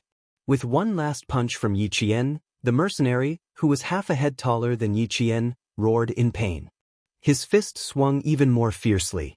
Yi Qian, who was covered in sweat, did not give his enemy a chance to retaliate. He kicked back. This was a real fight, filled with blood and death.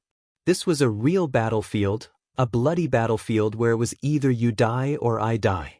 Sweat flowed into his eyes, but he did not have time to wipe it away. The dust on the leaves flew into his eyes. Even if his eyes hurt, he had to keep them open. Relying on his body's flexibility and agility, Yi Qian held the tree branch tightly with both hands. He attacked the mercenary's shoulders several times. The silver wire finally wrapped around the mercenary's neck. It was so deep that he could hear him gasping for air. The severe lack of oxygen in his brain made his movements slower and slower, and his reactions slower and slower. Gritting his teeth, Yi Qian hit the mercenary's chest one last time, causing his whole body to fall back. This was the moment. This was the moment to kill him. Yi Jian let go of the branch with both hands and quickly jumped down from the high place. The moment she jumped down, she also took out the pistol hidden in her clothes and aimed at the black shadow that turned over and shot. The 6th mercenary had been eliminated. Yi Jian leaned against a tree and slowly sat down with her back against the tree trunk. She panted heavily as if she would suffocate if she didn't breathe properly. The smell of blood in the air was stronger than before. It was so thick that it could not be dissolved. His entire chest was filled with the rusty smell of blood. Xia Jinyuan used the cold blade to stab the mercenary's arm that was strangling his neck. He slashed down fiercely and directly cut the mercenary's arm tendons. In the darkness, his deep eyes were cold. Facing the enemy, his gaze was so cold that it could make one shiver in fear. The mercenary's arm tendons were cut, and the strength in his arms suddenly disappeared. Xia Jinyuan immediately grabbed the mercenary's head. He lifted his leg and hooked the mercenary's neck. With a sharp look in his eyes, he threw the mercenary to the ground. Chapter 943. The dagger in his hand was still stained with blood. The sharp blade instantly pierced the mercenary's heart. He twisted the handle so that the tip of the dagger could still move. A sharp scream became the last note of the battle. Xia Jinyuan had been using his iron arms to pin the mercenary's head in place. He then wrapped his legs around the mercenary's chest and locked his arms. Even when he heard the mercenary's screams, his heart did not soften. These people deserve to die. Xia Jinyuan maintained his killing posture. He wrapped his arms around his target. From the initial fierce struggle to the point of no resistance, Xia Jinyuan calmly let go of his arms and legs only when the sound from the mercenary's throat disappeared. He stood up. With him as the center, the bushes around him seemed to have been swept by a hurricane. Some of the bushes were even uprooted. Yiqian. He raised his voice. His voice was calm and steady. He walked over step by step until he reached the center of the battle. In the dim light, Xia Jinyuan heard the sound of rapid breathing and found Yiqian. She was sitting against a tree. Her slender body was one with the tree and the night. If not for the sound of her breathing, he wouldn't have noticed her. He walked closer and closer. Then he slowly bent down and squatted to look at her at eye level. "How are you? Do you have the strength to stand up again?" Both of them emitted a strong smell of rust. Yiqian blinked and looked at the man in the dark. His eyes were as bright as stars. He smiled and said, "I'm fine. I just feel a little weak." "Not bad." Her voice was steady. There was no trembling, no fear, and no panic. She was even better than the last time in Pakistan. Xia Jinyuan, who was originally facing her, adjusted his position and sat down shoulder to shoulder with Yiqian. He reached out to put his arm around her shoulder and let her head rest on his shoulder. Then he hugged her tightly. "Rest for a while." "Good efficiency. From the first target to the last one, we used 1.5 hours. You're counting the time." Yiqian took a deep breath, then slowly exhaled. "You can still count the time. I've been thinking about how to get rid of him." Xia Jinyuan smiled and said gently, "If you have time in your heart, you don't need to calculate to know." Turning his head, he rubbed the tip of his handsome nose against her hairline and asked, "Are you hurt anywhere?" "My arm has been through a lot this year. I had just recovered from my injury, but I cut myself again and hurt my right arm." Yiqian looked up and saw his lips pressed against her forehead. "How about you? Are you okay?" At this moment, even the mountain wind calmed down. The crickets started chirping again, and the startled birds returned to their nests. Except for the smell of blood in the air, everything was so peaceful and leisurely. Xia Jinyuan gently kissed her on the forehead. At that moment, he could feel Yiqian taking the initiative to get closer to him and offer her heart to him. She was looking for support from him, and he was also looking for support from her. He said, "Passing through the smoke of war between life and death, isn't this kind of interaction more unforgettable than those romantic interactions?" It wasn't if, but if it was true. This kind of love could be soul-stirring in the smoke of war, but it could also be indifferent in leisure. It wouldn't become dull with time, and it would only make them more and more compatible. They would become more and more dependent on each other and become each other's support. Chapter 944. They would never be separated. As long as they could still fight, they would always be together. They would go through life and death together and grow old together. This kind of love was stronger than a romantic relationship. Love was stronger than gold and unbreakable. The two of them leaned against each other. They had survived a life and death battle and leaned against each other again. The wind didn't want to disturb them and let them sit quietly and talk softly. I'm fine. I'm used to it. Xia Jinyuan moved his lips away from her forehead and held her shoulders tightly. He said softly, the gauze is in the car. Treat your wounds after you get in the car. His voice was steady in the wind, so steady that she felt at ease. Yi Qian's breathing gradually calmed down and she no longer rested her head on his shoulders. She said calmly, the target in southern province has been dealt with. You and G3 can return to the battlefield to look for K7. She had her phone with her to maintain contact with the military. After the small envelope was sent, a series of text messages were sent back to the military. Clean up the scene before you leave. Xia Jinyuan stood up and let Yi Qian hold his outstretched hand. They stood up together and the coldness in his eyes had not dissipated. His gaze swept across the scene like a knife and he said calmly, bury them. After 2 hours of burying, Yi Qian's shoulders were so sore that she couldn't lift them up. Her shoulders had already been kicked in the hospital. After fighting and burying them, she suddenly lost all strength in her shoulders and the soreness rushed up like needles. Sit for a while. I'll clean up the scene again. Xia Jinyuan helped her sit down on a brick. She didn't say anything, but he could tell. You don't have to force yourself in front of me, little fox. You don't have to force yourself in front of your comrades. Especially after a battle, when you need to rest and replenish your energy, you must replenish it in time. We didn't just fight once. We fought countless times. Yi Qian gritted her teeth and didn't force herself. She sat down and tried to relax her shoulders. My shoulders are sore, but I still have the strength to walk. Give me 10 minutes to rest. Okay, I also need 10 minutes to clean up.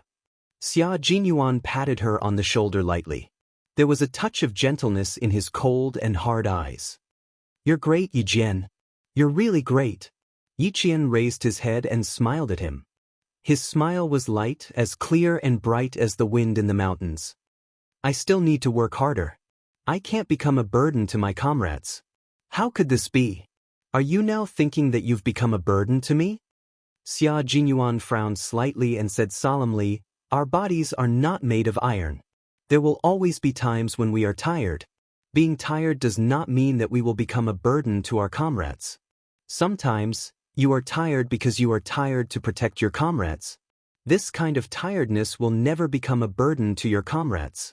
It's precisely because you exhausted yourself to protect your comrades and win victory for your comrades. This isn't tiredness, but glory. He did not want her to put too much pressure on herself.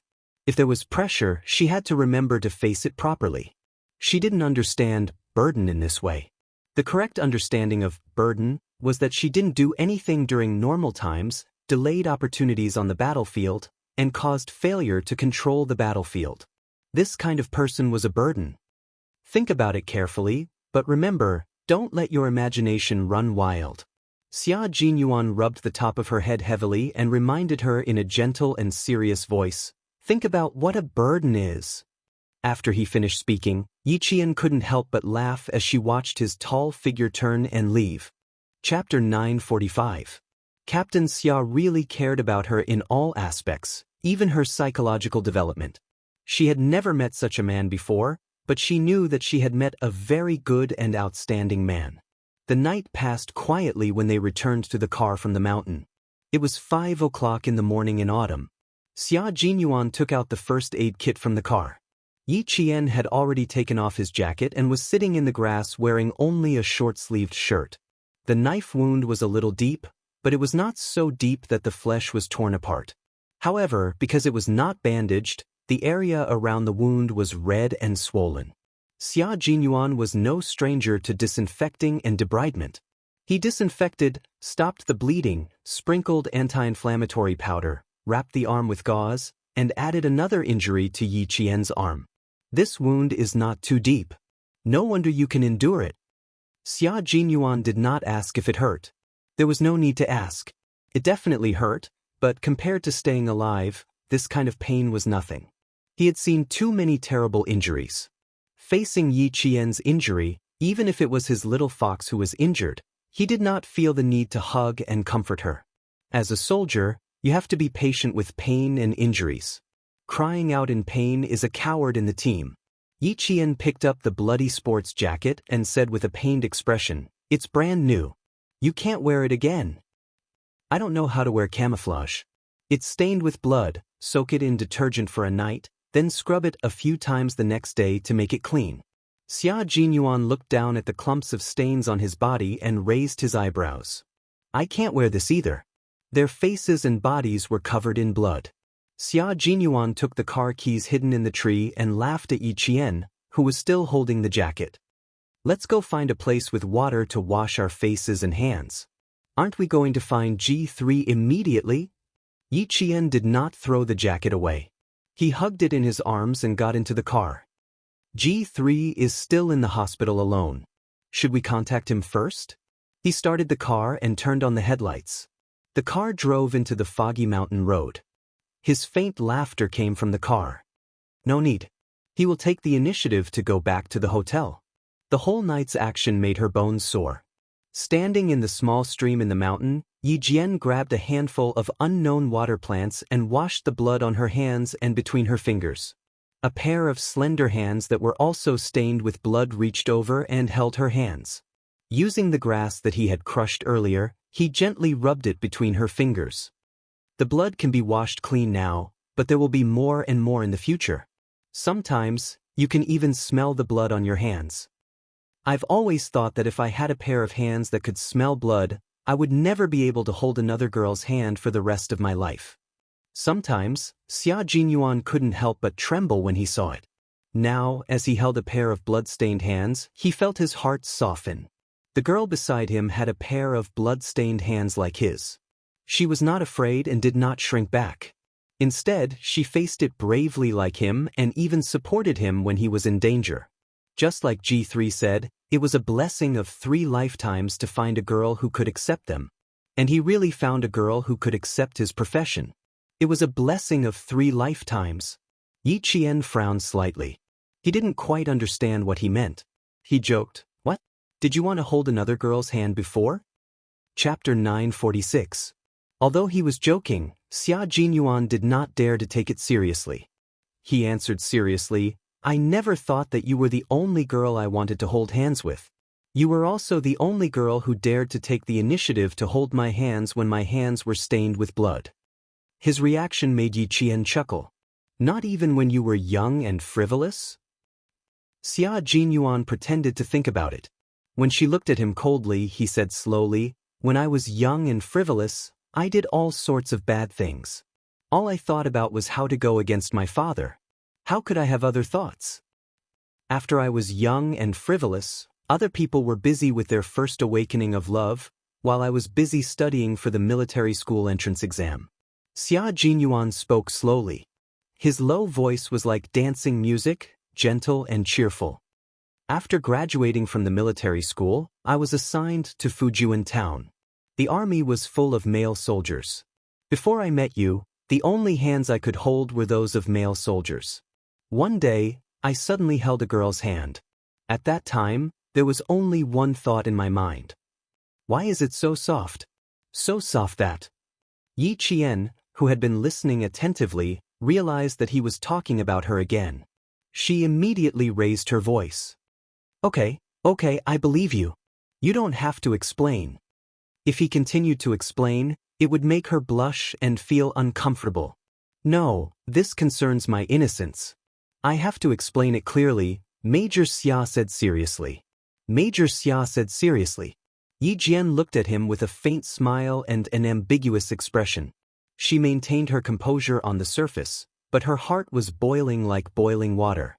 "This concerns my innocence. I don't want to hear it. I don't want to hear it." She wanted to cover her ears, but he was still holding her hand. She wanted to run away. How could she outrun him? Most importantly, he liked to make her feel embarrassed. The more she acted this way, the more excited he would be. "The first time I held a girl's hand, I was really shocked. It was so soft that I felt like I could break it if I used too much strength. Little fox, why is your hand so soft? It's as if it has no bones. It's so soft that it even reaches my heart.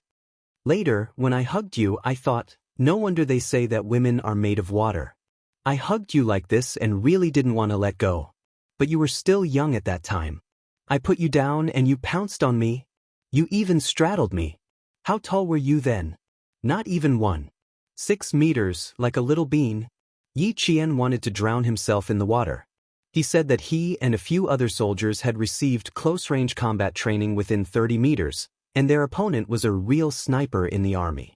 He didn't know why Xia Jinyuan appeared out of nowhere and accidentally encountered him.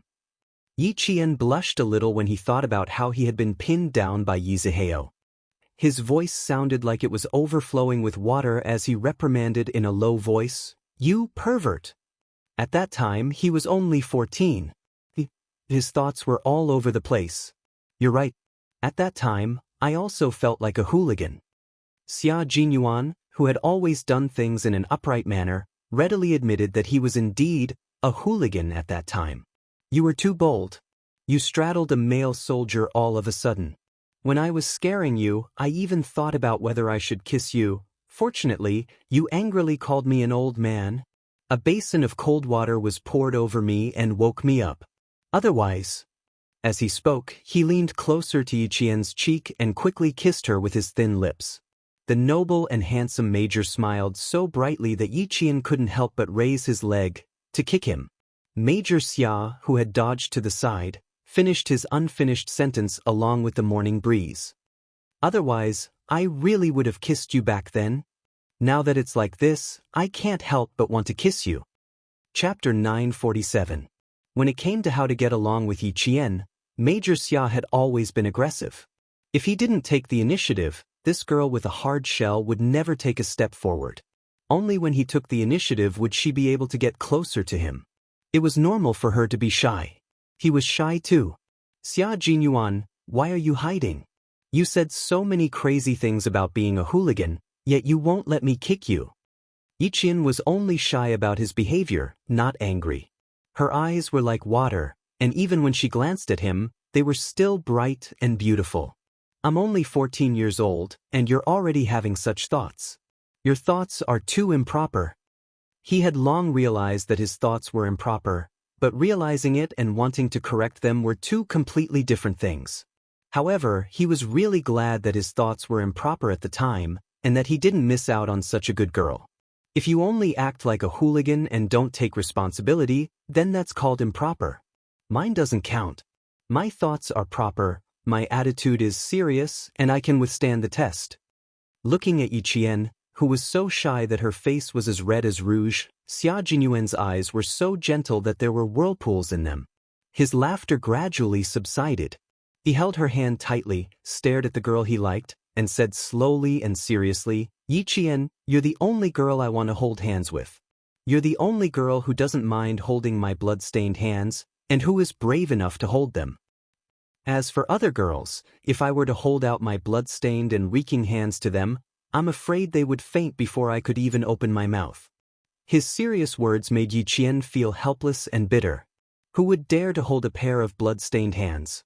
She lowered her head and looked at her own hands. They were also stained with blood, and even the gaps between her fingers were stained with blood. It took a lot of courage to hold a pair of hands that reeked of blood. After a few hours, the blood that had dried between the fingers was difficult to remove.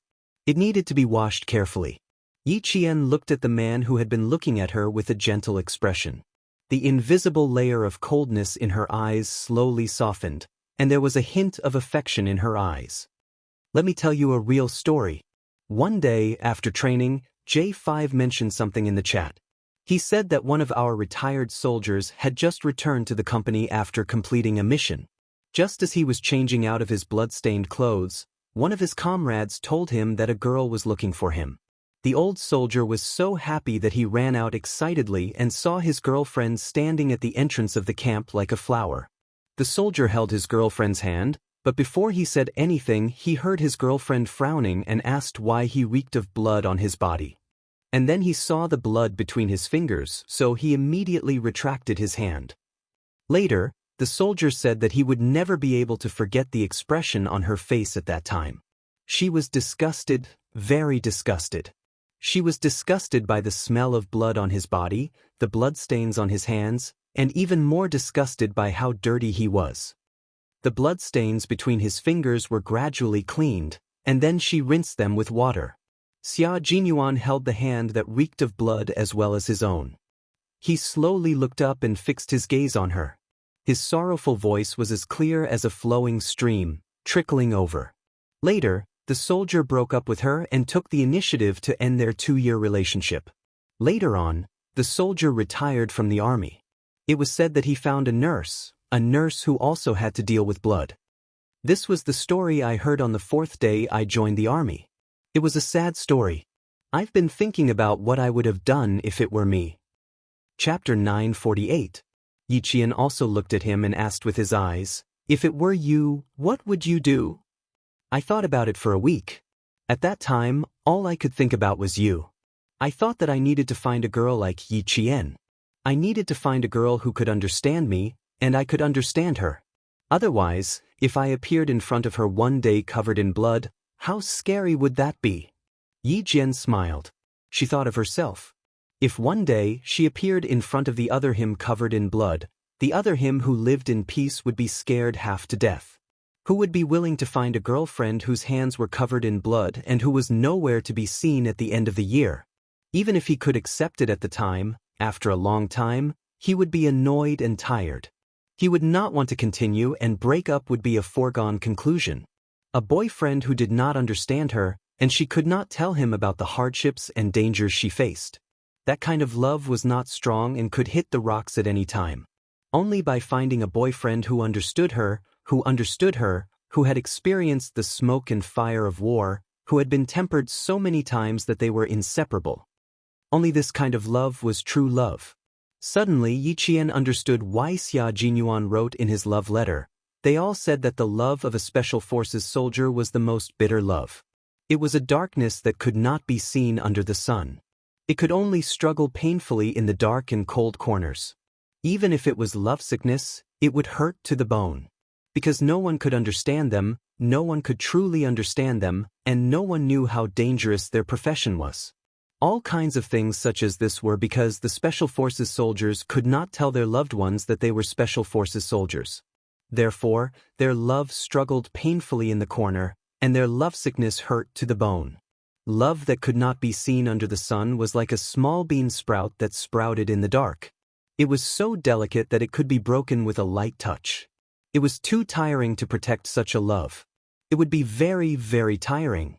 The veteran soldier was tired. Secondly, he didn't want to implicate a girl and waste her youth. Furthermore, in their line of work, there was no guarantee that they would return. Since the other party couldn't understand him, he might as well let her go and have peace of mind. I won't be scared. Look at you, you're covered in blood. Your face, the tip of your nose, your eyebrows, and your forehead are all covered in blood. Yi Qian removed her hand from his and caressed his face with her clean hand. She stopped at the corner of his eyes and smiled. Also, I can see that my face, nose, eyebrows, and forehead are all covered in blood. The way you are is the way I am. We are all the same. We don't need to be afraid of anyone, and we don't need to carefully protect anyone. You brought me up, and I'll follow in your footsteps. This is our love. This is the love between the two of us.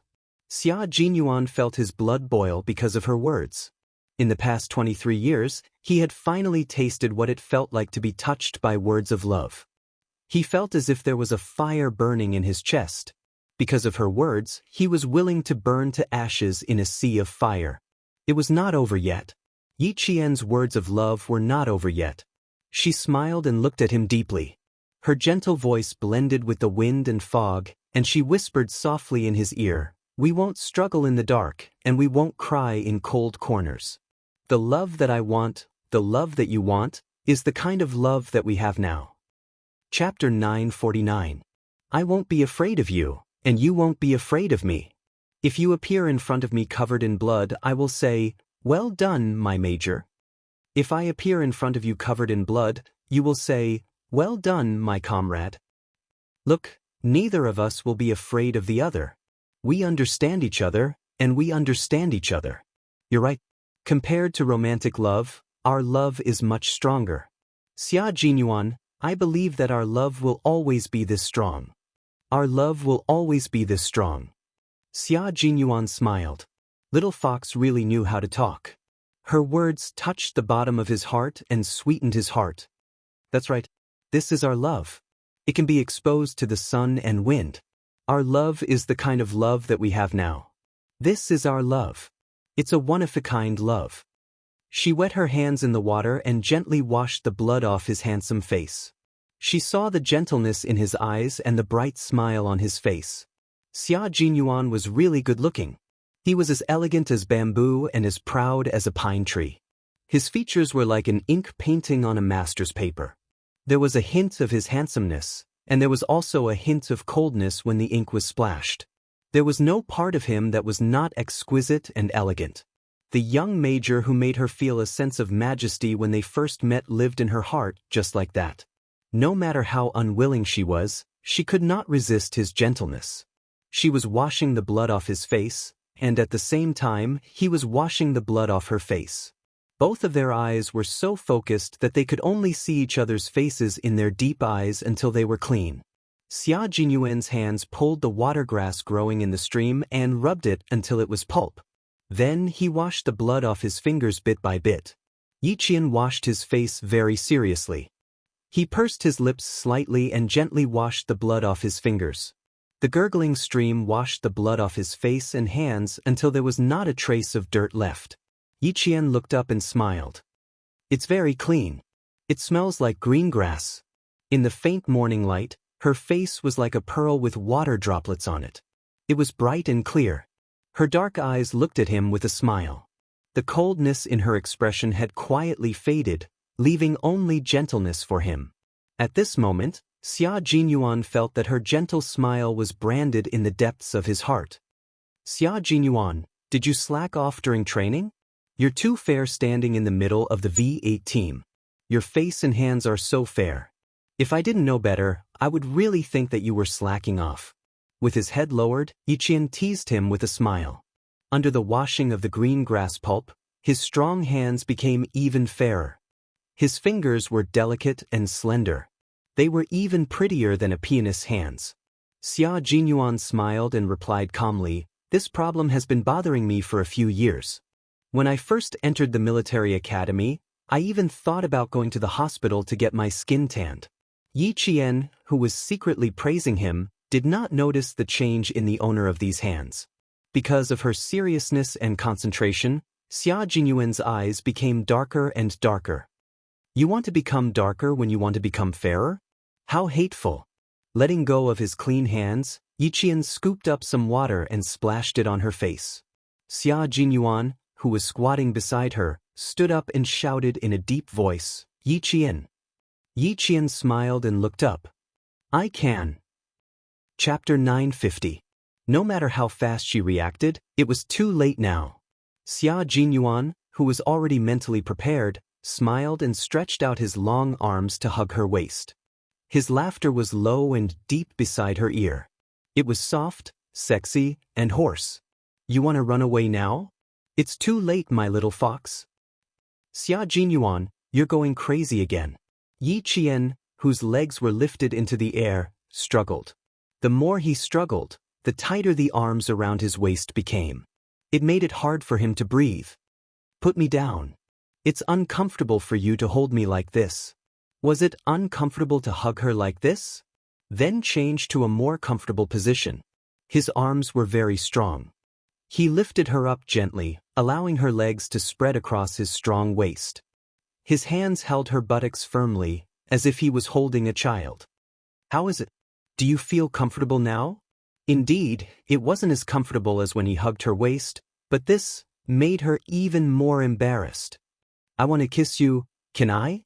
Xia Jinyuan's eyes darkened as he took a step forward and asked, "Can I kiss you right here? I really want to kiss you. I can't control myself at all." "May I? May I?" The autumn morning sun peeked out of the clouds, passed through the thin mist, and gently fell on his elegant brows, making Xia Jinyuan's gentleness even clearer in Yiqian's eyes and heart. Taking a deep breath, Yiqian bit his lip and said helplessly, "How many more times do you need to ask?"